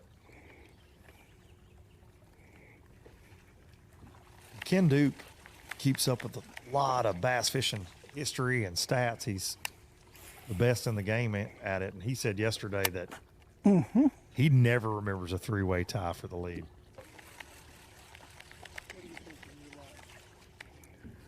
Oh, Lord.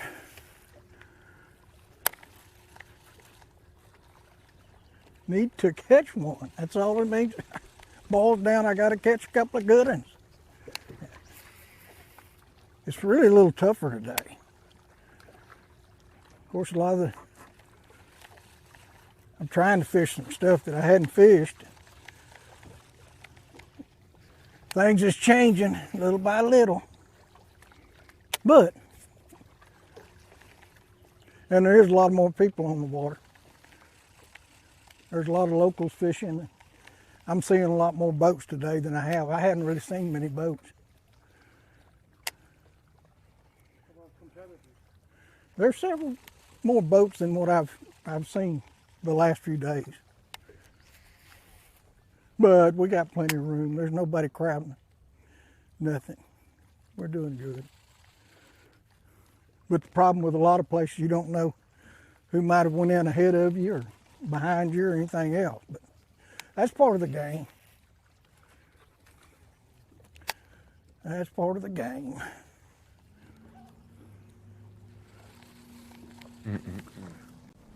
See, there's one right there. Quad box. Kales is putting on the scales right now. Kales with a coal, looks like maybe. He's really abandoned his primary deal, searching new water. We're seeing Canterbury do that as well today. But the sun's coming out. We got a little bit of a breeze. It ought to start positioning the fish a little better.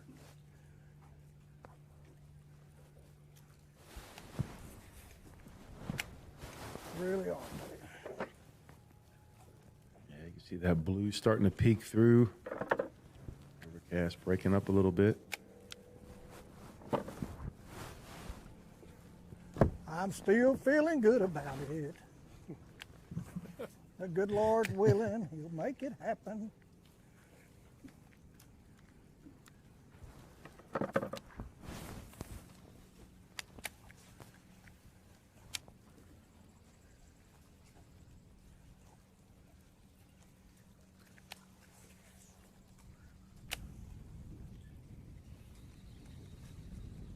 I'm not just saying this because I want to go deer hunting with Lindell.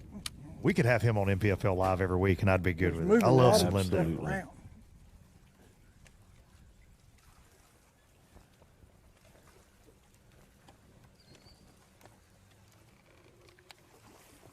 Man's got a deer or 3 in South Texas.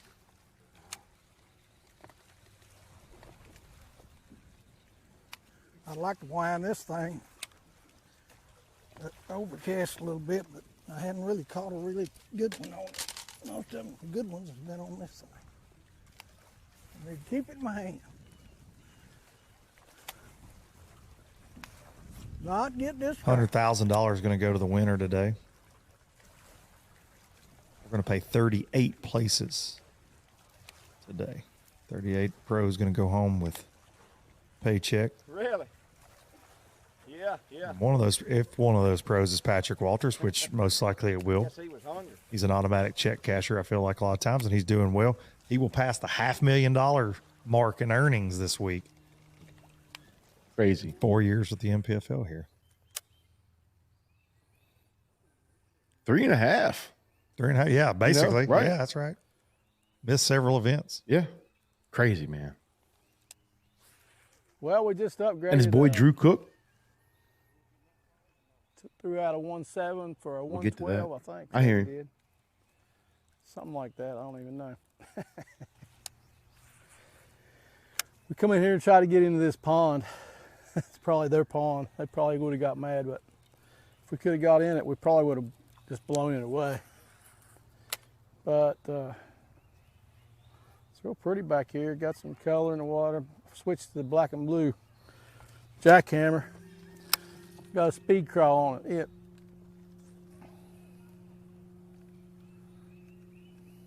He'll give you the goods. He'll give you the Not breakdown. the kind of fish we needed, on the but tackle it he's was a using. 5-ounce upgrade, I think.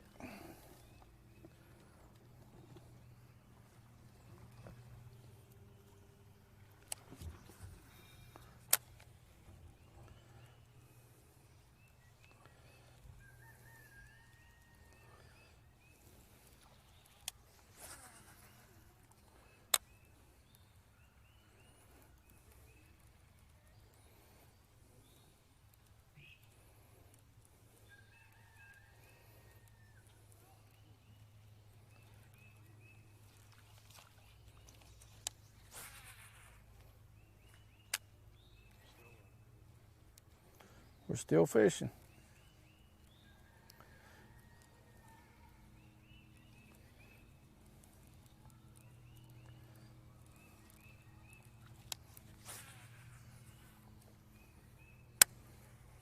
Getting ready to catch one right here. I'm gonna call it.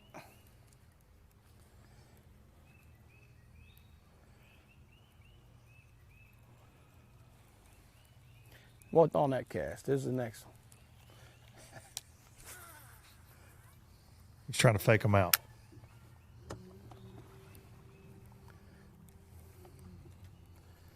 Tim weighed a 5.2 on day one.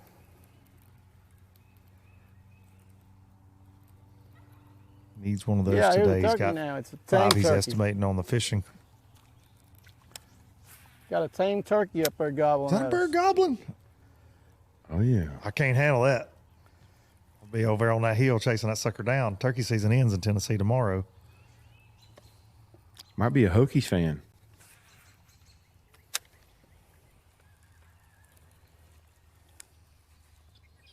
Dual box with Timmy Kales and Kyle Welcher. Tim says he's got 9 pounds, 10 ounces unofficially. He's got a 310 and a 3 in the box. 2 of the right ones, but 3. He's calling in that 1 to 1.5 pound range. Water must be falling because I went right through here the other day.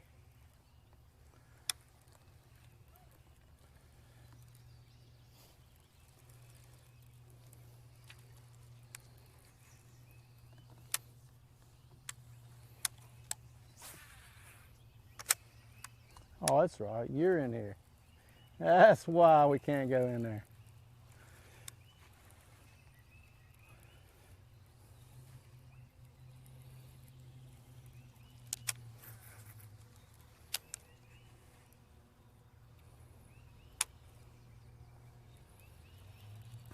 saying there's a pond back in there he's wanting to sneak into. Dude, lock the hubs and dump the clutch. Get up in it, son. Jungle cruise it. Let's go.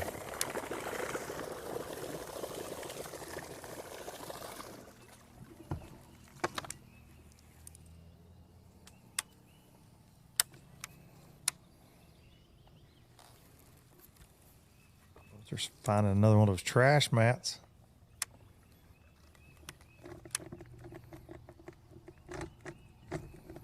Still not going.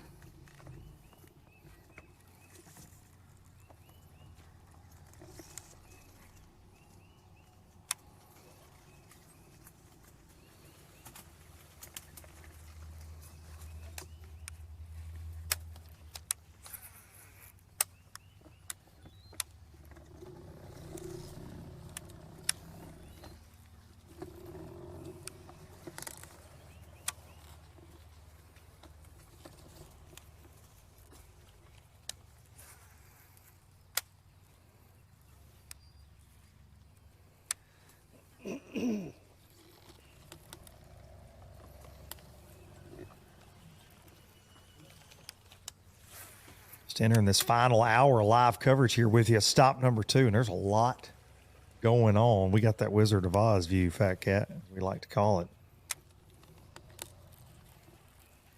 We thought we hit a little midday lull. That catch track powered by Fishing Chaos is lighting up right now, folks.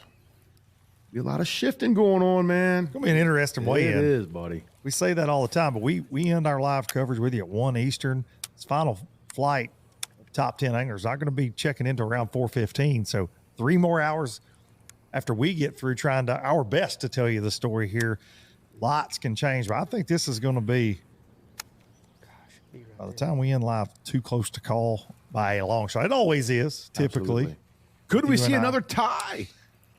Yes. Like we did it Yes. follow with Will Harkins and Luis Fernandez, when Luis Fernandez won. That would be something else. 3 pros knotted up.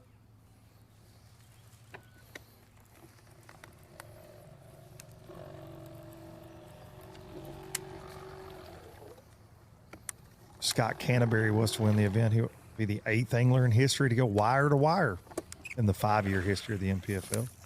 Doesn't happen a lot.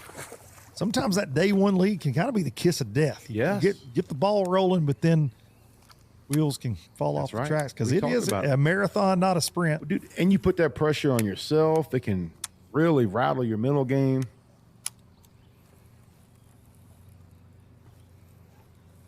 Speaking of the Canterbury Crunch himself, let's check back in the Alabama Pro. Well, this is a lot of the stuff that I ran the first day.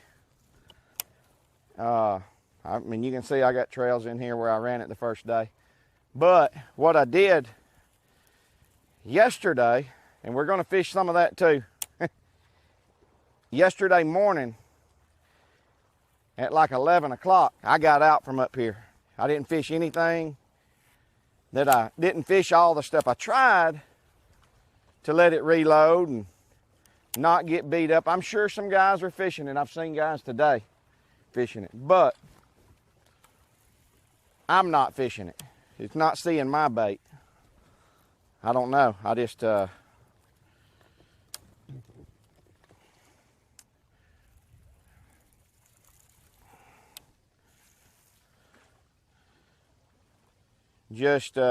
tried to let it rest a little bit, and I hopefully I can go back to where I caught one or lost that one yesterday and catch. I mean, you know, you might catch that same fish. It was a good one yesterday in that one pocket, so that one helped a bunch. Now then, I got 3 that I wouldn't mind weighing. 3 that, you know, definitely could weigh in.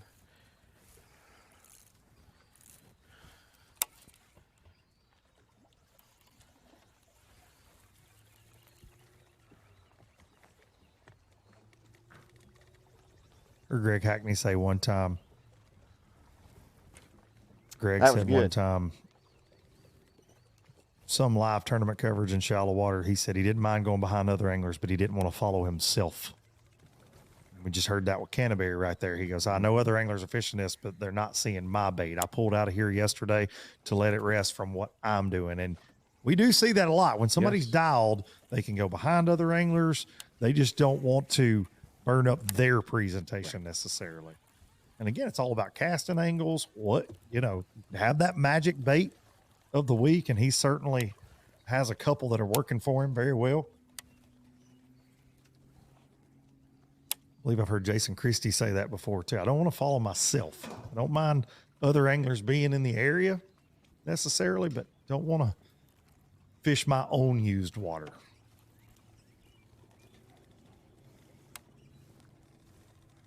I would love to go down that sliding board right now, though. Let's go.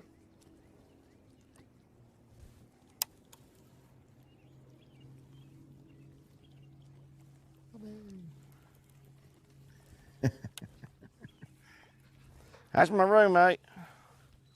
Oh, who was that? Suggs.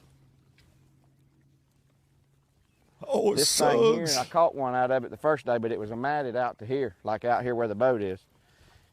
When it gets messed up like this, I mean, I don't know, the fish move, which can be good, especially as much as they're getting fished. I mean, that fish over there could have definitely been under this mat for a couple of hours and nobody could get to it, you know, so. The fish you gotta find.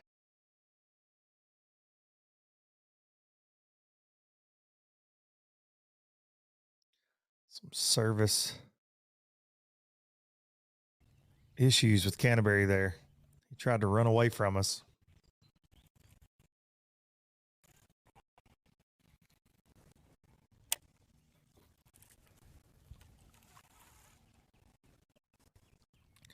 Let's take a look at that last fish catch he was talking about. Certainly helped. They gave him his third fish that he wouldn't mind taking back to the city of Dandridge. Get in here.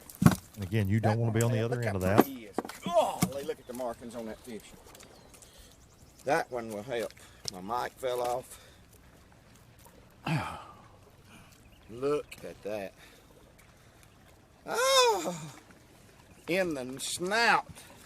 I mean, I'm happy with the cloud cover. Sound like Marcel Ledbetter. You know, out, Scott. The weather shoulders. Yes. It's something that some healthier we fish, can't man. control ever. So I try not to let that, we got to fish the conditions, obviously. But I try not to let that bother me either way. 212. That'll get rid of that green. That's a good cull there. Big upgrade for Scott. We lost service with Scott, so now we're back live with Kyle Welcher. Again, if you're just tuning in here in this last hour, we kicked things off with a bang with Scott Canterbury with a 5-pounder first thing, then a 3-pounder right behind that. He's had a slower day since as far as quality. That's the best fish we've seen him catch, but he does have a limit. And based off of our Fish and Chaos catch track, he has the lead. He's estimating he's got 14 pounds, 13 ounces right now. And to go with a 17.6 and a 14.3, that's got him at 46.6 unofficially for 3 days. Welcher's in second with 44.1 unofficially, but Welcher is saying he has 12.5 pounds. And typically, with Welcher being the poker player he is, holds those cards close to the vest. We think he's got more weight than that. And Fat Cat, if he's got a couple more pounds, which we think he probably does, be dang close to a tie. Yeah, he's right definitely now. going to wait till the river before he goes all in. No doubt.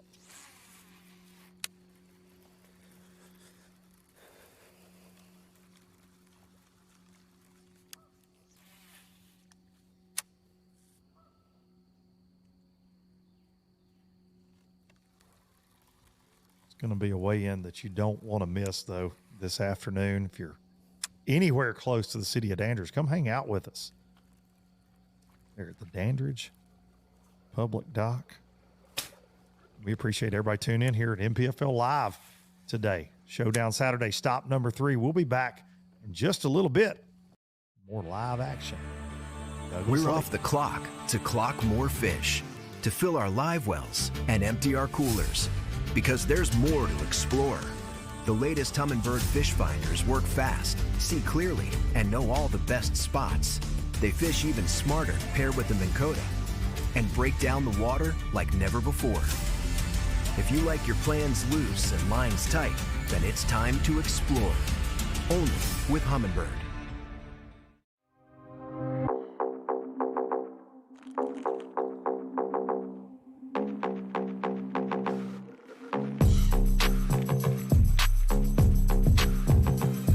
What's going on, guys? Knox Hit here with Bass Mooch Fishing, and today we have released the Shovel Tail 4.25. This is our new bladed jig trailer that has flat sides, shovel tail, and what those flat sides do is it allows your bladed jig to track and hunt.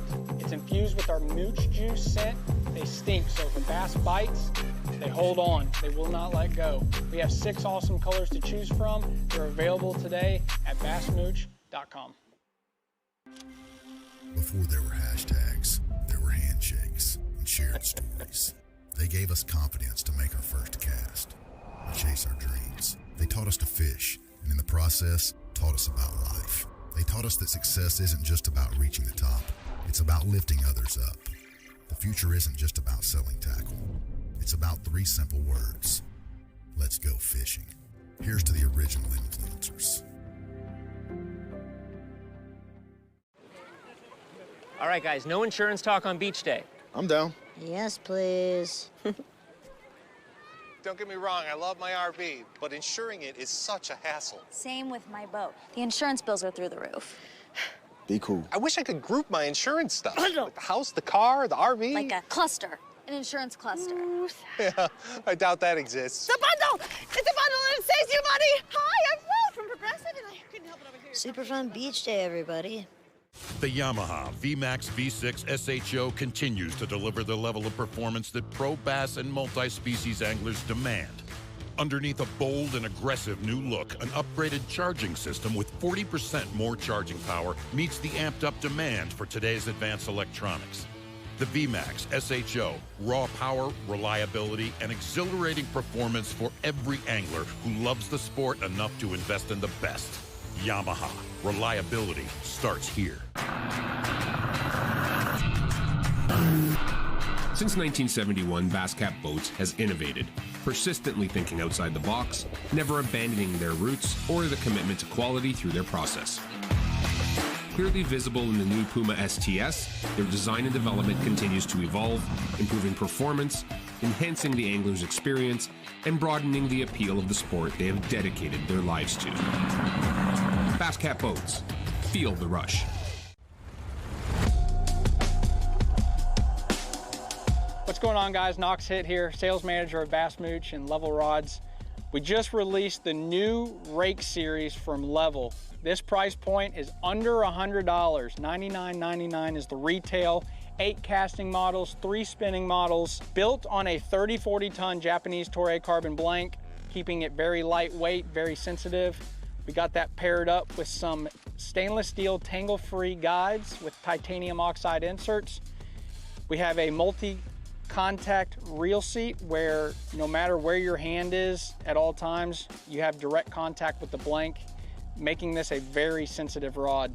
We have 8 casting models, 3 spinning models. Get yours today at levelrods.com or bassmooch.com.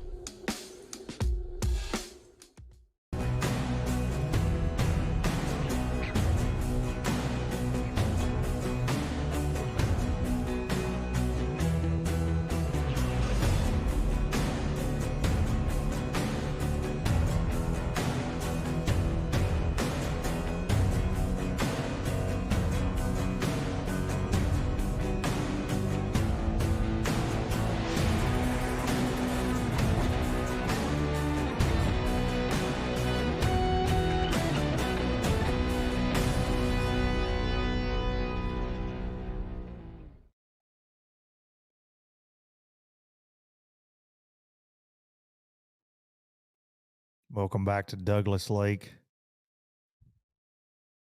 Just buried in those Smoky Mountains right there. And look at the Basscat Contingency Program. All of our anglers running around in Bass Cats are not only feeling the rush, they're feeling their chance to win a lot of money. If you win an NPFL event this year, $20,000 coming from the league to a Bass Cat owner. But if an angler with a Bass Cat does not win the event, we're going to pay $7,500 to folks from Bass Cat to the highest finisher. Hunter Sales, the Tennessee pro, won that at Lake Norman. So definitely pays to be in a Bass Cat. And not only is it a beautiful boat, some of the prettiest boats out here, Fat Cat, on the trail are Bass Cats, but $7,500, nothing to sneeze at right there. So the exclusive boat of the National Professional Fishing League, Bass Cat boats. Feel the rush. There's a look at that Bass Cat leaderboard. Nick Brown on top of things. Hunter Bogman trying to win that $7,500. Hank Cherry, Will Fletcher, Cole Harris, Jason Wilson, Mike Como, Scott Suggs, Andrew Upshaw, and Jordan Osborne. Rounding out that tournament within a tournament, the Bass Cat contingency, top 10 right there. And now we are back live with the guy trying to go wire to wire. Even though it was a three-way tie, he was your official day 2 leader based on the tiebreaker, biggest stringer, which was 17-6 that he brought in on day 1.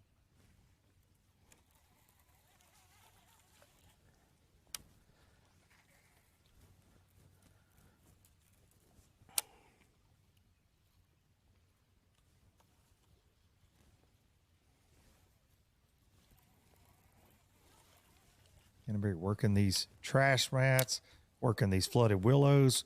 We've also seen him every morning start in a marina, round a shad spawn, swimming a white jig.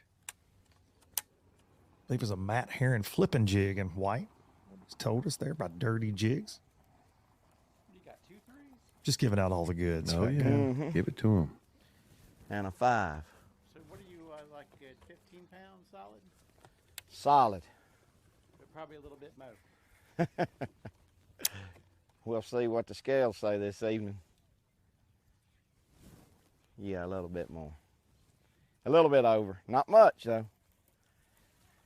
I mean, anything, heck, I had 17 something the first day, so I know they can catch them.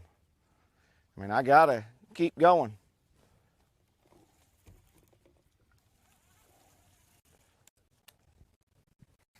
While we were away on a commercial break, Canterbury was biggin', putting another one in the box. Biggin'.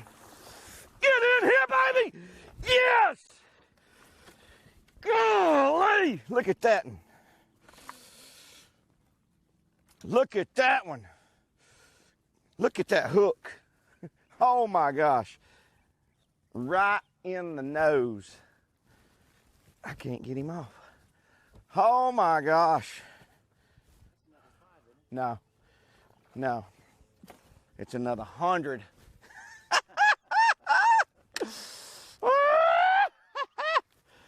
Woo, look at that one. What a pretty fish. Oh my gosh.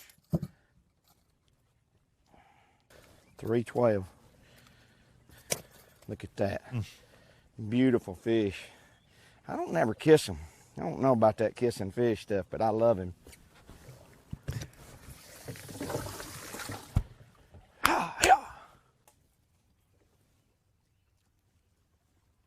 Good stuff right there, Scott Canterbury. Man, another one like that he needs to learn. Unbelievable few minutes. Old Rocky I fished Top. a lot of this stuff in practice, and then I rode around and marked a lot of other stuff.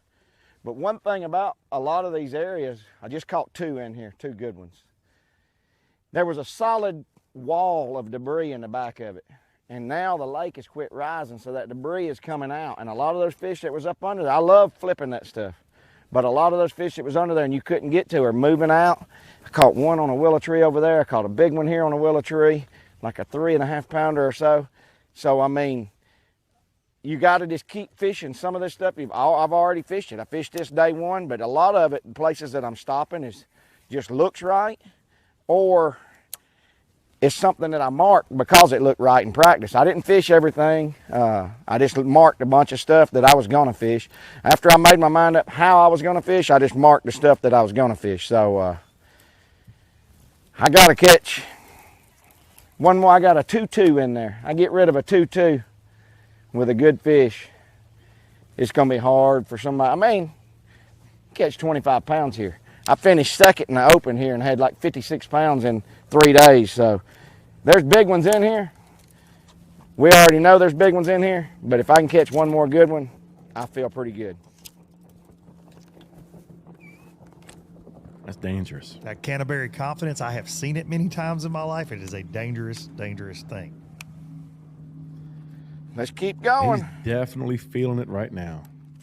But when you find a pattern, man, and when you start putting it together after 3 days and every decision you make turns out to be the right one, and we heard it from Welcher today. Those fish have been up in that flooded stuff, and they're kind of coming out. Some of that stuff's breaking up a little bit, and he just figured out something a little different with the willow tree bite, sounds like. He's going to make a move. We started our day with Welcher, just fish catch after fish catch after fish catch. We saw him with a big loss, though. Lost a kicker, and Scott has that 5-pounder that he's been looking for all week. Now he has a 312 we've seen. He's got a couple other 3-pounders, and his smallest fish is a 2-2.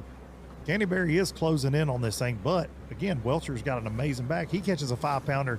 Mercy me. I mean, knotted up. I don't know. They left knotted up. This could be tied. A good old-fashioned Tennessee tussle. No doubt about at that. the weigh-in today.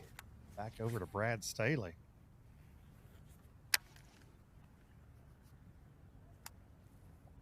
Brad Staley giving us some good stuff today, fishing around that Dandridge boat dock, and looks like he's made a move now to some other boat docks. Fat Cat, we got to give a shout out. Some celebrities mixing it up in the comments on YouTube right now. Host of Fishing University, Ben Ballou. Hey. And the one and only Dude Let's Fish, Shannon Wheeler. Hey now. In the comments, just going ham. Do it, boys. The Fat Rascals in the house. Fat Rascals in the house. I want to know when Ben Ballou's going to fish the NPFL. It was like 6 boats started. His father-in-law, Charlie Ingram, used to mix it up, bring it. Just to let everybody get out of there and then went back Benny over there. Ballou. Yesterday there was like probably 7 or 8 boats in here. There's a bunch of fish caught out here. Canterbury started over there. I don't know if that's where he caught them at or not, but that's where he started at yesterday. Who was you with yesterday? Buddy Gross, yeah.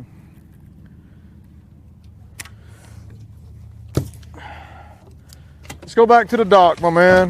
That's the only chance I feel like I got is on that damn dock.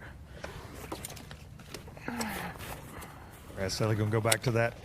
Yeah, well, he goes back Dandridge to that boat dock. Everybody else used to go buy some of those hats. Go buy some NPFL merch and use that code to get 20% off the entire store. Do it now. Support the I got NPFL. 2. You're more than welcome to one if you want. Let's head back over Daily to boat West Virginia Pro beaching. Tim Kales.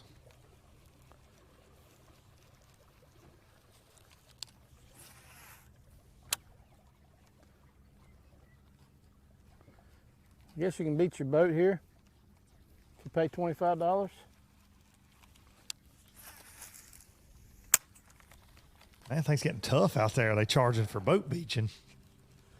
It's wild.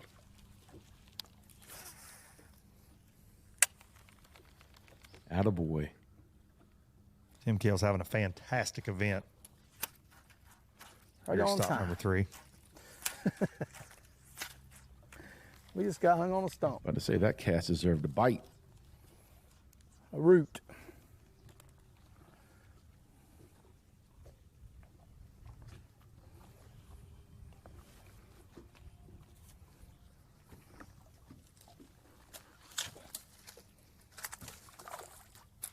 From the root to the tree limb.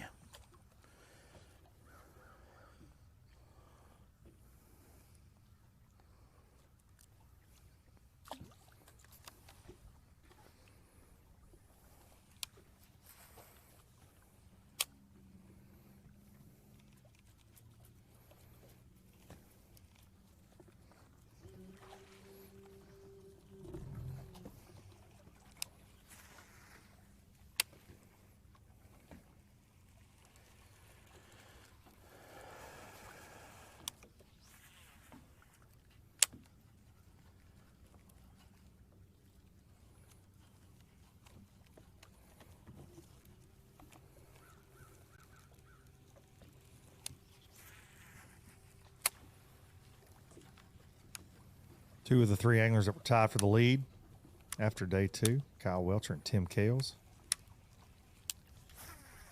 If you missed the first couple of hours of NPFL Live this morning, Kyle put on an absolute flipping and frogging clinic. Has just struggled to get one of those 4+ pounders, and he did have one on a frog. He was completely devastated when he lost it. Matter of fact, he said that could have been the game over fish right there. Yes, he did. Because he's got great quality in the box, but like we said with Canterbury, Canterbury has not seen a fish over 4 pounds all week, and he has a 5-pounder in the boat. And the ones Canterbury's been catching look healthier. Thicker. They thicker. That's like Lindell said, they thick. They thick. Yeah, they certainly do, man. Biscuit eaters. Actually been gorging on them shad or whatever the case may be, but definitely look a little thicker. They are built different than these river fish. It does look like that for sure. When you side by side, Absolutely. they're a little bit different. Kyle has gone through a lot of cookie cutters today. So is Tim Kales. Dude, also one thing very unique about this event, so many fish being caught with those black markings. So many of them. And coming in here, I thought smallmouth.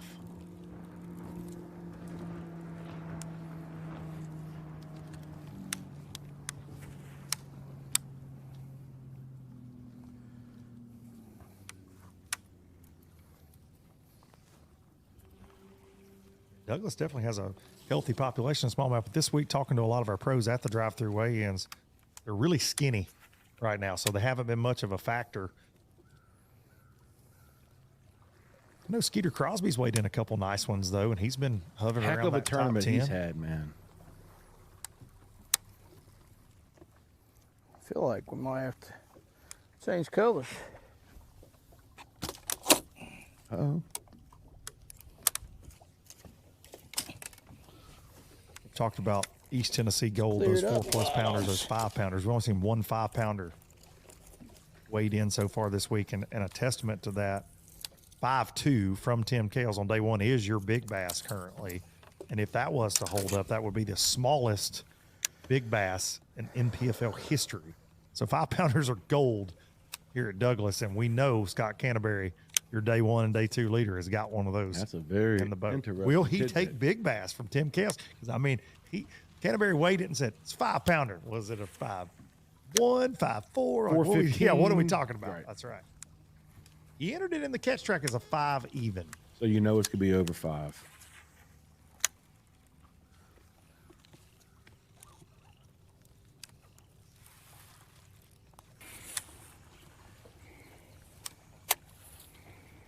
From our dual box, let's check back in with the Texas Pro, Lindell Martin Jr. 71 years young, and he's been bringing it on NPFL Live for the last 2 days. Good stuff. Love us some Lindell.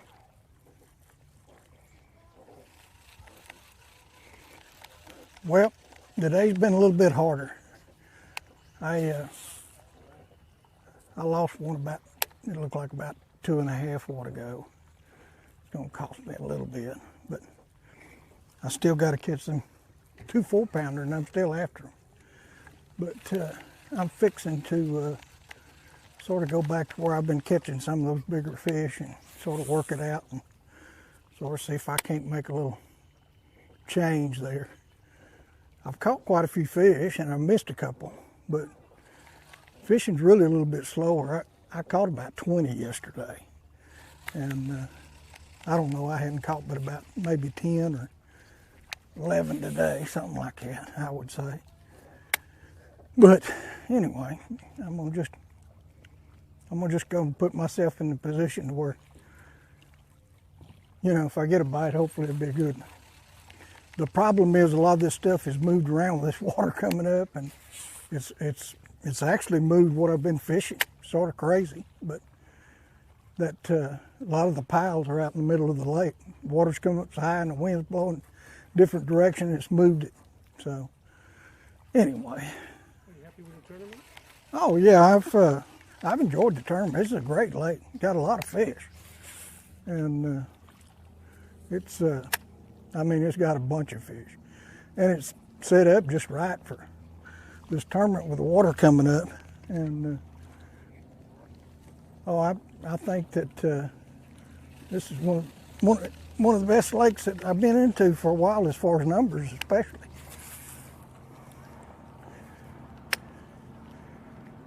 And I've just got to take and make it happen. But I'm not going to give up. We still got plenty of time. Dad, go 1, 2, 3. I got 4 hours. So, ain't a lot can happen in 4 hours. And really, this last part of the day is when I've been having some of my best bites too. So, we've got a few more boats moving around some of the places that I've been fishing, but that's part of the game. Part of the game.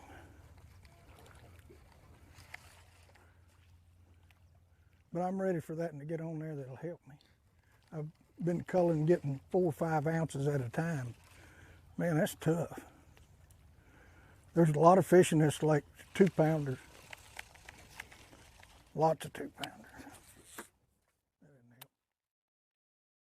Like Lindell said, been doing a lot of culling, a lot of catching. Douglas is a good time to go phenomenal live, fishery. boys. It's been showing out on Showdown Saturday. I like it.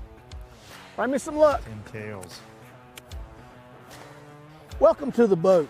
Another thing too, you don't know where one's going to swim up to. Number 5. Hey, bro, you bring good luck, man. Right, Staley. One more cast, I'm done. Staying pretty close to home, Fat Cat, right Yes, there at he the is. Dandridge boat dock. Lindell Martin Jr. That Michael. That trash that he loves to fish. Catching gold. Get up in here. Canterbury. Having that, a boys. heck of a day here. A good one there. Saturday. Not the numbers we've seen with Welcher, but he's got the quality on his side. Without a doubt. And that ever so important momentum. Man, Welcher Biggin. is a hard force to Biggin. reckon with. Get in here, baby! Yes! Look at that hook. Oh my God. Enough said. Right there. Beautiful fish. I don't never kiss him. All right. I don't know about We're going that to take a kissing quick fish commercial stuff, but break. I love him.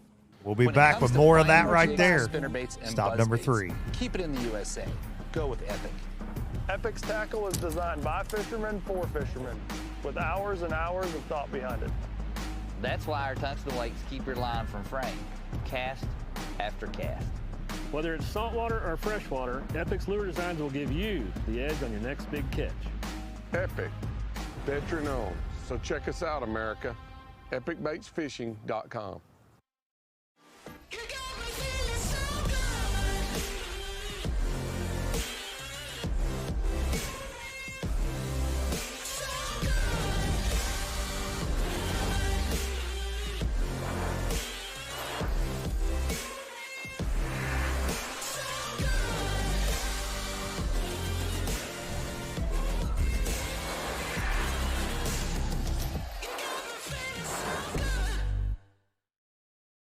The Yamaha VMAX V6 SHO continues to deliver the level of performance that pro bass and multi-species anglers demand. Underneath a bold and aggressive new look, an upgraded charging system with 40% more charging power meets the amped-up demand for today's advanced electronics. The VMAX SHO, raw power, reliability, and exhilarating performance for every angler who loves the sport enough to invest in the best. Yamaha, reliability starts here. The newest addition to the Basscat STS family is here. Introducing the Caracal STS, showcasing aggressive styling, paired with enhanced performance and a continued dedication to raising the bar. Measuring in at 20 feet 2 inches with an ultra-wide 96-inch beam and rated for a 250 to 300 horsepower engine, the Caracal STS boasts agility and speed and is finished with premium features to satisfy any angler. Basscat boats. Feel the rush. Epic only gives you one shot. So come armed with the Quest series. Minn Kota's toughest motors yet. Go where the fish are worth the fight. Where chaos is the cost of entry. Where the highlight reels happen. Motors that never let up, so you're never let down. The bigger the question marks, the better the quest.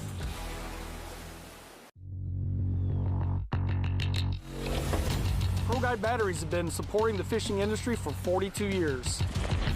The future of fishing is lithium batteries. Pro Guide Batteries has joined the lithium world. Get all-day reliability with lithium Pro Guide batteries.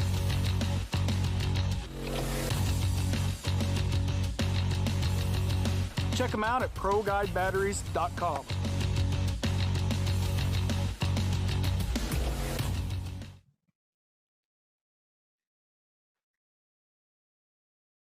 Beautiful Douglas Lake, Jefferson County, Tennessee, for stop 3 of this 2025 season here in the National Professional Fishing League, presented by Progressive. Progressive is that title sponsor on that Angler of the Year race, which is one of the most coveted titles in any tournament trails, that Angler of the Year trophy. In our case, that Golden Shield, because it rewards consistency over 6 events on 6 very different fisheries. And Greg Hackney, coming into this event after the first 2, was in the lead. A slim 1-point margin over Patrick Walters. Kyle Welcher there in third. Caleb Koopfall and Drew Cook rounding out your top 5. But this will look a little different after this event, this midway point in the season. We do believe Kyle Welcher will most likely be in charge of this by a few points once we head to Eufaula, Oklahoma for stop number 4. Hank Cherry, Corey Casey, Bill Lowen, Shane LaHue, Jason Burrows rounding out your Progressive Angler of the Year standings again after Lake Norman. So this is Santee, Cooper, and Lake Norman combined. A beautiful look here. Smoky Mountain sunrise that has greeted our anglers every single morning here in Dandridge, Tennessee. And I believe Brad Staley is going to buy a house in Dandridge. If he wants to win this thing, he might set up shop right here on this point. That's a man that knows a thing or two about some floating docks. Carolina boys fished around a dock or two himself. Well, we got a little bit of sun. Sun peeked through a little bit, so it's got a little brighter. I really don't have anything else to go do that I feel like I can catch a 3-pounder. This is it. So we're gonna sit here and wait them out. we went and done some other stuff, caught a fish, and I did that the last 2 days. I would go do other stuff, trying to get us a better quality fish, and this is it. This is all I got to catch a good one. So maybe all these waves will get everything going. If I can get a bait under there. He's got some company today. Nothing easier than skipping a buzzbait in a 2-foot boat wake chop. There you go. I normally least to cuss words in my boat, so I've heard, allegedly. We said earlier those pontoons are going to start rolling in there to that Dandridge. Sure. The other problem is going to be, like, you got a lot of pleasure boaters putting in, so this is going to it's going to get rough, and it's hard to do this once it gets rough.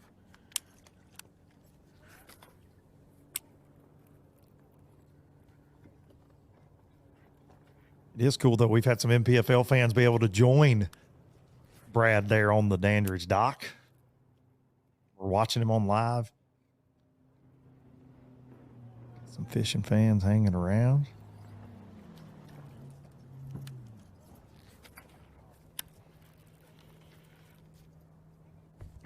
That Bobby, Floyd, and Terrence up there. Oh, you know it. Margaret, Ethel.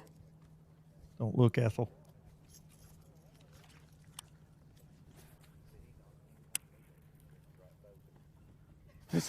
My boat up here Monday, or first day of practice Sunday, my trolling motor didn't work. So I went back to North Carolina and got a backup boat. Oh, that's right. I remember seeing that on social. A crazy week for Brad.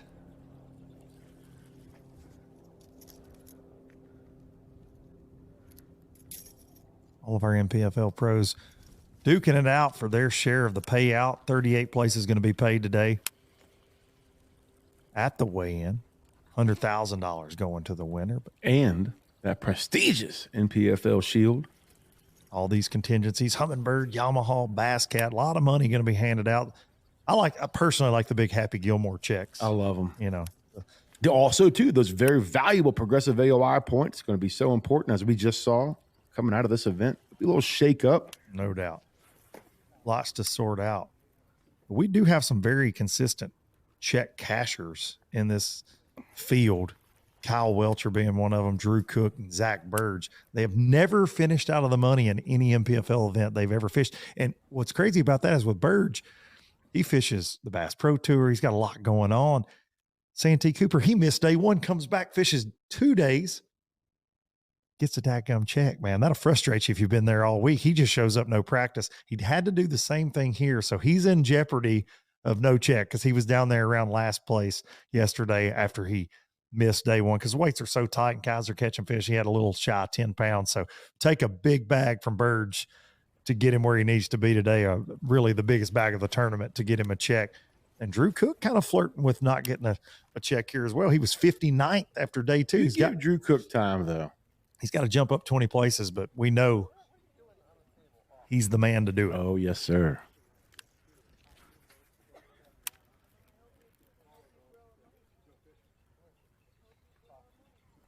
Those progressive AOY standings, as we mentioned, we showed you the official standings after 2 days, but if the tournament had ended yesterday, Welcher would be in command about 11 points. Patrick Walters would be in second. Greg Hackney falling to third. Caleb Kufall in fourth. Bill Lowen, Brandon Cobb, Hunter Sales, Jason Christie, Gerald Swindle moving into the top 10. Scott Canterbury would be in 10th place. Canterbury, a former Elite Series Angler of the Year on the Bassmaster side of things. Gerald Swindle, former Elite Series Angler of the Year. Greg Hackney, a former AOI. Kyle Welcher, a former Angler of the Year with us and with Bassmaster. So that's a tough crowd. Pretty good, Gap. not great. Absolutely. We've got a solid bag. We're at that point in the day where you're wondering if you need to change.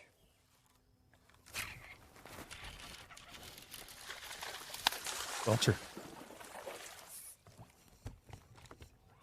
Uh-oh. Caught that same fish this morning. Will it help? Oh, what? Bird nested. The markings. He's in that same stretch he started on. We're at that point where we're trying to decide if we need to stay or go.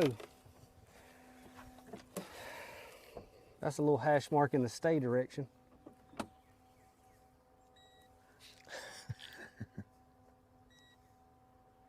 Know when to hold him, when to fold him, Fat Cat. Right. I think he'll cool. He's got that poker face on. Yeah, he'll cool.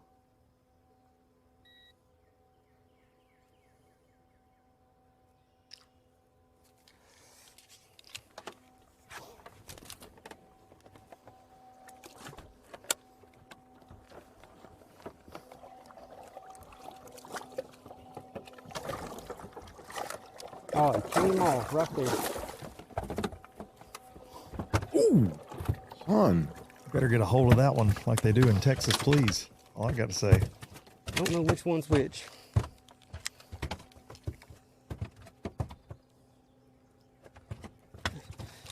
That's the bigger one. Pandemonium on the Welcher boat. If he still weighs the same.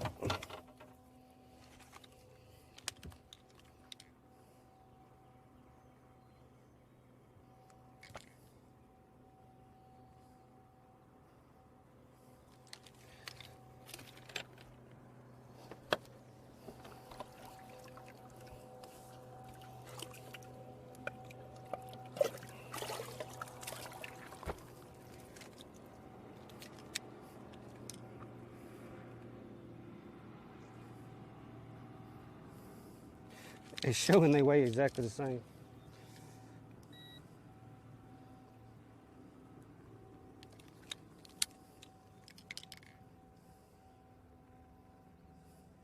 Cullen, the most crucial thing you can do in a tight tournament. We had a couple anglers come through, said, man, I made the wrong call today, grabbed the wrong fish. Costly mistake when the weights are knotted up like they have been this week. And it's so cliche, every cat.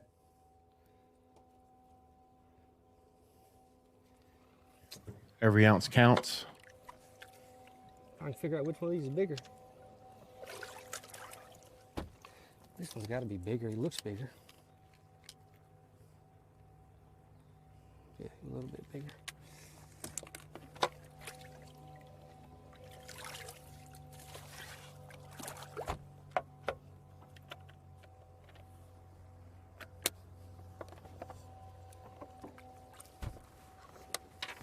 Whenever I swung him, I was trying to let a little bit of line out, and I let a lot of line out, and I bird nest my stuff. Got a little cluster going on now.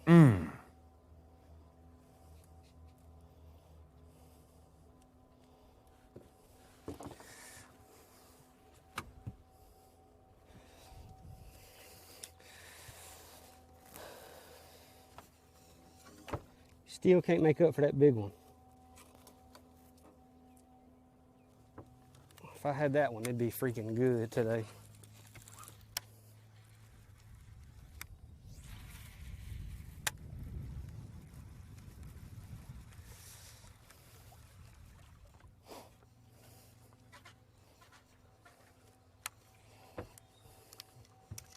Let's go, son. Let's get it. I couldn't tell which one was smaller. Scales weigh a little different in the mornings. And I done let it get hot. Can't see it. I did not catch that fish this morning. That one was a 1/4 pound bigger than that one from this morning. God, that gets me fired up. 7.6 heavy, chaotic flipping rod. 4-aught Gamakatsu G-Power and a Bronco bug. That's hard to beat right here. If you like bass fishing, you like doing this right here. Amen. Now that the waters came down, they're set up how they set up at my house. Your day and how you think this tournament's going to play out. I'll cue you here when we're live.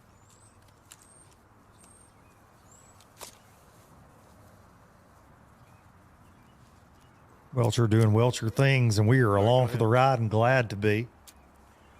Well, we went up the river and that didn't really work out so well. So we're back down. Well, we've done all the damage the last 2 days, 2.5 days really. Maybe we can figure out how to catch these fish midday. I feel like we're still going to be 4 or 5 pounds short if we don't. So we need to be figuring something out here.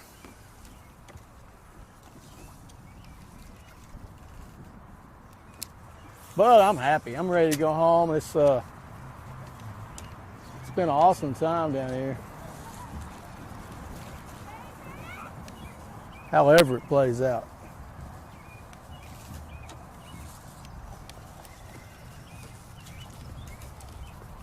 Win, lose, or draw. We're going to throw a wacky Cinco around a little bit for Mike Hall. My buddy Mike, he likes that Cinco. Unless we hang it up and break it off, then I'm just going to throw it away. Shout out Mike Hall. Why is it always got to bounce up on there? Sorry, Mike. I'm done. Short-lived shout out. Maybe it's somebody's telling me to throw my chatterbait.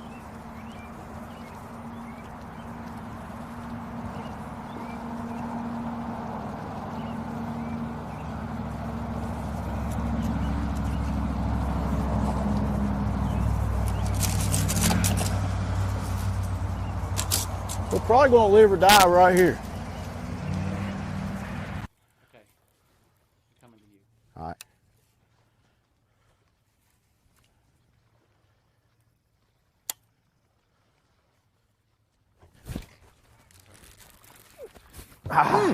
Well, I thought that was going to be a big and one. we're live.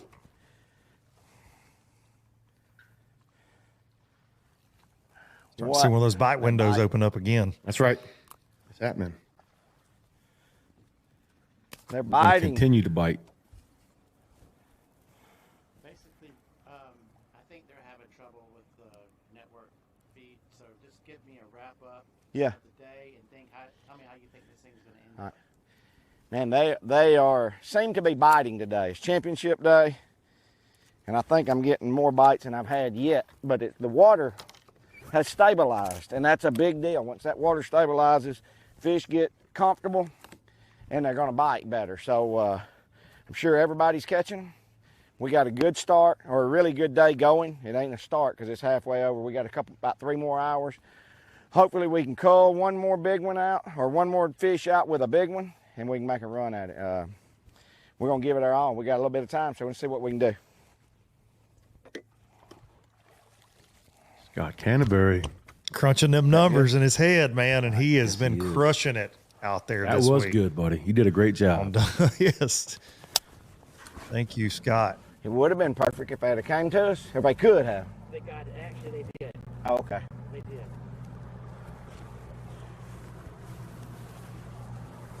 All right, we're gonna work our way back.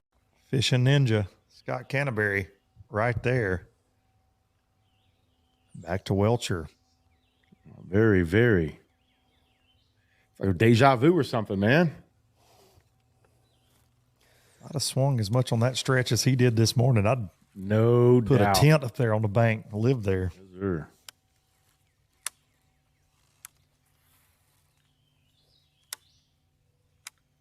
You got Lindell Martin Jr. telling us the water's still rising in his area. You got Canterbury saying, man, it's finally stabilizing. Of course, on that bottom end of the lake, that lower end down towards the Douglas Dam. And then you got Welchore said it's kind of falling out a little bit.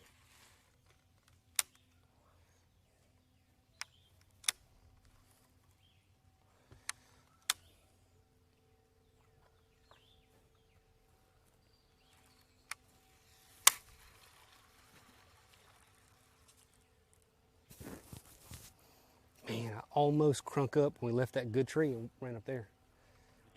I almost did. But I remembered that tree in that mouth. Come on, baby. We need a freaking big one.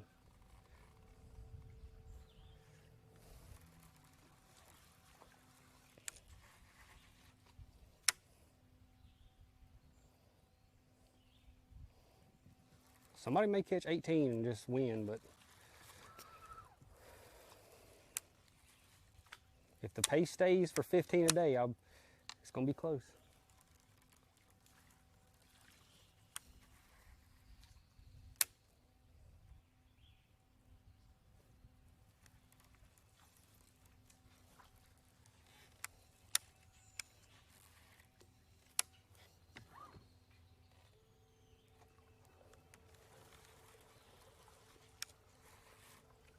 Knew that 4-pounder hurt him this morning, and you got to feel like, again, he's 1 4 or 5 pound bite away from this thing being super, super close. It's already very close here as we are winding down this live coverage on Showdown Saturday, stop number 3 here at Douglas Lake. It is a very, I just breathe. It's been tense in here all morning. Gosh. Fish catches. I can't imagine what those guys are going through out there, because it has been, you catch them one day and you don't catch them the second day. We've seen a lot of, other than about 5 anglers, it's kind of been a merry-go-round, so to speak, in the check line in the top 10. But these guys that we're watching today have figured it out the best, obviously. But Kyle Welchore thinking, man, I got 14 to 15 in the box. I may have this thing.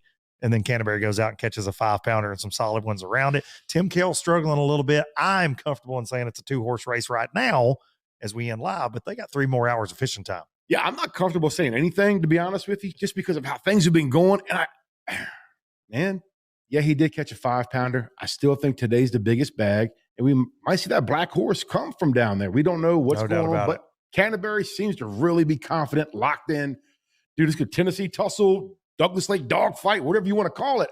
Dude, when Big Al drops the boom, it's going to be wild today at Dandridge Boat Ramp. Yeah, if you're anywhere near the area, be sure to come out, because these unofficial standings we're going to take a look at will become very official at that drive-through weigh-in. Scott Canterbury on top right now. You could see, he says unofficially, he's got 16.5. He is really putting together a heck of an afternoon. After a fast start, but then he had a lull, caught a couple really nice fish, and then took him a little bit to kind of get his footing. But, man, Canterbury got back on the gas fast this afternoon with Kyle Welchore trying to run him down. Kyle saying he's got 13.2. We think Kyle's somewhere in the neighborhood of 15 pounds, maybe even.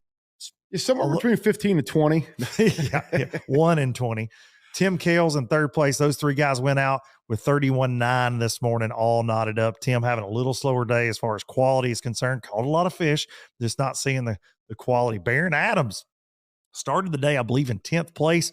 4th place unofficially right now. Brandon Cobb making waves today with 14 pounds, having a great event, trying to bookend it with, started with a little over 15 pounds, a little slower yesterday, but then look, 14 even today. Caleb Kufal, huge jump yesterday. Absolutely. 35th to 8th, and now he's in 6th place. Tavin Napier, Brad Staley, Skeeter Crosby, and Nick Brown rounding out that unofficial top 10. The Tennessee boy from Carson Newman right here where we're broadcasting from, Hunter Sales in 11th. John Cox, Jason Christie, Wes Logan, DW, David Williams, Cody Bird, Todd Alton, Hank Cherry, Justin Atkins, Derek Latonin right there, rounding out your unofficial top 20. I like to see my boy Atkins in there. He was stressing, man. He's been in the check cut, and he goes, I just wish it was a little easier, man. I don't know.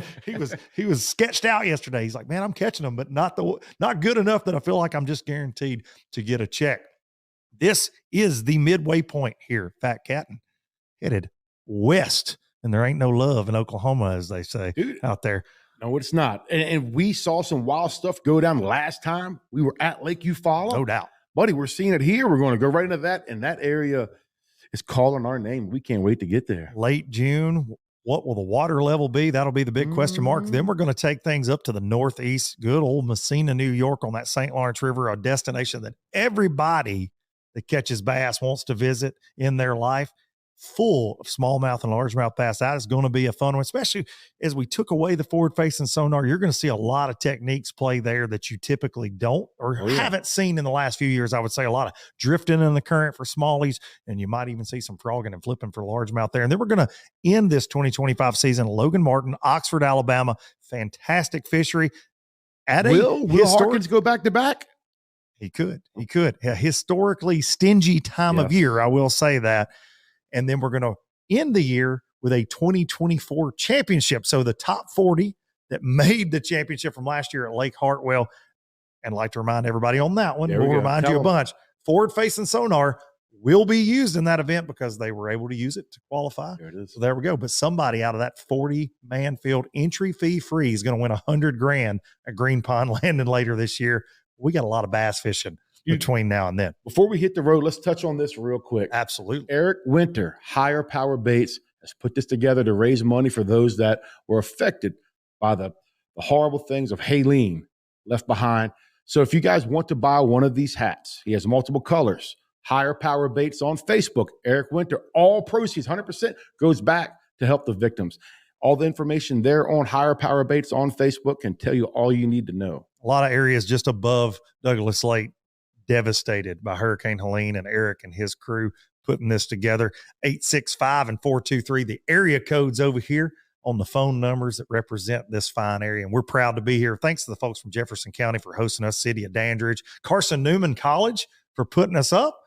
And we're going to take a look at some of the fish catches for today. We'll see y'all at the weigh-in. Get in here. That one will help. Look up. Oh, in the snout.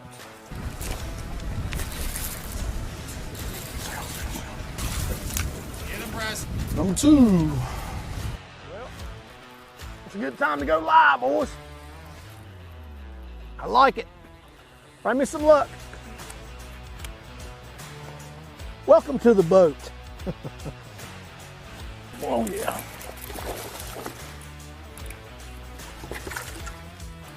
That mackerel. Oh, here you go. That's a big one. Big one. Boom! Boom! That's the biggest one I've hooked yet, baby. Thank you, Lord. Holy cow. That's a game changer. That's the one I've been looking for all week.